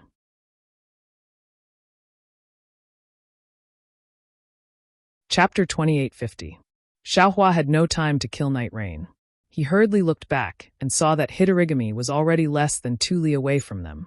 Although it was only 2 li away, most of the ghost heads around Xiaohua's group had disappeared. The green light was also destroyed by Hitorigami's heat wave. The hundreds of spirit soldiers and soul beasts that were chasing them did not dare to approach Hitorigami. As for Ho Yen, who wanted to kill Li Zongbao and Fairy Hong Xia, his expression was extremely ugly. Although the ghost heads he controlled were still struggling in the heat wave, they seemed to be extremely afraid of Hitorigami. However, all of this was nothing. What puzzled Xiaohua the most was that Hanba, who was originally chasing after him, was now looking at Xiao Mao. Xiao Mao seemed to be imprisoned by something. Although he was holding the shooting sun arrow in his hand, other than his earlier exclamation, he could not move at all. Even the dozen or so soul warriors that had been attacking Li Zongbao from all sides were now nothing more than blossoms of blood. Slowly, they fell to the ground. Clearly, this was done by Hitorigami, who was 2 li away. This is bad, Xiaohua immediately understood. Hitorigami has taken a fancy to Xiao Mao. I'm afraid he's going to be used as a mistress. As he thought about it, Xiaohua glared fiercely at Night Rain, who had used the opportunity while he was distracted to check on Xiao Mao, and who had managed to activate his sword light to escape into the distance. He pointed at the yin-yang sword gourd, and the spirit extermination primordial light from the sword gourd immediately flew out and surrounded Xiao Mao, trying to break free from the force that was imprisoning Xiao Mao, who knew that when the green and red sword flashed, Xiao Mao was still unable to move. It was as if there was no imprisonment at all. Ouch! At this moment, Fairy Hongxia screamed and could not help but hold her forehead. Seeing this, Xiaohua hurriedly shouted, "Don't release your soul sense." Just as he finished speaking, a burning feeling was born. Xiaohua looked at Hitorigami, who was flying very close to him, and helplessly put away the seal of turning the sea and yin-yang sword gourd, leaving only the soul-slaying dream and mountain splitter around him. What should I do? Xiaohua took out the wishful staff, and was also unable to hit anything. Xiaohua panicked. This Hitorigami's methods were really strange. He had no idea how to deal with it. Just as Xiaohua was at his wit's end, Ho Yen, whose face was green and red, clenched his teeth. He looked at where Night Rain was fleeing in panic and pointed his bone staff at the ghost head. The ghost head let out a howl and quickly fled with Ho Yen. It didn't want to stay here any longer. Xiaohua slightly squinted his eyes and saw that Ho Yen had also run away, but he was also unable to take care of him. At this moment, something strange happened again. Xiao Mao's figure suddenly charged towards Hitorigami. His flying speed was extremely fast. How can this be? Xiaohua turned pale with fright. He immediately used the wind escape technique and chased after Xiao Mao. Without hesitation, he waved his hand and used the heaven and earth sleeve technique to take Xiao Mao into his space. But right at this time, Xiao Mao's figure suddenly vanished. Xiaohua's universe in sleeve technique actually missed. Xiaohua was slightly stunned. He didn't know whether he had taken Xiao Mao into his space or not. At this time, that incomparable heat suddenly surged. Xiaohua's heart swelled, as if his whole body was about to explode. However, this feeling disappeared in a flash. His entire surroundings immediately became cool and cool again. Looking into the distance, Hitorigami, who had been approaching earlier, had also disappeared. At this time, even if Xiaohua didn't look at his space, how could he not know that Xiao Mao must have been taken away by Hitorigami? However, Xiaohua still cautiously looked into his space. There was no sign of Xiao Mao's figure. Xiao Lang, junior brother Xiao. Fairy Hongxia and Li Zongbao's voices rang out at the same time. The two of them stared blankly at the scene that was abnormally lively just a moment ago. It was a matter of life and death. Now it was abnormally quiet. There was no sign of a fourth person. They didn't know what to say. There, Xiaohua opened his left hand slightly and quickly looked. He pointed in a direction and said, "Quickly chase. Let's go." Li Zongbao and Fairy Hongxia naturally didn't know that Xiaohua's transcendence vision had seen a streak of bright red in the distance. They looked at each other, and both of them activated their transcendence energy and followed Xiaohua in that direction. Xiaohua kept his transcendence vision open, not daring to be distracted. He was afraid that he would accidentally lose track of Hitorigami. Li Zongbao and Fairy Hongxia knew that Xiaohua didn't have a sense of direction. As they flew forward with Xiaohua, they paid attention to the direction. However, Xiaohua's lightning escape technique was so fast. How could Li Zongbao and Fairy Hongxia catch up to him? In just a moment, Xiaohua's figure disappeared from their eyes. Li Zongbao and Fairy Hongxia had no choice but to release their divine senses. Luckily, as Hitorigami's figure disappeared, the burning heat also disappeared. The two of them could still see Xiaohua through their divine senses. They saw that Xiaohua wasn't chasing in a straight line. Instead, he was moving left and right as if he was playing hide and seek with someone. Luckily, Xiaohua's lightning escape technique was really impressive. He could still change directions in such a hurry. However, it was obvious that even if Li Zongbao and Fairy Hongxia could catch up to Xiaohua with their divine senses, With Xiaohua's speed, he would sooner or later rush out of the range of their divine senses. Fairy Hong Xia smiled bitterly and turned to look at Li Zongbao. Although Li Zongbao's expression was calm, his eyes were obviously red. Follow junior brother Xiao. Li Zongbao casually swung the immortal slaughtering whip in his hand. Now that Xiao Mao is in danger, junior brother Xiao can't not go and save him. With your phoenix token and my immortal slaughtering whip here, there shouldn't be any danger for now. Fairy Hong Xia knew that Li Zongbao's words were reasonable. However, she was still worried. Not to mention that she had seen so many ghostly heads earlier, which had frightened her. Even Hitorigami's ability to burn divine senses and separate Xiao Mao made her worried for Xiao Hua. Indeed, not long after, Xiao Hua escaped from their divine senses, and they couldn't find any trace of him. Li Zongbao and Fairy Hong Xia didn't dare to go in any other direction. They only chased in the direction where Xiao Hua disappeared. Xiao Hua naturally knew that Li Zongbao and Fairy Hong Xia were in an awkward situation. However, he really couldn't have the best of both worlds. His divine senses were severely injured. Not only did he not dare to release them, but he also felt waves of discomfort coming from the Buddha's saraira. He could only release his Buddhist senses. However, he couldn't find any trace of Hitorigami. At this moment, he could only use his Buddhist senses to search for traces of Fairy Hong Xia and Li Zongbao. He could only use his Dharma eyes to track the faint bright red in the distance. Logically speaking, Xiao Hua's lightning evasion was already extremely fast. Previously, he should have been able to surpass Hitorigami by a lot. However, it was strange now. After chasing for a long time, he still couldn't get close to the bright red. It was as if Hitorigami didn't take Xiao Hua seriously at all. Moreover, the bright red in front of him was always vague and indistinct. It even hid from time to time. Xiao Hua didn't dare to be careless. How could he distinguish the direction? He only chased after the bright red light. After chasing for more than half a day, the surrounding scenery changed greatly. The original barren land gradually disappeared. Large patches of vegetation began to appear. Of course, these vegetation were also extremely withered and yellow. They were all on the verge of death. The mountain peaks became steeper. Between the mountains, there were more obvious ravines. The deep pits must be the pools and streams from before. Similarly, there were many millet stalks lying on the ground. Some were more than a foot tall, while others were only an inch long. These millet stalks didn't have any ears. They were no different from the withered and yellow vegetation nearby. If it was any other day, Xiao Hua might have scattered the millet stalks. However, his body was like a bolt of lightning as he whizzed past. He didn't have any intention to investigate. Even so, after Xiao Hua's body streaked across a ravine, he suddenly stopped. The lightning around him didn't stop. In fact, it suddenly expanded. He flew forward for more than 1,000 feet and arrived at another ravine. Immediately after, Xiao Hua's entire body was like a headless fly as he flew extremely quickly within a radius of 100 zhang. There were even a few times when Xiao Hua's body escaped into the ravine. However, after tossing and turning like this for the time it took to finish a meal, Xiao Hua finally stopped in midair.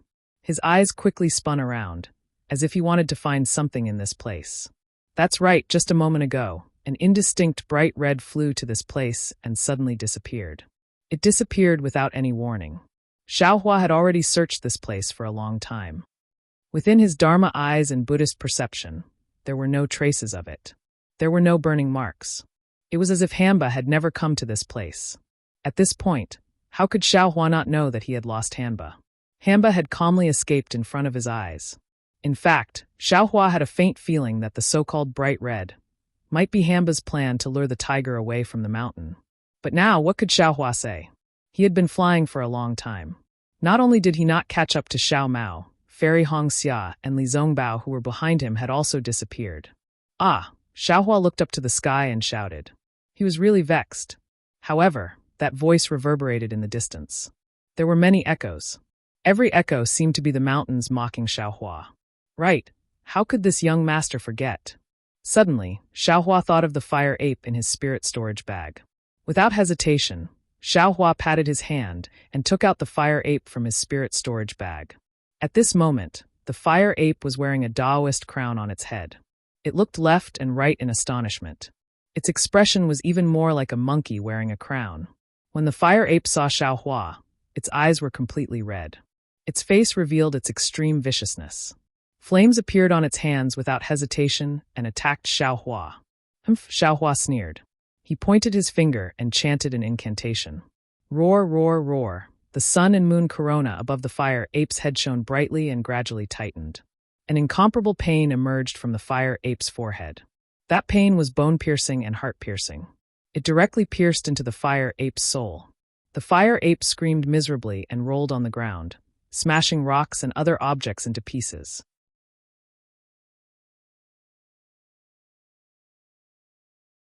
Chapter 2851. Looking at the fire ape's painful appearance, the anger in Xiaohua's heart lessened. He stopped and roared, "Where is the drought demon? Quickly bring me to find it." Xiaohua called out 3 times in a row, but the fire ape was still moaning on the ground. It didn't answer and didn't fly up. There was still an obvious, untamed look in its eyes. "Since you don't want to speak, then you can wait for death." Xiaohua sneered and chanted the incantation again. Roar, the fire ape roared again. Its voice was already clearly hoarse. Even its rolling on the ground slowed down. "You still won't speak?" Xiaohua stopped the incantation and said indifferently. "Gigi." The fire ape rolled its eyes. It seemed to have compromised. It carefully climbed up from the ground, arched its claws and pointed in a direction in front. "Oh, where is it?" Just as Xiaohua was about to raise his head, a sharp wind suddenly came from his lower body. A black shadow smashed towards Xiaohua's lower body faster than a stick. Damn it, Xiaohua was angry. He leaned his body slightly and dodged the black shadow with extreme agility. Moreover, he stretched out his hand and easily caught the black shadow. This black shadow was furry and somewhat prickly. It was the fire ape's tail. Xiaohua pulled his hand and the fire ape's several zhang tall body immediately fell down. Xiaohua's other hand slightly clenched and smashed towards the fire ape's lower back with all his strength. Boom, a loud sound was heard. A series of sounds came from the fire ape's body. Roar, it was even louder than the previous scream. The fire ape couldn't help but cry out. Boom, boom, boom. Xiaohua wasn't stingy. He raised his leg and stepped on the fire ape's thigh. His right hand continuously struck towards the fire ape's waist. Sparks flew out from the fire ape's fur. Moreover, the place where Xiaohua hit was twitching. It was obvious that the fire ape was in extreme pain. However, Xiaohua was firmly stepping on it. No matter how it struggled, it couldn't move. Roar, another loud cry. A stream of crimson-red blood flowed down from the fire ape's body. Evil creature, why aren't you leading the way? Seeing this, Xiaohua withdrew his fist and flew into the air as he cursed. GGGG, the fire ape mumbled a few times. How could Xiaohua be impatient? He started chanting again. Awoo, awoo. The fire ape could not help but hold its head and wail again. However, this time it was quick-witted again. It hurriedly flew up, stepped on flames, and flew away. Humph, Xiaohua coldly snorted. His mouth didn't stop as he chased after the fire ape. However, after flying for about 100 miles and arriving at a few mountain peaks, the fire ape stopped moving forward. It hung its arms pitifully and looked helpless. I still have to die.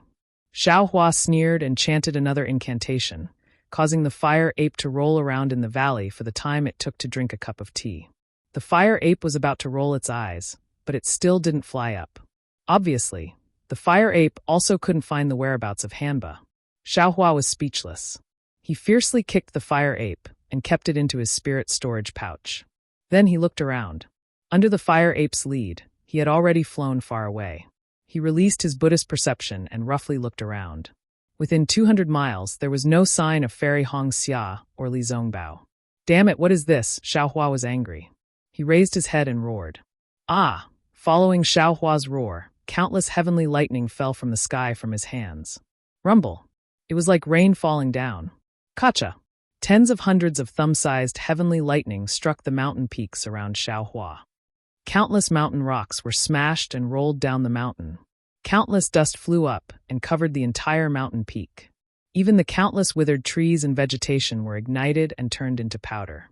They were blown up into the sky along with the dust. Xiaohua turned to look at the mess that he had created. Xiaohua slightly vented the anger in his heart. Biting his dry lips, Xiaohua turned around and was about to fly back to find Li Zongbao and Fairy Hong Xia. At this moment, Wang, several beast cries sounded. A few ripples similar to divine perceptions swept over. Then, a clear voice sounded. Where did this Tao sect cultivator come from? How dare you behave so atrociously in my Meng Mountains? Are you tired of living? Spirit warrior? Soul perception? Hearing this voice, Xiaohua turned his head to look. Between the two mountains, a white-winged spirit beast similar to the one Ho Yen was riding was flying over. On top of it was a woman wearing strange clothes. She was waving a bone staff in her hand and looking at Xiaohua coldly. This woman had dark skin and was very skinny. Although her eyes were big, her sharp mouth and monkey cheeks made Xiaohua feel uncomfortable. Of course it's me. When Xiaohua saw the spirit warrior, an inexplicable anger rose in his heart. He was too lazy to use his divine perception. With a wave of his hand, tens of heavenly lightning bolts appeared in the sky. With a rumbling sound, they came crashing down on the female spirit warrior.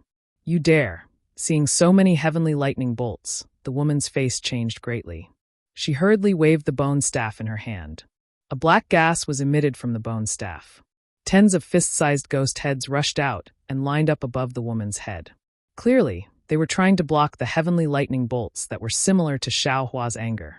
Third sister. At this time, tens of similar spirit beasts appeared behind the woman. On top of these spirit beasts were tens of spirit warriors. When these spirit warriors saw the heavenly lightning above the woman's head, they all turned pale with fright. Without the slightest hesitation, they waved the bone staff in their hands. Hundreds of ghost heads appeared near the female spirit warrior and rushed up into the air. Rumble, rumble, rumble, lightning flashed. In the instant that the 100 ghost heads appeared, they came crashing down. Under the tens of heavenly lightning bolts, the ghost heads didn't even have the slightest chance to struggle. In an instant, they disintegrated. However, the black smoke that came out of the ghost heads and the green light that came out of them were barely able to block the heavenly lightning. Hee, enemies really do meet on a narrow road. Xiaohua sneered. Just now, a spirit warrior that fought me to the death left, and now you've sent over 10 more.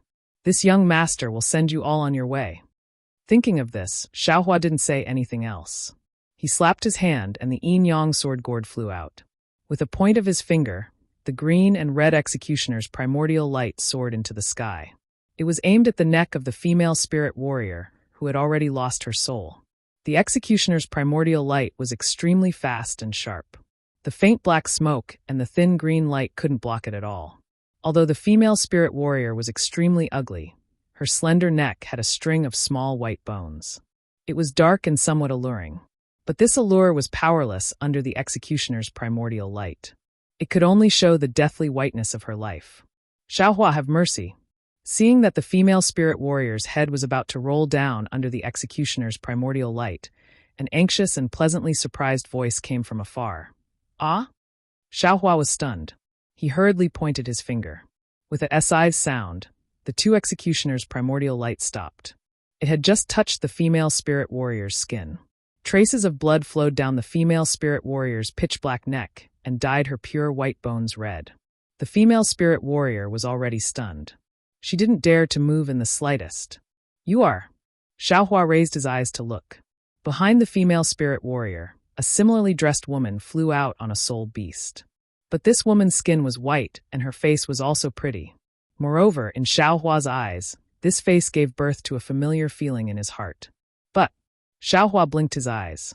He couldn't think of where he had seen this woman before. I am. A trace of joy flew out from the woman's face. But this joy disappeared in a flash.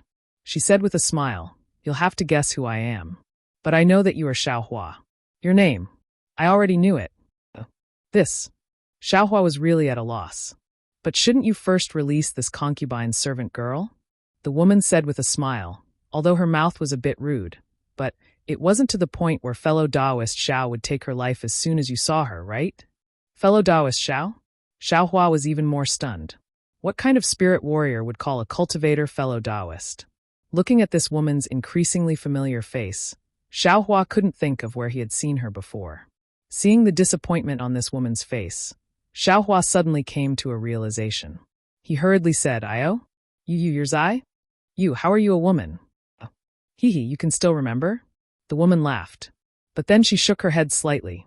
Unfortunately, this concubine's name is Ziming. Not Zai. Zai is only this concubine's twin brother. So that's how it is. Xiaohua suddenly realized. He clapped his hands and said, I knew it. If it really was Zai, there's no way I wouldn't recognize him. While speaking, Xiaohua pointed a finger. The death beam flew back into the yin-yang sword gourd.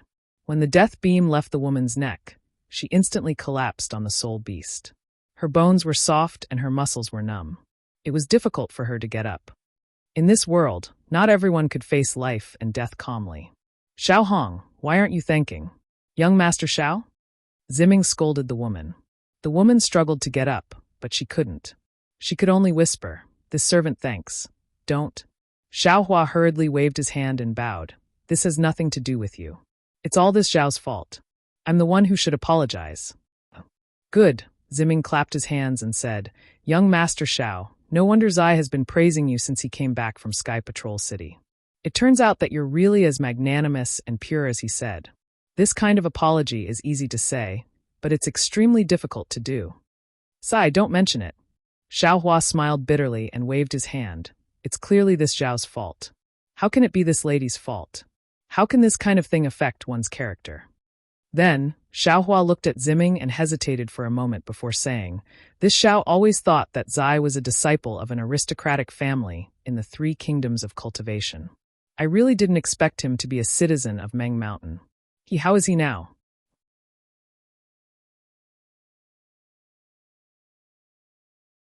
Chapter 2852. "Yes, he's very good," Ziming said with a smile. "As soon as he came back, he excitedly talked to me about young Master Xiao. He said that the trip to Sky Patrol City was worth it. I didn't expect that there would be a dragon among men like young Master Xiao in the Dao sect." Ahem, Xiao Hua's face was a little red. He coughed twice and said, "Zai is also the only confidant I've met in my life. I came to Million Mountain Meng to see Zai, but I have some urgent matters to attend to. If Ziming leaves Zai's message, I'll go see him when I'm free." Oh, Ziming only came to her senses now. Looking at the curious maidservants around her, she waved her hand. Most of these maidservants had smiles on their faces as they controlled their soul beasts to hide. Seeing that all the maidservants had left, Ziming smiled and said, "Young Master Xiao, I'm very curious. How did you come to Million Mountain Meng? If you don't have any special secrets, why don't you tell me? No matter what, I'm still a person of Meng Mountain. Who knows, I might be able to help you." Oh, Xiao Hua frowned and hesitated. He and Ziyi had met by chance and had only met once. Although they could be considered close friends, it was not to the extent of entrusting their lives to each other. Although Ziming and Ziyi were twin siblings, they were not the same person after all. Besides, Ho Yan's soul beast was the same as Ziming and the others. Even the bone staff and the ghost head were the same. Who knew what kind of relationship Ziming had with Ho Yan? Seeing Xiao Hua hesitate, Ziming smiled and said, "I'm Zai's twin brother. Usually, our hearts are connected. Young Master Xiao doesn't need to be afraid." Xiao Hua shook his head slightly. "Ziming, you're not Zai. If Zai was here, I would naturally be honest with you. But you're Ziming. Although you're my twin brother, do you think I can explain it to you?" As expected, Ziming wasn't angry when she heard that. Instead, she smiled and said, "As I said, tis young Master Xiao is really unique. Most people would avoid saying such offensive words, or they would say it in a roundabout way. Young Master Xiao, on the other hand, is so straightforward. You've really opened my eyes." This Xiao regards Zai as a close friend. It is precisely because of this kind of magnanimous heart and this kind of straightforward words that Ziming and Ziyi are so similar that this Xiao can't not speak to Ziming like this. If Ziming feels that this is inappropriate, I ask for Ziming's understanding. Xiao Hua didn't hold back and said straightforwardly, "You flatter me." Ziming pursed her lips and smiled. "Young Master Xiao is someone my younger brother admires, so I naturally admire him. How about this, young master? Think about it and see if there's anything I can help you with. A fence and 3 poles. I have some people who can help with small matters." All right, Xiao Hua hesitated for a moment before telling him about Xiao Mao being kidnapped by Hanba. As for Ho Yan and Yi Yu, he didn't mention a single word. "What? Hanba?" Ziming was stunned when he heard this. "This item has been extinct in Meng Mountains for many years. How is it possible?" At this point, Ziming suddenly realized something and smiled apologetically. "Young Master Xiao, it's not that I don't believe you. It's just that I've been busy with other things recently and haven't been in the shaman village. The appearance of Hanba, is really too strange. I have to think about it. Also, don't worry, young master. I'll immediately pass down the order to immediately let the spirit warriors of my shaman village search for Hamba's whereabouts. Once they find it, they'll immediately inform young master. As he spoke, Ziming tapped the spirit beast under his feet with the bone staff in his hand. The spirit beast let out a jiji sound as if it was summoning the maidservant who had just left. Then, Ziming raised his head and smiled at Xiaohua. Looking at Ziming's grin, Xiaohua's heart was slightly warmed. Ziming's smile was almost exactly the same as Ziye's. It immediately reminded him of that day in Sky Patrol City, when the two of them were singing loudly under the wind and snow. In the blink of an eye, nearly 10 years had passed. The sword battle was coming to an end, and this mysterious Ziye's face was also revealed. Alas, fate makes fools of people. I thought Ziyi was a disciple of a cultivation family. Although there's a difference in status, he's still a confidant. I didn't expect Ziyi to be a soul cultivator. But he and I. Thinking of this, Xiaohua was suddenly shocked. Ziyi has already made it clear that a hero shouldn't ask about his origin. He already knows that I'm a cultivator of the Dao sect. From what I see now, Ziyi might be a person from the shaman village who's not inferior to Xiao Mao's background. He's much more honorable than me. He didn't care about my origin and bent over to befriend me. What else do I have to think about? Isn't this kind of friendship that doesn't ask about one's origin and origin much purer than those with ulterior motives? Thinking of this, Xiaohua's lips curled into a smile. He also looked at Ziming, as if he also saw Ziming as Ziyi. Ziming blushed a little under Xiaohua's gaze. He glanced down and whispered, "By the way, young Master Xiao, aren't you participating in the sword battle in Sky Patrol City? Why did you suddenly come to Meng Mountains?" It's a long story. Xiaohua understood and didn't hide it anymore. Just as he was about to speak, there was a burst of chirping and a group of maidservants flew back with smiles. Immediately after, Ziming's face became serious and he gave the order. Among the dozen or so servant girls, other than a few who were slightly older, the others were all sent out by Ziming. The girl who had almost been killed by Xiaohua was also among them. When Ziming gave the order, he used the language of Meng Mountains, which was similar to what Xiao Mao had said earlier. When the maidservants heard this, their faces showed respect, and they quickly left to carry out the order. After everyone was sent out, Ziming smiled and said, "Young Master Xiao, if you have time, why don't you go to a place with me? If there's news about Xiao Mao, it'll be convenient for me to inform you. Otherwise, Meng Mountains is so big. Although you have a message talisman, it won't be easy for you to find him." Xiaohua hesitated and said, "Actually, Xiao Mao isn't the only one who came with me to Meng Mountains. There's also Li Zongbao from Utopia faction and Hongxia Fairy from Huanhua sect." I was going to say, Ziming laughed and said, "Young master doesn't need to say anything. If you don't want to go with me, I won't force you." However, from what Ziyi said, young master seems to be an expert in alchemy. Although the place I'm going to has nothing to do with alchemy, there are still some connections. If young master can go, you might be able to gain something. So it's like that. Xiaohua was a little surprised. He knew that Ziming meant well. But the problem was, Xiao Mao's life and death were uncertain. How could he go with Ziming with peace of mind? Ziming seemed to understand Xiaohua's hesitation and said, "That Hamba is an ancient iron corpse. He has the bloodline of the Hembai and is very good at hiding. With young master's cultivation, I'm afraid it won't be easy to find him. Only us Meng Mountain soul warriors can use special soul techniques to find clues. Instead of searching for a needle in a haystack, why don't you let my subordinates go? Once there's news, it won't be too late for young master to go." Ancient iron corpse? Hembai bloodline? Xiaohua was slightly surprised and thought, "Isn't Xiao Mao also of the Hembai bloodline? Right, wasn't that Hamba chasing after me? I'm afraid it wanted to find the fire ape. But when it saw Xiao Mao, it immediately abandoned the fire ape and took Xiao Mao away. If it had a strange killing intent towards Xiao Mao, it would have killed him just now. Then it must have something to ask of Xiao Mao. Since that's the case, Xiao Mao's life might not be in danger. Of course, what Ziming said is very true. How am I going to find him? Even if I kill that fire ape, it won't be able to find Hamba's whereabouts. Why don't I let her subordinates go and find him? Once there's news, I'll hurry over." After making up his mind, Xiaohua smiled and said, "I can naturally go with Ziming to that place. However, my fellow Taoist also wants to go. Is that okay? Of course it's okay. Ziming's face was very happy and said, Master Go-chin is an expert. In her eyes, there's not much difference between cultivators, swordsmen, and soul warriors.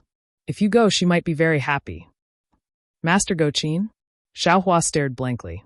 Hee. Ziming knew she had a slip of the tongue and said with a smile, We'll talk about this on the way. Since we have to go anyway, there's no need to hide it from the young master. Then, Ziming looked around in an exaggerated manner and asked, But, where are the two fellow Taoists of the young master? Sigh. At this point, Xiaohua drooped his head like a defeated rooster and said, I was only focused on chasing Hamba and lost them. Hee. Ziming smiled and said, It's okay. Watch this concubine's methods. As he spoke, Ziming took out his bone staff and began to chant. Xiaohua could tell that his voice was an extremely difficult dialect of Meng Mountain. However, as the dialect was being chanted, rays of green light appeared. These green lights were touched by the bone staff and turned into fireflies. As the fireflies disappeared into the air, wisps of black smoke emerged. In the end, the black smoke condensed into hundreds of ghost heads in midair. Although these ghost heads were small, their faces were clear. They had small noses and small eyes and looked very cute. They were completely different from the ghost heads summoned by Ho Yen and the others. Looking at Ziming giving orders in a low voice with a smile, the many ghost heads scattered and flew away, like a group of naughty children or a group of sparrows looking for food. Xiaohua couldn't help but sigh in his heart. Why are they all ghost heads? Why are Ziming's ghost heads so cute? Hee, young Master Xiao, in a moment, there will be news of young Master Lian. Miss Hongxia.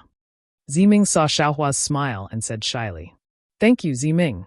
Xiaohua couldn't help but say, I wonder if Ziye's ghost heads are also so cute. Hee, when you see Ziyi, you can ask him yourself. Ziming covered her mouth and smiled. She looked at Xiaohua with interest. Xiaohua smiled and didn't ask any more.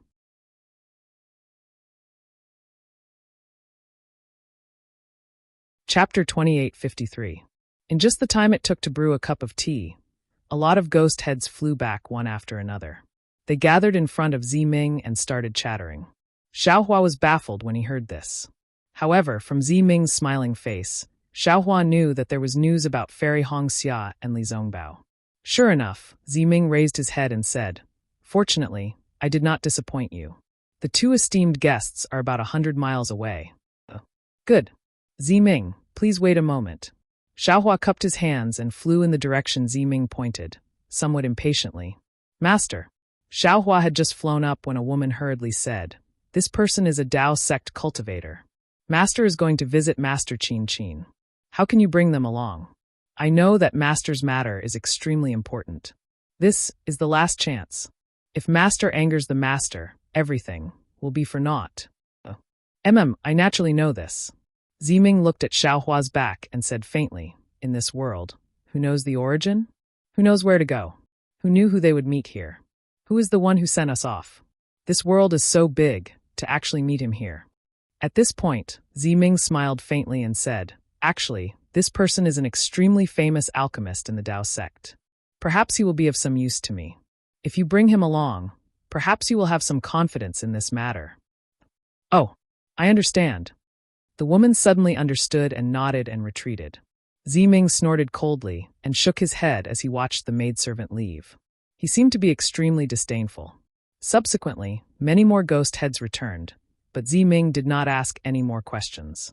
He gently tapped the bone staff, and the ghost heads turned into black smoke and fell into the bone staff.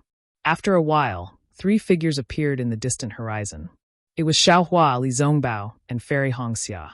Ziming raised her head, and her right eyebrow slightly raised. An indescribable feeling appeared in her bright eyes. Seeing Ziming behaving in such a manner, Fairy Hongxia smirked as well.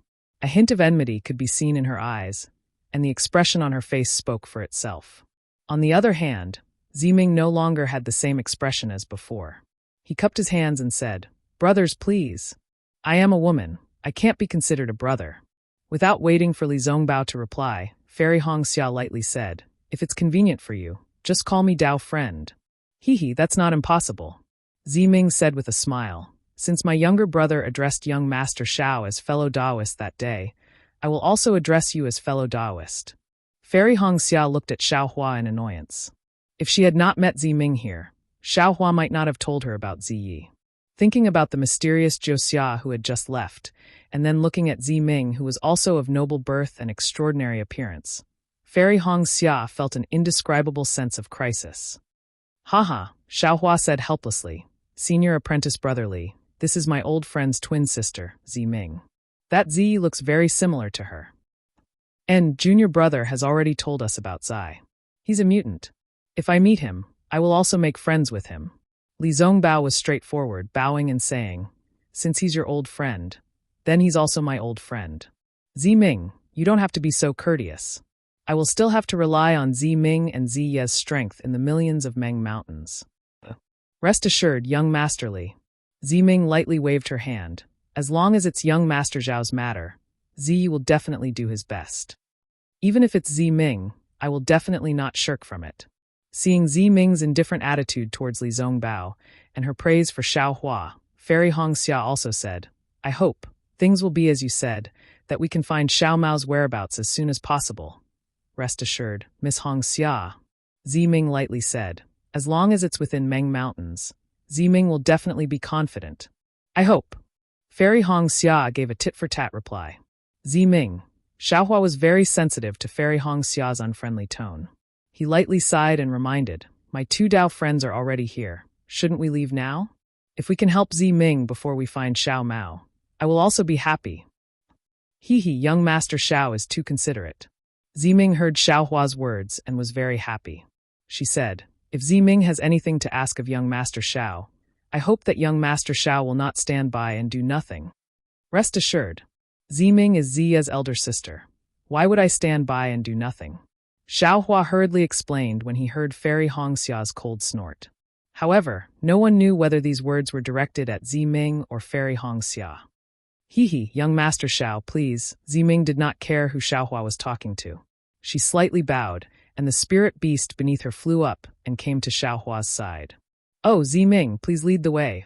Seeing Ziming actually inviting him onto her spirit beast, Xiaohua was shocked. He hurriedly waved his hand and said, "We will just fly by the side." "How can that be?" Ziming faintly glanced at Fairy Hongxia and said, "Esteemed guests have come from afar. How can I let you be tired? It is better for you to sit on my spirit beast." Hearing Ziming refer to herself as a concubine, Fairy Hongxia said indifferently, "Ziming, we are cultivators. What is the reason for sitting on your spirit beast? We also have a flying magic item." After saying that, Fairy Hongxia looked at Li Zongbao. She had really forgotten who was the one who kept the flowing cloud flying ship. Seeing Fairy Hongxia looking at him, Li Zongbao raised his eyebrows.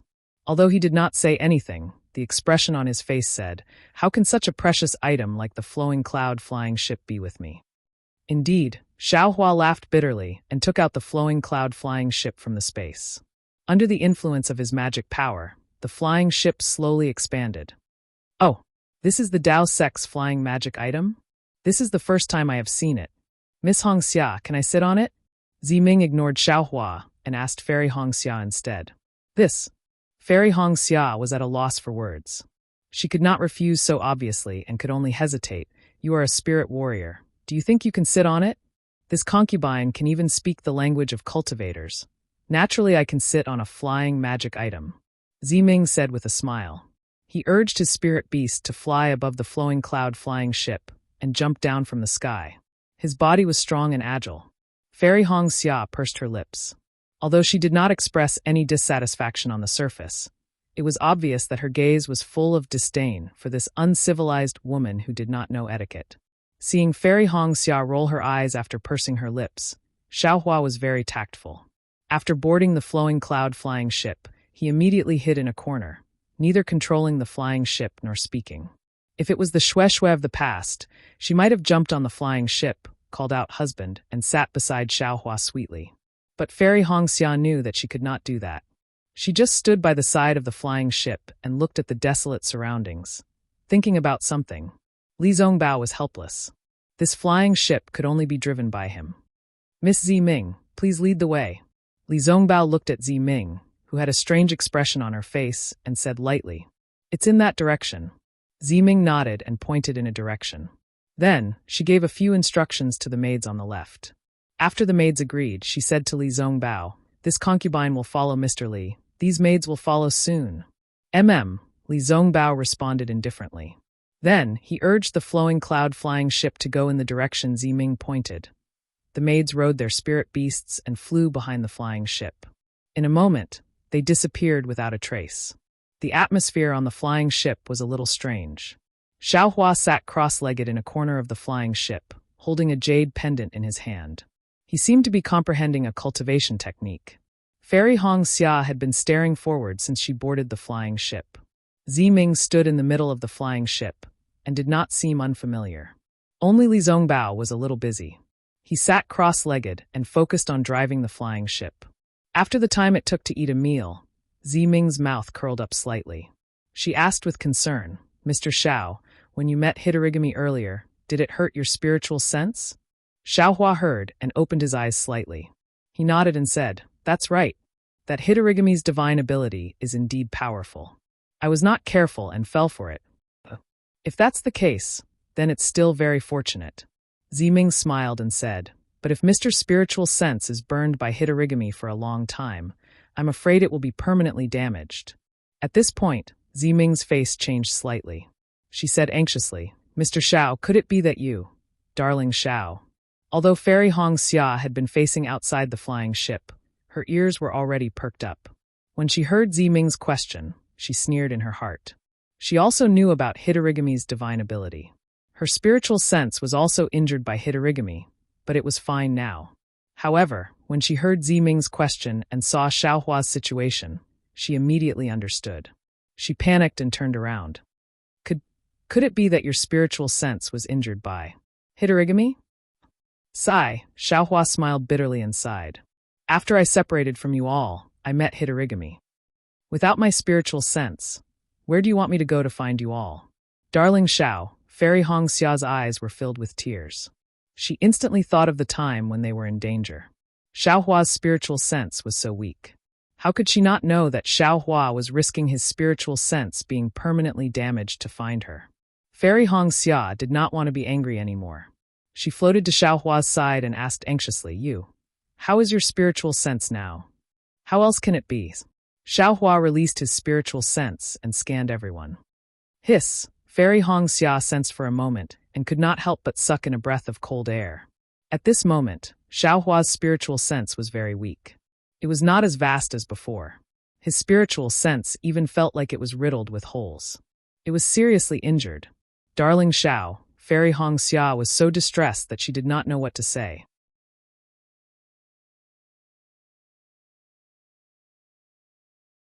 Chapter 2854.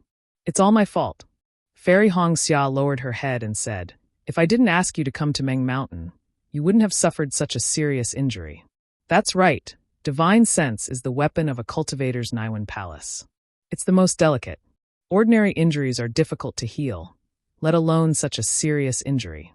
Ziming had made it clear that Hitorigami's injury would be permanent. Without some secret technique, it would be impossible to heal. Fairy Hong Xia's expression changed. Ziming was also shocked. She frowned as if she was thinking about something. But the more she thought, the tighter her frown became. It seemed like she couldn't come up with a good idea. "It's nothing." Xiaohua wanted to comfort her, but when he saw the concerned look on Fairy Hong Xia's face, he retracted his hand slightly and kept the jade pendant in his hand into his space. He then said, "It's just a spiritual injury. Let it rest for now. Perhaps there will be a chance to heal it in the future." Sigh, Master Xiao is indeed magnanimous. Ziming's eyes flashed with concern. She sighed and said, "I'm a spirit warrior. Although I've dabbled in the spells of the Dao sect, I'm not familiar with divine sense. But I know that, to heal divine sense, it's extremely difficult." Speaking of this, Ziming's eyes lit up again, and he said happily, "By the way, Master Kachin is experienced and knowledgeable. Maybe she has some secret skills. Young Masterly, let's hurry over, the sooner the better. Senior, let me help you." Fairy Hong Xia heard and quickly ran to Li Zongbao's side. She sat cross-legged and channeled her magic to help Li Zongbao control the airship. "Sister, don't be anxious." Ziming whispered, "We have time. When we get to the master, I'll definitely ask her for help." "Thank you, sister." Fairy Hong Xia's face reddened. She was embarrassed by her previous actions. She said, "I'll leave Xiaohua's matter to you. However, you have to take priority. Even if Master Kuqin doesn't agree, when we return to Shi, we'll still be able to find the secret technique. Both matters are very important." Ziming smiled, "And Master Zhao's matter has to be put before mine." Oh, Fairy Hongxia was stunned. She didn't understand and asked curiously, Why? Forgive me for not being able to speak of this matter." Ziming shook her head slightly, then turned around to look at Xiaohua and said, "However, since young Master Xiao is my younger brother's best friend, I will definitely work hard." "All right," Fairy Hongxia nodded her head and looked at Xiaohua, her eyes filled with worry. Xiaohua, who was sitting cross-legged, was overjoyed. His spiritual will was indeed severely injured, and the injuries were just as Fairy Hongxia and the rest had seen. However, in addition to his spiritual force, he also had Buddhist awareness. Even if he couldn't use his spiritual force, couldn't control magic treasures, and couldn't speak, would he still have Buddhist awareness? Was there still any innate primordial water? Do you still have the wishful wand? What about Dream Slayer and Mountain Splitter? Actually, the injury to his spiritual force didn't have much of an effect on his sacred art. As for the healing that Fairy Hongxia and Ziming were worried about, if it was before Xiaohua met Jiuxia, he would have to worry about it. However, with Jiuxia's sun-shrouding art, all these difficulties weren't difficult at all. That was the sun-shrouding art that was comparable to the ancient divine fire art. It specialized in cultivating the primordial spirit and strengthening one's spiritual force. Repairing the spiritual force was just a minor detail. What Xiaohua had comprehended earlier was the content of the sun-shrouding art. Previously, Xiaohua wanted to explain to Fairy Hongxia and Ziming. However, Fairy Hongxia actually took the initiative to talk to Ziming out of concern for him. Although it was his first time meeting Ziming, and there wasn't anything that Fairy Hongxia was thinking about, wasn't it better to coax Fairy Hongxia to divert her attention? Besides, this sun-shrouding art was given by Jiuxia. Would Xiaohua dare to explain it to Fairy Hongxia? When I see that Grandmaster, no matter what kind of secret technique he has, I'll just tell my wife that I got it. Xiaohua thought to himself, and began to comprehend the sun-shrouding art word by word. Seeing Xiaohua close his eyes and meditate, Fairy Hongxia gradually calmed down. She knew that this husband of hers had always been mysterious. She had also practiced the god's guidance before, even though it didn't have the effect of repairing one's spiritual will. But since Xiaohua had the god's guidance, he might have other secret techniques as well. After feeling relieved, Fairy Hongxia sighed with emotion that Xiaohua wasn't afraid of the pain of his spiritual force being burned for her. Her heart was filled with sweetness again. In such a good mood, Ziming was no longer an eyesore. Therefore, not long after, Fairy Hongxia and Ziming chatted casually and slowly became familiar with each other. Grandmaster Kuqin's residence seemed to be very far away. The flowing cloud airship flew straight for half a day, but Ziming didn't say anything to change direction. Seeing the sun gradually setting in the west and some birds and beasts starting to return to their nests, Ziming stood up and sighed.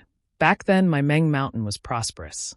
Under the setting sun, it was also abnormally lively. How could it be desolate now? With such a decline, it's not strange that the drought demon appeared. That! Fairy Hongxia opened her mouth and wanted to tell Ziming about the corn. But after thinking about it, this was a matter between Xiao Mao and Xiaohua. Since Xiaohua didn't tell Ziming, she didn't dare to say more. She stopped halfway. "Oh right, Miss Ziming." At this moment, Li Zongbao, who had been silent all this time, spoke. "Are you a citizen of Huda's stronghold?" Ziming glanced at Li Zongbao. Her attitude was obviously not as warm as when she was with Xiaohua. She replied indifferently, "Young Master Li seems to know the situation of my Meng Mountain very well." "I just found out about it." Li Zongbao didn't think much of it and replied, "The Meng Mountain region near Huan country isn't big. There are only the descendants of the great god Shibai and the great god Hutu. Since Xiao Mao is a citizen of Shibai, Ziming's accent is different from Xiao Mao's, and the extravagance is so grand. Naturally, you are a descendant of the great god Hutu." "Yes, that's true." Ziming nodded. Meng Mountain is dominated by the descendants of the two great gods. The descendants of the other great gods are all in Meng Mountain. Or perhaps there are also some of our citizens in there. I would like to ask. Li Zongbao slightly worded his words and asked again. "The 12 great gods of Meng Mountain. Who are they?" Young Master Li seems to be very concerned about the matters of Meng Mountain. Ziming was a little unwilling to answer. However, as a junior, if there isn't an urgent matter, I won't casually mention the name of Meng Mountain's god slayer. Otherwise, I will be punished by the sacred beast. Sacred beast? Li Zongbao raised his eyebrows slightly. He hadn't asked for the names of the 12 great gods, and now a sacred beast had appeared. If young Master Li is interested in these matters, you can ask Xiao Mao. Ziming seemed to refuse to answer. Actually, Li Zongbao bit his lips and said in a low voice, I've heard that there is a mysterious technique in Million Meng Mountain that can revive the dead. And I've seen young lady Ziming holding a bone staff. You should be able to control ghosts, so I would like to know if the descendants of the great god Hudo have such a technique? Yes, this was the main purpose of Li Zongbao's visit to Million Meng Mountain. Even if Ziming didn't want to answer, he still had to ask. Ziming was slightly stunned. She had never used the ghost taming technique in front of Li Zongbao and Fairy Hongxia. However, she only needed to ponder for a moment to understand that this was just Li Zongbao's guess. That's right, Ziming admitted frankly. The descendants of the 12 great gods of Meng Mountain all have their own secret divine abilities. I'm the descendant of the Huda stockade, so I naturally know the ghost taming technique. However, as far as I know, the technique that can revive the dead that young Master Li mentioned, I'm afraid it doesn't exist. At this point, Ziming raised her head slightly and looked at the Million Meng Mountain that was gradually shrouded in darkness. She said faintly, Death is like this darkness. Sooner or later, it will cover the earth. Even if there is light after the darkness, but how can it be so easy to revive the dead? Oh, Li Zongbao felt a chill in his heart. However, when he heard Ziming's last sentence, he became anxious again. Could it be, there is such a god in noble shaman stockade? I'm willing to beg this great god with everything I have. Other than the 12 great gods, who in Meng Mountain dares to call themselves great gods. Ziming sneered. Besides, it's a great divine ability to revive the dead. If it was an ancient great god, of course, he could do it. But how could the people of today have such a divine ability? If young Master Li visits Meng Mountain, and there is such a god, I'll do what young Master Li did and beg this god with everything I have. Li Zongbao was speechless. Sister. Fairy Hongxia knew what Li Zongbao was thinking. Seeing him embarrassed, she quickly said, It's very difficult to revive the dead. However, we heard about the miraculous Million Meng Mountain in the country of Shi. That's why we came to look for it. Could it be that sister really doesn't have a way? Ziming wasn't too cold to Fairy Hongxia. After giving her a glance, Ziming shook her head slightly. Humans are the spirits of heaven and earth. Their 3 souls and 6 spirits are all profound. We have inherited the witchcraft of our ancestors. Although we can temper our souls and use the power of souls to cast spells, it only touches the surface of the soul. How can we revive the dead? Ziming's bright eyes moved as she looked at Xiaohua. There was a hint of a smile in her voice as she said, In this world, there is someone as infatuated as young Master Li, who wants to find a secret technique in Meng Mountain. If I'm not wrong, she must be young Master Li's sweetheart, right? That's right. Li Zongbao admitted without hesitation. I'm willing to exchange my life for her. Sigh. Fairy Hongxia sighed. She was a little disappointed. Ziming. Xiaohua, who was far away, was happy. He had comprehended the secret technique and had a foundation. He opened his eyes and said with a smile, From your tone, it seems that many swordsmen have come to Meng Mountain to look for this secret technique? It's not just the swordsmen from Sword Domain. Many cultivators from the 3 kingdoms of cultivation have come as well. Ziming replied with a smile. Moreover, Zai was invited to Sky Patrol City to help a cultivator called Tu Hong.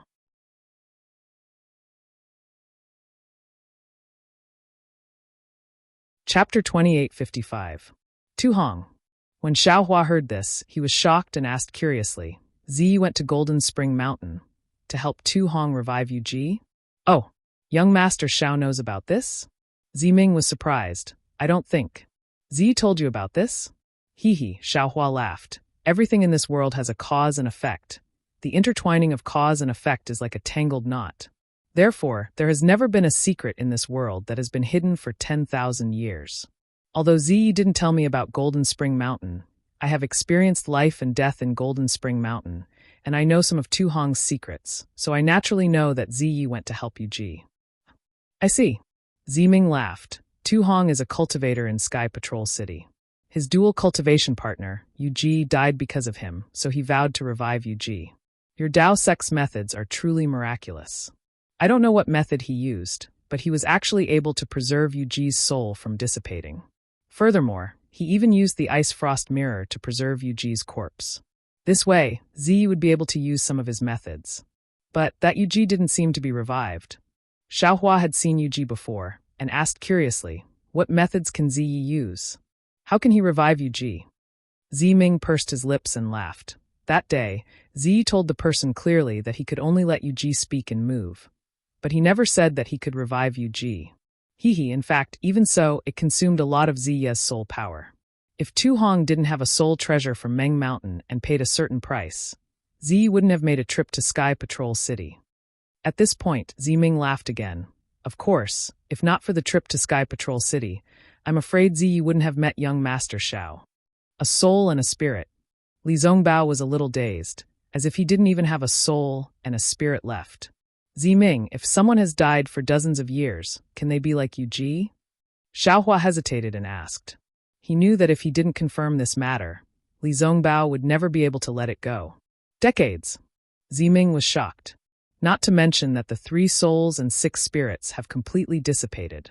Furthermore, if it weren't for the Ice Abyss mirror, I'm afraid that even the corpse would have turned into white bones. How could it possibly be refined into? At this point, Ziming did not explain and vaguely said, actually, even if you take on the appearance of Yuji, does young Master Xiao think that it's the same as a living person? Rather than that, why should we disturb the peace of the people in the underworld? Xiaohua was silent. He looked at Li Zongbao and said in a low voice, Ziming, I've always been confused about something. In this world, is there such a thing as the 9 springs? There's an underworld? What about the netherworld?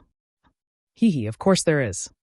Ziming chuckled and said, the ancestor of my Huda village, the great god Hutu, was the god of the netherworld. She transformed her body into a world and became a netherworld master. Otherwise, how could the people of my Huda village have the ability to control ghosts? Oh, there really is a netherworld? Xiaohua's mental energy array was activated. Then where is it? Where? How would I know? Ziming shrugged her shoulders. Her expression was actually very similar to Ziye's. Other than the great god Hutu, or the 12 great gods, I'm afraid no one knows. Then where did Ziming summon all the ghost heads from? Xiaohua broke the pot and asked. I only need to wave my bone staff and chant an incantation. Those ghost heads will naturally come. Ziming innocently blinked her eyes and said, as for where they came from, do I need to know? That's true. Xiaohua scratched his head. Miss Ziming, I still have a question. Please enlighten me. Li Zongbao's mind calmed down and asked again, the person who died for decades, can you see her? Her situation in the netherworld? Ziming hesitated for a moment and said, actually, the so-called netherworld is just a title. I really don't know the specific situation. Hearing that Ziming did not directly refuse, Xiaohua knew that Ziming probably had some tricks up her sleeve. He looked at Li Zongbao and sighed, alas, this matter is related to me. Oh, is it related to young Master Xiao? Ziming was startled and showed interest. Xiaohua roughly described Kai Zhuoxia's expression and sighed. That day, my cultivation was too shallow. I watched fellow Kai fall in the fire lake, but I couldn't do anything. So young Master Li is also such an infatuated person. Ziming's attitude towards Li Zongbao changed a little. She thought for a moment and said, I will naturally help young Master achieve this wish. However, this matter is not too difficult, but there are also a few difficulties. Miss, please speak. Li Zongbao was overjoyed and said anxiously, I will listen to your instructions. My Huta stronghold has a soul treasure called Tong Ming. It can realize the face of the person who died in young Master's heart, or the situation of the so-called netherworld. Ziming explained, but this item can only be used once every 10 years, and can be used by 3 people at a time. According to what I know, the last time it was used was around 10 years. But if it cannot be used, young Master will have to wait. Well said. Li Zongbao hurriedly nodded. In addition, this item is sometimes very sensitive, but sometimes it is not effective. Young Master Li should not place too much hope on it. Ziming said again, I know.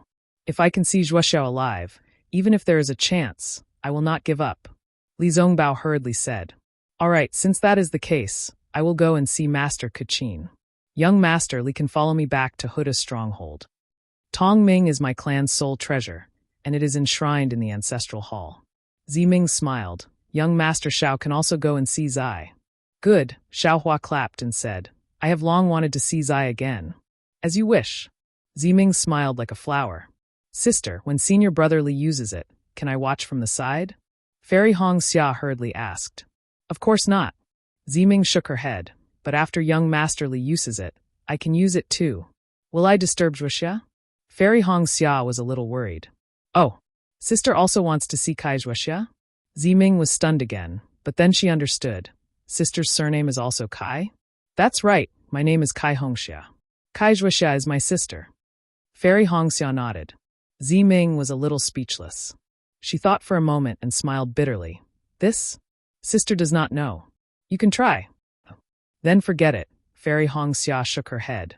Don't do anything bad to sister. Up to you. Ziming nodded slightly. She had indeed never encountered such a situation. However, when she looked at Xiaohua again, Xiaohua had already closed his eyes and was preparing to meditate. Young Master Xiao, could it be that you don't have any relatives that you want to remember? Ziming was a little surprised. Because anyone who knew the effects of Huta Stronghold's Tong Ming would be pleasantly surprised or curious.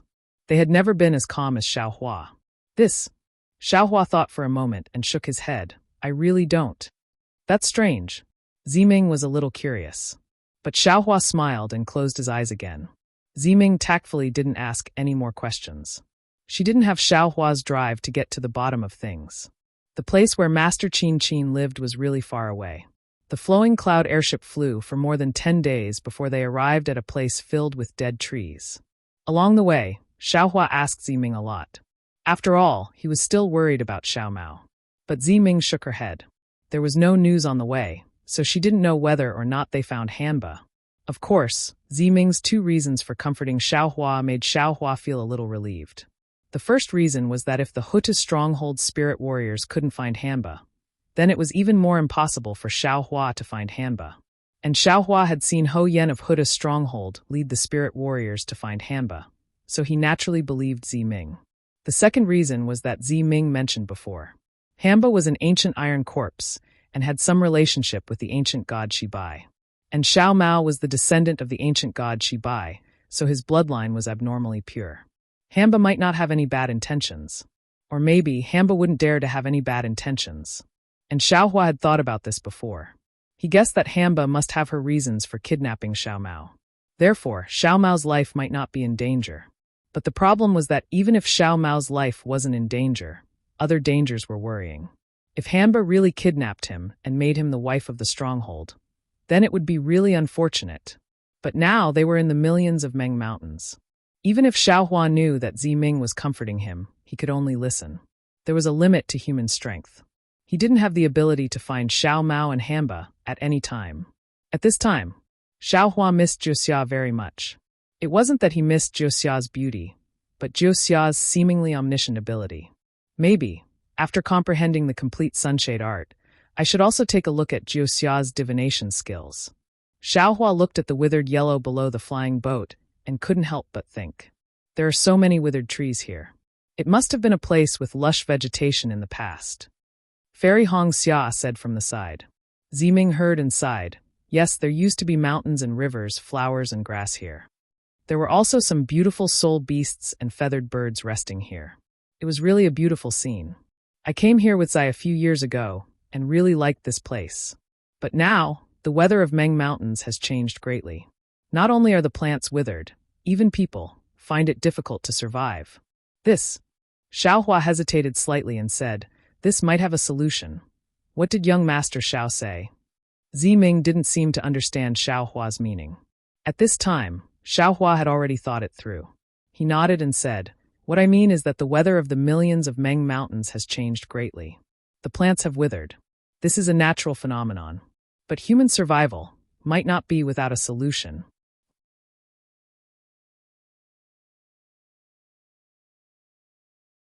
Chapter 2856. Oh, Ziming nodded slightly. It's easy to say, but difficult to do. I can be considered experienced and knowledgeable, but I haven't been able to find a solution. This is one of the reasons why I came to find Master and I Qin. Actually, Ziming, you should hurry and find Xiao Mao. Xiao Hua was ready to point out. He has the ability to solve this huge problem. Oh, is that so? Ziming was stunned, but then she suddenly realized. Right, isn't Great God Shibai in charge of the weather? Xiao Mao has Great God Shibai's bloodline, so he must have a solution. Ziming looked back again and smiled bitterly. My maid hasn't caught up yet. The previous order has already been passed down, so let's just wait. Alas, I'm afraid that's the only way. If Ziyi was here, Xiao Hua would give the seed to Ziyi without hesitation, but Ziming wasn't Ziyi, so Xiao Hua was afraid that it would affect Xiao Mao. Turn that way. Ziyi looked around casually and pointed in a direction. There's a beautiful platform after flying another 20 or so li. Just stop there. Xiao Hua looked at the scenery on his left and right, which was more or less the same, and sighed in his heart. He couldn't figure out why Ziming would turn here. After flying for a while, they saw a mountain peak that looked like a platform. However, this mountain peak didn't have any trace of beauty. The entire mountain peak was jade-colored and looked like a large spirit stone from a distance. Xiao Hua couldn't figure out what was so special about it. The flying boat landed on the mountain peak. The entire mountain peak was 1 li wide. It was abnormally flat, as if it had been cut by a giant axe. There wasn't a single extra stone. Naturally, there was no trace of anyone on such a flat mountain peak. Even the grass and trees were gone. Seeing Xiao Hua and the others' confusion, Ziming smiled. This is the reception platform. Everyone who wants to meet Master Ni Qin has to wait here respectfully for Master Ni Qin's arrangements. Reception platform? Xiao Hua was shocked. She's using this mountain peak as a reception platform? This Master Ni Qin is really generous. Yes, Master Ni Qin often says that only by using heaven and earth as a furnace and the common people as the fire can one refine the world's weapons, Ziming said with a longing expression. Heaven and earth can naturally be used as a furnace, but the common people are never fire. When Xiao Hua heard this, he was unhappy and said indifferently, this kind of refining technique is a blood sacrifice. Hee, young Master Xiao, I'm afraid that my Meng Mountain's method of artifact crafting is different from your Dao Sec's. Ziming grinned. Wait until you see Master Ni Qin's refining skills, then you won't say that. Maybe. Xiao Hua jumped down from the flying boat and looked around before replying. Sister, are you here to find Master Hua Qin to refine a weapon? Fairy Hong Xia also flew down and asked tentatively. Sigh, that's right. Ziming sighed and said, this matter is very important to me, and it's so important that I can't disclose it. Therefore, I don't dare to tell you. Everything will be clear when Master Ni Qin comes. All right, Fairy Hong Xia saw that Ziming was very serious and did not dare to ask any more questions. She followed Ziming and sat on the mountain peak. Li Zongbao kept the flowing cloud-flying boat, glanced at Xiao Hua, and sat down as well. A faint hot wind blew past from time to time. The sun was hanging in the sky like a fireball, and the sunlight shone directly. Not only did it shine on the 4 of them, but it was also reflected by the mountain peak, making the entire mountain peak hot. The 4 of them sat on the mountain peak as if they were sitting in a fire. Although Xiao Hua and the others were cultivators, after a long time, their state of mind was also somewhat unstable. Nonsense, they had been sitting straight for half a day, and the scorching sun had already turned into the setting sun. No one would be too calm, right? Xiao Hua silently circulated the sun-shrouding art that he had just comprehended, slowly repairing his divine sense. At the same time, he looked around, trying to see where the so-called Master Ni Qin would appear from. Seeing the full moon rise and the stars twinkling, a long figure walked in front of everyone under the water like moonlight. The figure was a slightly fat old man. The old man's face was hidden in the darkness, and his white hair and beard flickered under the moonlight. His footsteps were very steady, and his voice was also very rhythmic. Seeing the old man approaching, Ziming hurriedly got up and bowed. Master Qing Ming, may I ask if Master Ni Qin is in the valley? I am Master Ni Qin's follower, and I am not a master. You can just call me Qing Ming. What surprised Xiao Hua and the others was that the old man's tone was very cold. Master has ordered that you are a noble of the Huta village, and you have the shaman token. You don't have to wait here, and you can enter the valley by yourself. After saying that, he did not wait for Ziming to reply, turned around and left, as steady and rhythmic as when he came. Good, this Master Ni Qin's imposing manner is not small. Xiaohua thought to himself. Looking at Ziming again, there was no trace of unhappiness on his face. He whispered to Xiaohua, "Young Master Xiao, be quiet, and follow me to pay respects to Master Ni Qin." "Okay," Xiaohua whispered to him. Hearing this, Ziming was slightly startled, and then a smile appeared on the corner of his mouth. Out of Xiaohua's expectation, Ziming walked to the edge of the reception platform, and there was a flight of stairs that led straight to the foot of the mountain. This flight of stairs was one step after another, as if there was no end to it. Qing Ming, who had just appeared, walked step by step towards the foot of the mountain. This flight of stairs was personally made by Master Ni Qin. Ziming's face was filled with respect, and he whispered, "Therefore, all the people who came to pay respects to Master Ni Qin must walk down from this flight of stairs to show their respect to Master Ni Qin." Tisk Xiaohua sneered and thought, "I'm afraid this guy is fishing for fame." He was worried that people would rush in to find him, so he made a flight of stairs here, and used his name to suppress others, making them obediently walk in. On one hand, he gained the upper hand by a show of strength, and on the other hand, he gained face for himself. As the saying goes, people of the same trade are enemies. Xiaohua had not seen the Master Ni Qin, but he was speechless and slandered this master. This flight of stairs was really very long. Xiaohua and the others walked straight for 2 hours before they arrived at the foot of the mountain.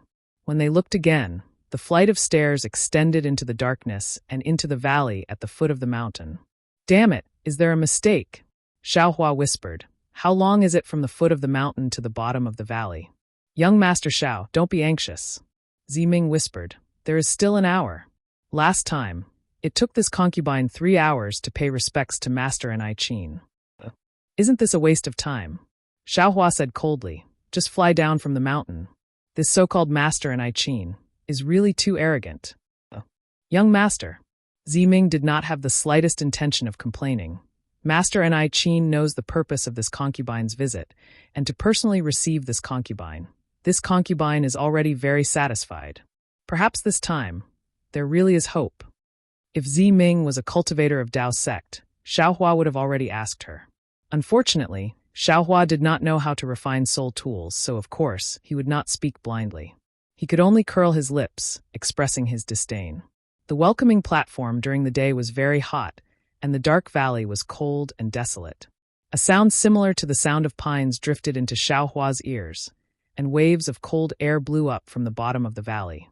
Xiaohua was very familiar with this sound. It was the sound produced by the cold wind blowing through the withered treetops during the winter. At this time, all the plants in Meng Mountains were withered, and the leaves were long gone. The only things that were swaying in the cold wind were the branches that pierced into the night sky. Xiaohua did not know when it appeared, but a pea-sized lantern was shining in the depths of the valley. Although the light was small, it made people feel warm in their hearts, as if they had a goal, as if there was hope in their hearts. When Xiaohua got closer and walked down the stairs, he saw an old man in black clothes standing just a few feet away from the stairs.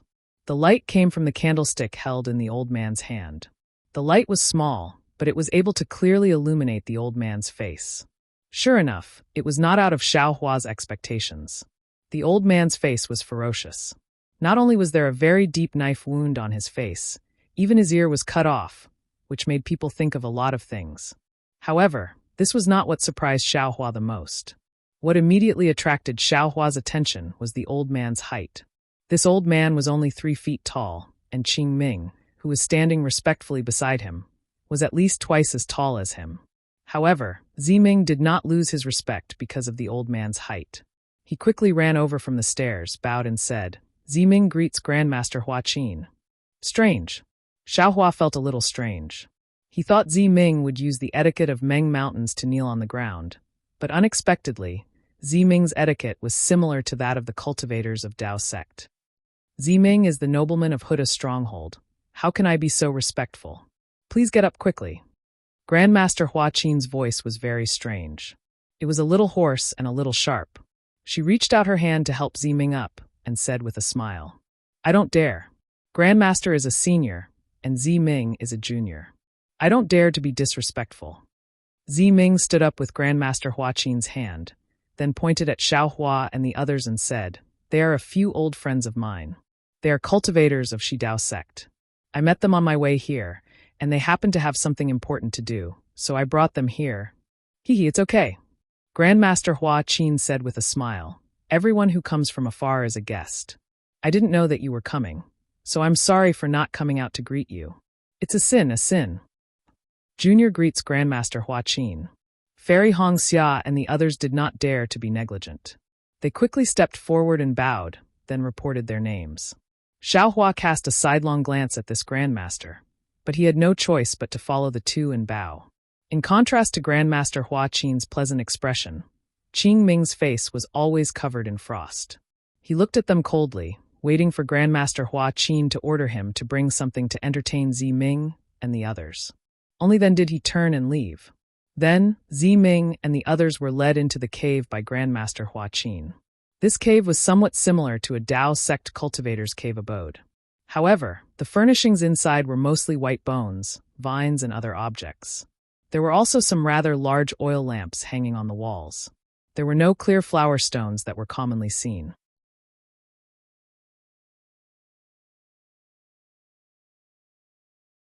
Chapter 2857.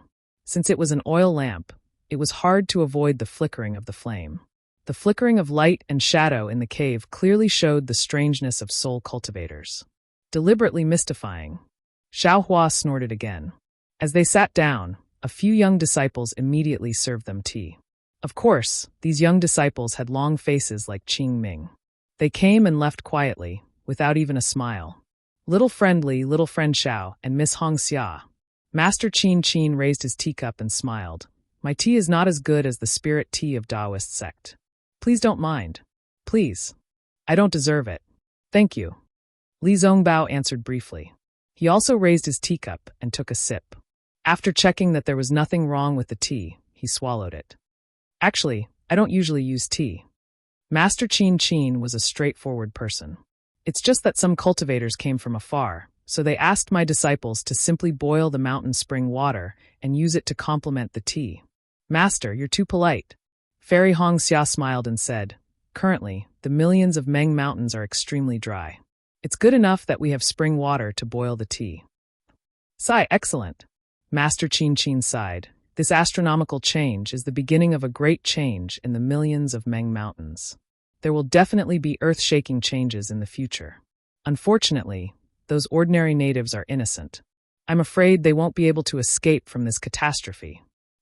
"Master," Ming said anxiously, "I came here today for two things. The first thing is this. All the people of Huda Stronghold and Shibai Stronghold are struggling on the line between life and death. Although some soul cultivators have already set their sights on the millions of Meng mountains and led their disciples into Sword Domain, it is still a temporary solution. No one knows if Sword Domain can save the lives of the people of the 12 great gods. I hope that Master can be merciful and bestow a miraculous method to save hundreds of millions of natives." "Sigh, if I had a miraculous method, I would have used it long ago. Why would I wait until now?" Master Qin shook his head. "This is an astronomical disaster. It's not something that can be solved by humans." Seeing that Master Qin was also helpless, Ming was a little disappointed. Then, Master Qin asked, "How's the battle between soul cultivators and swordsmen going? Perhaps killing our way into the Sword Domain isn't a solution, but it might be effective in the end? The war will be handled by Shang Village and the others. Our Huta Village and Shibai Village will not participate directly." Ming shook his head slightly. "However, I heard that the battle went very smoothly. Those swordsmen didn't have any power to fight back under the attacks of my soul warriors." Master Qin nodded slightly and said, "Actually, since Meng Mountain has undergone such a great change, the Sword Domain and the 3 kingdoms of cultivation must have undergone great changes as well." As he spoke, he looked at Li Zongbao and the others before continuing. "The Dao sect's dharma is incomparably wondrous. Perhaps there's a better way?" Li Zongbao looked at Fairy Hong Xia, not knowing how to reply. Ming continued, "I've also sent my people to the Sword region and the 3 kingdoms. Even Elder Wu and Ji-Man from the lower camp have been to these places. It seems like they're different from our Meng mountains. Even if they have a solution, it's not suitable for our Meng mountains. Sigh, forgive this old man for being powerless in this matter. Master Qin sighed compassionately.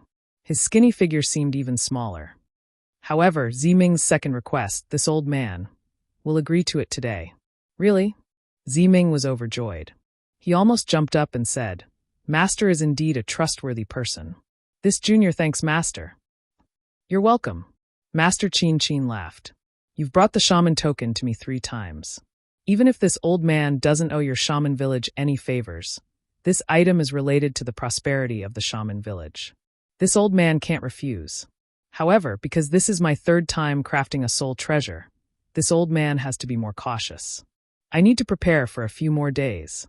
Furthermore, the soul falling lamp of your Huta village is extremely mysterious. This old man doesn't have much confidence in repairing this soul treasure. You shouldn't be too happy too early. What? Master, this is already your 3rd time crafting a soul treasure? Hearing Master Qin's words, Ziming was not as happy as Master Qin said. Instead, he was extremely surprised and said, This junior thought that this was your 2nd time crafting. If I knew this was your 3rd time, this junior, if you knew this was my 3rd time crafting, you wouldn't have come? Master Qin laughed and said, This 3rd time will come sooner or later. Furthermore, this soul-falling lamp is extremely important to you and to the Huta village. This old man being able to repair this soul-falling lamp for the 3rd time is also the fate of this old man in this lifetime. Xiaohua, who was at the side, was surprised. He said coldly, Master Qin, this is a little strange. You can only craft 3 soul treasures in your lifetime? Master Qin's face was abnormally dry. His skin was like a dried orange peel wrapped around his face, and his small head was comparable to a skeleton. Previously, Xiaohua only noticed a scar across his face, but now, under the light, he could see it even more clearly. That smile was very strange, and coupled with that face, under the light, it was really somewhat repulsive. Young Master Xiao, Ziming could clearly hear the dissatisfaction in Xiaohua's voice, and even the misunderstanding. He hurriedly said, Meng Mountain's crafting of soul tools is different from the Taoist sect's crafting of magical treasures.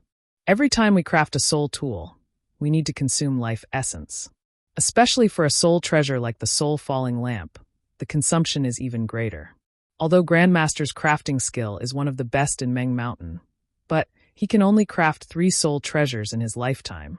After fixing the soul-losing lamp for me, his life essence will be exhausted, and he will return to the arms of Huta goddess. There's such a saying? Xiaohua was stunned. Therefore, although there are many master craftsmen in Meng Mountain, most of them will not craft soul tools for others, let alone soul treasures. Ziming explained again, only Grandmaster Qin would not refuse anyone who came to his door to craft a soul tool. Therefore, Grandmaster Qin's reputation in Meng Mountain is very good. But later, because Grandmaster's life essence was used up too much, many soul warriors who received Grandmaster Qin's favor joined hands and sealed off the guest reception platform where Grandmaster Qin was. No one could look for Grandmaster Qin anymore. But the Grandmaster was merciful. He personally chiseled the stairway to heaven from the valley to the welcoming platform. He earnestly invited the spirit warriors and made an agreement. If there was someone who needed to craft a spirit armament, as long as they could sit on the welcoming platform for a sufficient amount of time and use the stairway to reach the valley, the Grandmaster would be able to craft the spirit armament for them. When the soul warriors saw Grandmaster Qin's determination, they knew that they could not stop him, so they all knelt on the ground and left. At this point, Ziming looked at the darkness outside the cave and sighed. This guest reception platform is said to be a test, but what's so difficult about it? Young Master Xiao has walked all the way here. How could you see any difficulties? This is actually Grandmaster Qin's merciful heart. If someone were to craft a soul tool, they would first carefully consider whether or not the soul tool was worth Grandmaster Qin's life essence. Whether or not the soul tool was worth Grandmaster Qin's life essence. Whether or not the soul tool was worth Grandmaster Qin's life. Young Master, don't look at Qing Ming's cold face. When we came down, we might be summoned by Huta God. When Xiaohua heard this, he was shocked. He did not know the secrets of soul cultivators crafting soul tools, but he was originally a craftsman.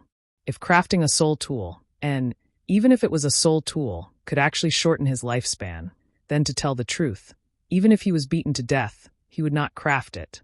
What's more, the person who wanted to craft the soul tool had nothing to do with him. Not waiting for Ziming to finish speaking, Xiaohua stood up and walked in front of Grandmaster Keqin. He bowed and said, "Grandmaster Keqin, this junior has misunderstood you. My previous words were offensive. Please forgive me, senior."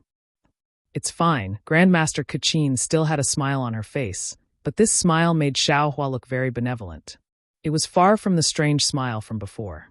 Grandmaster Keqin raised her hand, indicating for Xiaohua to rise. Although she didn't use any of the magic power that Dao sect cultivators often used, Xiaohua couldn't help but stand up.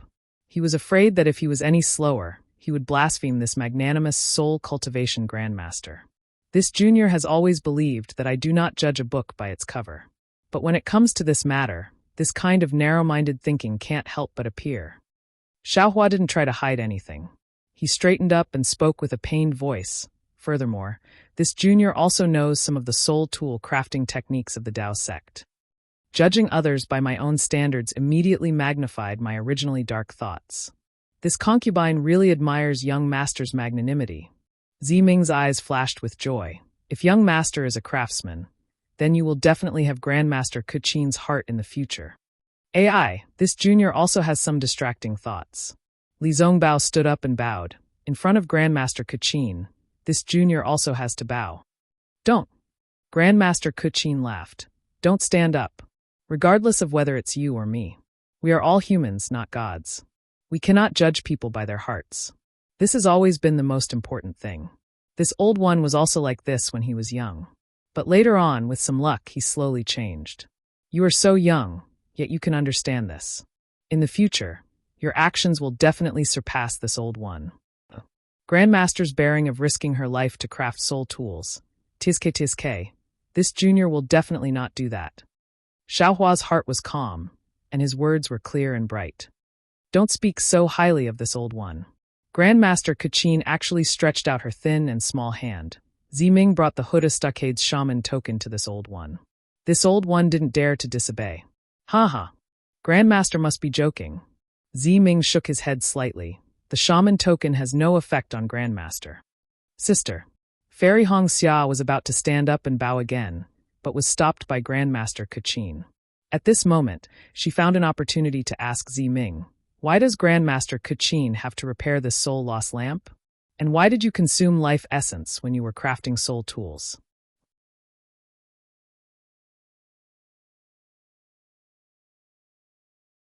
Chapter 2858. Hearing that, Ziming was not surprised and laughed. "I have long wanted to explain this to young Master Xiao and the rest, and there are some matters related to young Master Xiao. But this matter is very important. Only with Master Keqin here can I be at ease to explain. Even if my sister did not ask, I still have to say it. Of course, as for my soul refining method, I do not know the details, so I will have to ask Master Xiao to answer. I can only explain the reason why the fallen soul lamp must be restored to young Master Xiao and the rest." Oh, hearing that this matter was related to him, Xiaohua was startled, but he changed his mind and immediately understood and laughed and nodded. Xiaohua nodded, and Fairy Hongxia was once again in a fog, not knowing what was going on. At this time, Ziming patted his hand, and from his waist, a palm-sized brocade bag took out a black object. This object was about a foot tall, and was divided into two parts. The top part was a fist-sized weird beast head, and the bottom part was like a mountain peak, sharp at the top and round at the bottom. However, upon closer inspection, it was different. The strange beast's head split into three under the light. The three heads were clustered together in the middle, forming a beast's mouth. This beast's mouth was pointing straight at the sky. It seemed to have some fangs, but they couldn't see clearly. The beast's mouth was empty. Also, the lower part of the fallen soul lamp had the same weird pattern. These patterns seemed to be white bones, but also like a skeleton, piled up together. It looked like a beast body. The soul-stealing lamp was abnormally dark. When the light of the lamp landed on it, it was immediately absorbed. There was no reflection, but the so-called shape was faintly discernible to the naked eye, as if it was the flickering light of the lamp. Dog heads? The beast heads of the fallen soul lamp had a sinister and ferocious expression, but their shape was familiar. Xiaohua couldn't help but think to himself, a lamp made from 3 dog heads? Maybe the lamp was spat out from the dog mouths? This is my Ho-2 stronghold spirit treasure, the fallen soul lamp. Ziming took out the soulfall lamp and twirled it in his hand. He proudly said, "This thing hasn't been lit up yet.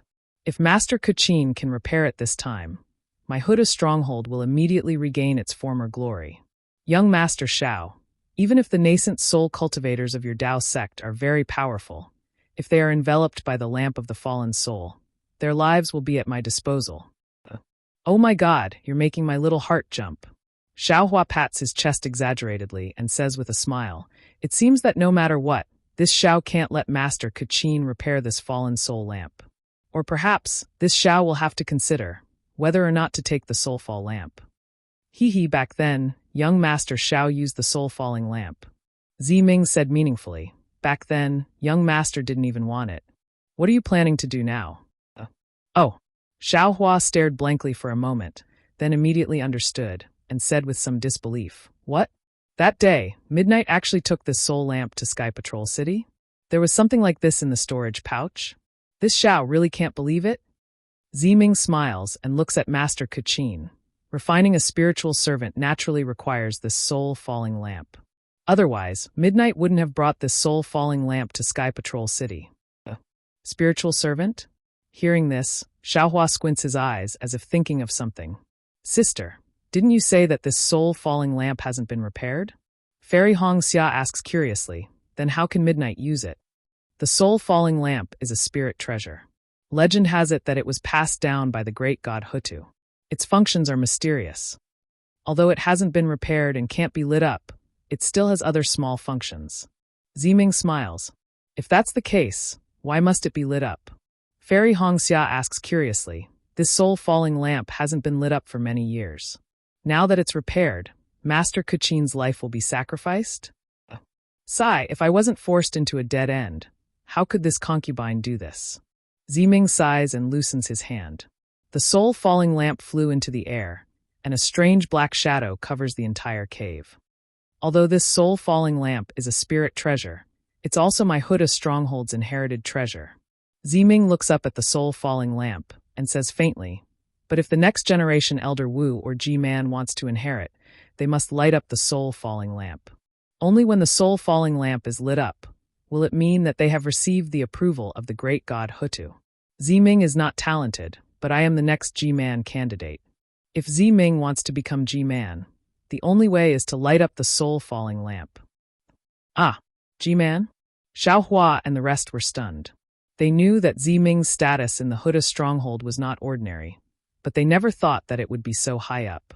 Under one person, above 10,000 people, or even the one at the top. Ziming glanced at Li Zongbao and said faintly, "Moreover, according to our ancestors, if you control the soul-catching lamp, you might be able to control the mysteries of life and death, and you might be able to revive the dead. In this world, young Master Li is not the only one who wants to revive the dead." Ziming's voice is bitter, floating in the cave. Following the shadow of the soul-falling lamp, a kind of desolation suddenly rises. "Miss Ziming," Li Zongbao also sighs in his heart. He thinks for a moment and asks, "This soul-falling lamp has been damaged for a long time, right? Otherwise, it would be impossible to ask Master Kuchin for help now. Perhaps Mrs. Second Reason is the main point." Hearing this, Ziming does not hide and says with a nod, "Young Master Li is right. This second reason is the most important. As for this soul-falling lamp, it has been damaged for thousands of years. However, my Huda stronghold has never had many children. The one who can inherit Elder Wu and G-Man has always been only one person.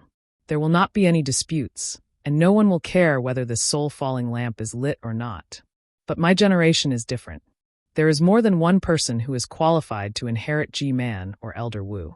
Although I am in front of the line, if I can't light up the soul-falling lamp, I am afraid that I will not be able to sit firmly in the position of G-Man." So that's how it is. Xiaohua nods, but suddenly asks again, "Ziyi also has this qualification, right?" "That's right, of course Ziyi has it." Ziming smiles sweetly, "But he will not fight with me. He came to the world a moment later than me. Moreover, since we are sensible, we have sworn together that we will not spoil the relationship between siblings because of this position. Young Master Xiao, don't worry. Even if I become the younger sister, I will definitely not fight with Ziyi. And that's for the best. Xiaohua's heart suddenly relaxed, and he smiles and nods. In this world, all benefits are not as important as family. I know that young Master Xiao will say that. Ziming smiles again. Actually, I have already told Ziyi that if he wants to be Elder Wu, he only needs to say a word to me. I will definitely not fight with him. Very good. Xiaohua believes that Ziyi can say such words. That's the reason why I came here. Ziming continues, however. The fact that the soulfall lamp cannot be lit has always been a secret of our Huda's stronghold. Even many elders Wu and Ji-Man do not know about it. After all, this soulfall lamp is a precious treasure, and is usually enshrined in the ancestral hall. Only I knew that when I had to light this soulfall lamp, I begged Elder Wu to go to the ancestral hall to take it out. It was only then that I realized that something was wrong. How is that possible? Fairy Hongxia is puzzled. From what you said, this soulfall lamp has been damaged for thousands of years. How can so many elders Wu and Ji-Man not know about it? Whether the ancestors know or not, I don't know. Ziming smiles mysteriously, but the current elders Wu and Ji-Man definitely do not know about it. Otherwise, they would not have urged me to light up the soulfall lamp. As for the fact that the soulfall lamp has been damaged for thousands of years, it is recorded in the soulfall lamp. When I got it, I knew about it. But how it was damaged and who damaged it, there is no explanation. The fact that the soulfall lamp cannot be lit. I have kept it a secret for a long time, and now it has come to a point where I can no longer keep it a secret. Besides, if the other descendants know about this, I'm afraid there will be a dispute in our Huda stronghold. Now that there is a great change in Meng Mountains, it is no different from a great disaster to our Huda stronghold. So, I have to be careful. Ziming finally got to the point. Hiss. After hearing Ziming's words, Xiaohua suddenly understood the importance of the soulfall lamp. At the same time, his heart suddenly felt heavy. When Midnight gave him the storage bag that day, he didn't just give him Qixin, but also the safety of the Huta stronghold. Karma. In an instant, the space around Xiaohua trembled again. His nascent divinity, which was comprehending the hand of karma, felt as if it was struck by lightning. An indescribable mystery was transmitted into his mind. Ziming did not notice Xiaohua's abnormality and continued. In the early years, I also thought of all kinds of ways to light up the soulfall lamp, and I even paid a heavy price. Later, I had no choice but to ask Wu Ling for help. I visited Master Kuqin 3 times, hoping that he could help. However, I heard that Master still has 2 more chances to refine a soul treasure, so I took the risk to visit him. I didn't expect.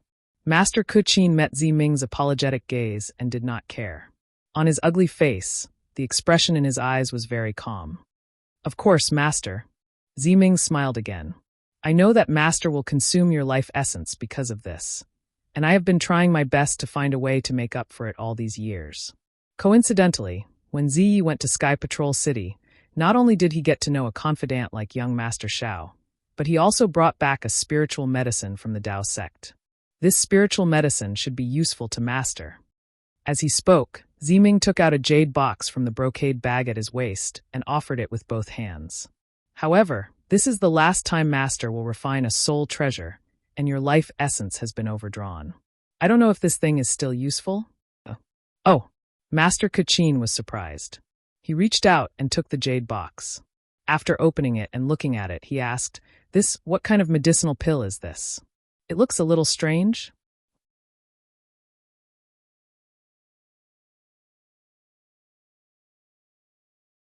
Chapter 2859. This is the mysterious rejuvenation pill of the Dao sect. Z only got 3 of them from the Sky Patrol City. I've already given one of them to Elder Wu.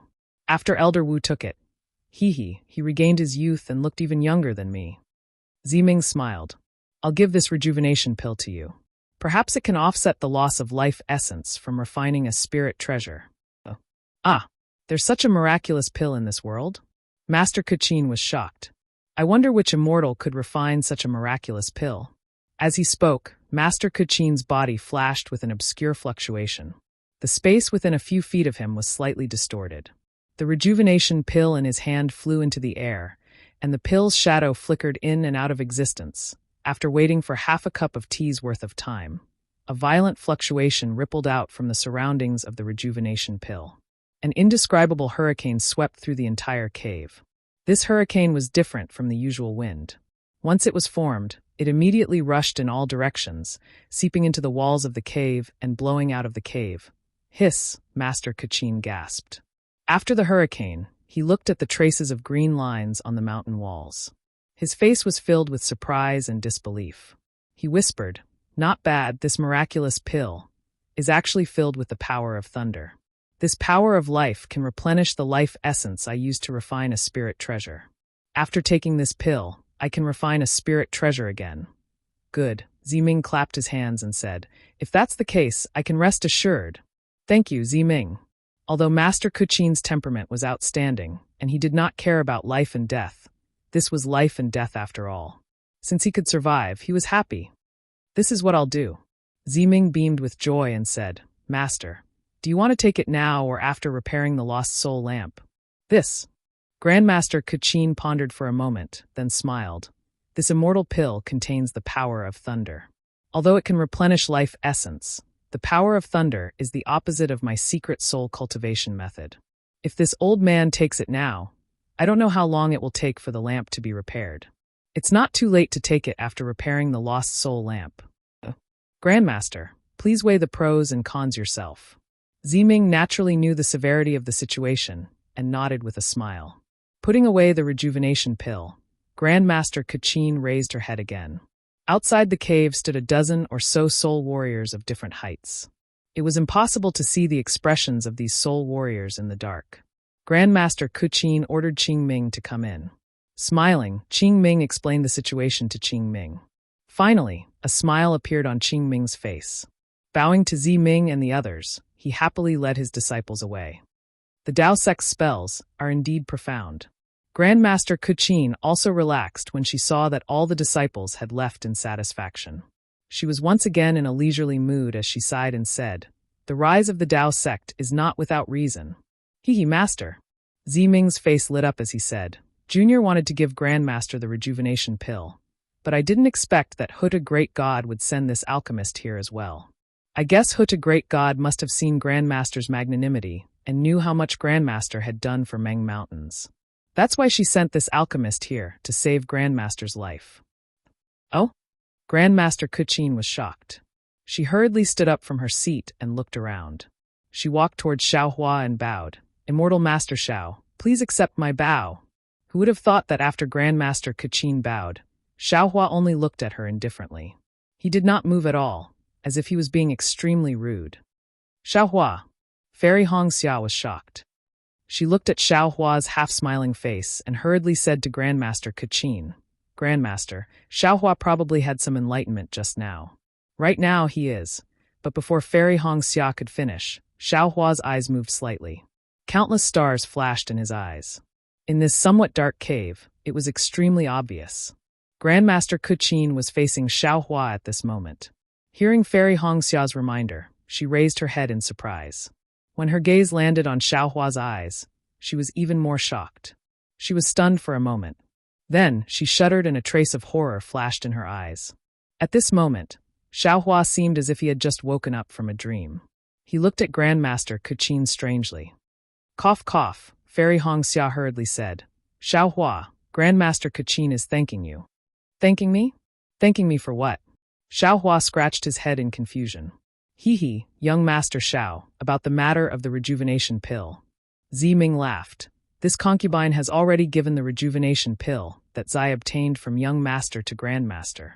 Young Master Xiao has hidden it from Zai for a long time. However, this matter cannot be scrutinized. Zai has already secretly told this concubine. He suspects that you are that mysterious alchemy Grandmaster. You won't deny it, right?" "Rejuvenation pill? Alchemy Grandmaster?" Hearing this, Li Zongbao narrowed his eyes and looked at Xiao Hua thoughtfully. Hee, if it was someone else, this little one would not admit it even if he was beaten to death. Xiao Hua laughed, however, facing Grandmaster Kuchin. Even if this little one was beaten to death, he would still admit it. At this moment, Grandmaster Kuchin seemed to have returned to normal. There was a faint smile on her face. She stood in front of Xiao Hua and patiently listened to his words. Although Grandmaster Kuchin's height was only 3/2 of Xiao Hua's height, Grandmaster Kuchin did not seem to be uneasy standing there. She was calm and composed. She truly had the bearing of a grandmaster. "Grandmaster, please, how could Xiao Hua dare to let Grandmaster Kachin bow to him again?" He hurriedly raised his hand and asked Grandmaster Kachin to turn around. Master Immortal Xiao, contrary to everyone's expectations, Xiao Hua had just opened his mouth when Grandmaster Kachin bowed again and said, "Many thanks for Master Immortal's guidance." "Don't." Xiao Hua's face turned red. He hurriedly supported Grandmaster Kachin and said, "Grandmaster, you are the Grandmaster. Please don't say that in front of this little one. You are killing this little one's life essence. Even if this little one takes another rejuvenation pill, it won't make up for it." Buffed Ziming laughed. However, she also felt a little strange. When Grandmaster Kachin thanked Xiao Hua and mentioned the effects of Xiao Hua's rejuvenation pill, she could understand why she called Xiao Hua Master Immortal. After all, this rejuvenation pill was very rare. She had never heard of a pill that could restore one's youth on Dawn Rain Continent. From this point of view, calling Xiao Hua Master Immortal was nothing. However, this second time, perhaps others didn't notice, but Ziming heard it clearly. Grandmaster Kachin actually thanked Xiao Hua for his guidance. However, when Ziming thought about Xiao Hua's words just now, how could there be any guidance? Besides, Xiao Hua was an alchemist, not a tool refiner. How could there be any guidance? "Come, Master Immortal Xiao, please sit." Grandmaster Kachin pulled Xiao Hua's hand and insisted that he sit next to her. In fact, in Grandmaster Kachin's cave, there were only some large stones paved with animal skins.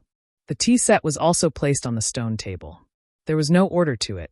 Even if Xiao Hua sat next to Grandmaster Kachin, he was only a little closer to her. However, Xiao Hua didn't know how to sit. He hurriedly waved his hand and said, "Grandmaster, please don't call this little one Master Immortal. This little one can't afford it. Just call me Xiao Hua." "Oh, Grandmaster, if you really want to call me that, you can call me Master Xiao." "Ah? Master Xiao? You're that Master Xiao?" Hearing Xiao Hua's words, both Grandmaster Kachin and Ziming were stunned. They asked almost at the same time. But then, the expressions on their faces changed. Ziming's face was full of disbelief, but there was also a sudden realization in this disbelief, as if she should have known this long ago. Grandmaster Kachin's eyes were shining. She looked at Xiao Hua with great admiration. Then she bowed and said, "Kachin thanks Master Xiao for your great kindness to the people of the world. If Master Xiao has the ability of an immortal master, please save the people of Meng Mountain from the abyss of suffering." While speaking, Grandmaster Kachin actually wanted to kneel down and perform the great ceremony of millions of Meng Mountain people. Oh no, Xiao Hua was so proud that he blurted out. His heart was filled with regret. Since Elder Wu of Baya and Stronghold knew that there were good seeds in the 3 kingdoms of cultivators, how could this Grandmaster Kachin, who cared about the natives, not know? But in the next moment, Xiao Hua felt a bit ashamed. This Grandmaster Qin really didn't care about cultivators, soul warriors, or even swordsmen. She actually brought the people of the 3 kingdoms to thank Xiao Hua, and then brought the millions of natives of Meng Mountains to thank him. Her breadth of mind was much greater than his. Therefore, Xiao Hua hurriedly supported Grandmaster Kachin and said with a smile, "Grandmaster Kachin, since Grandmaster believes that I'm Master Xiao, then you must know that I don't like the customs. If you continue to be so long-winded, I won't care about the millions of Meng Mountain people anymore. Thank you, Huda God. Thank you, Shibi God. Thank you, 12 gods of Meng Mountain." Ziming couldn't help but mutter, "Young Master Xiao is actually Master Xiao. The people of Meng Mountain can be saved." "Grandmaster, please sit down and talk." Xiao Hua lowered his head and looked at Grandmaster Kachin.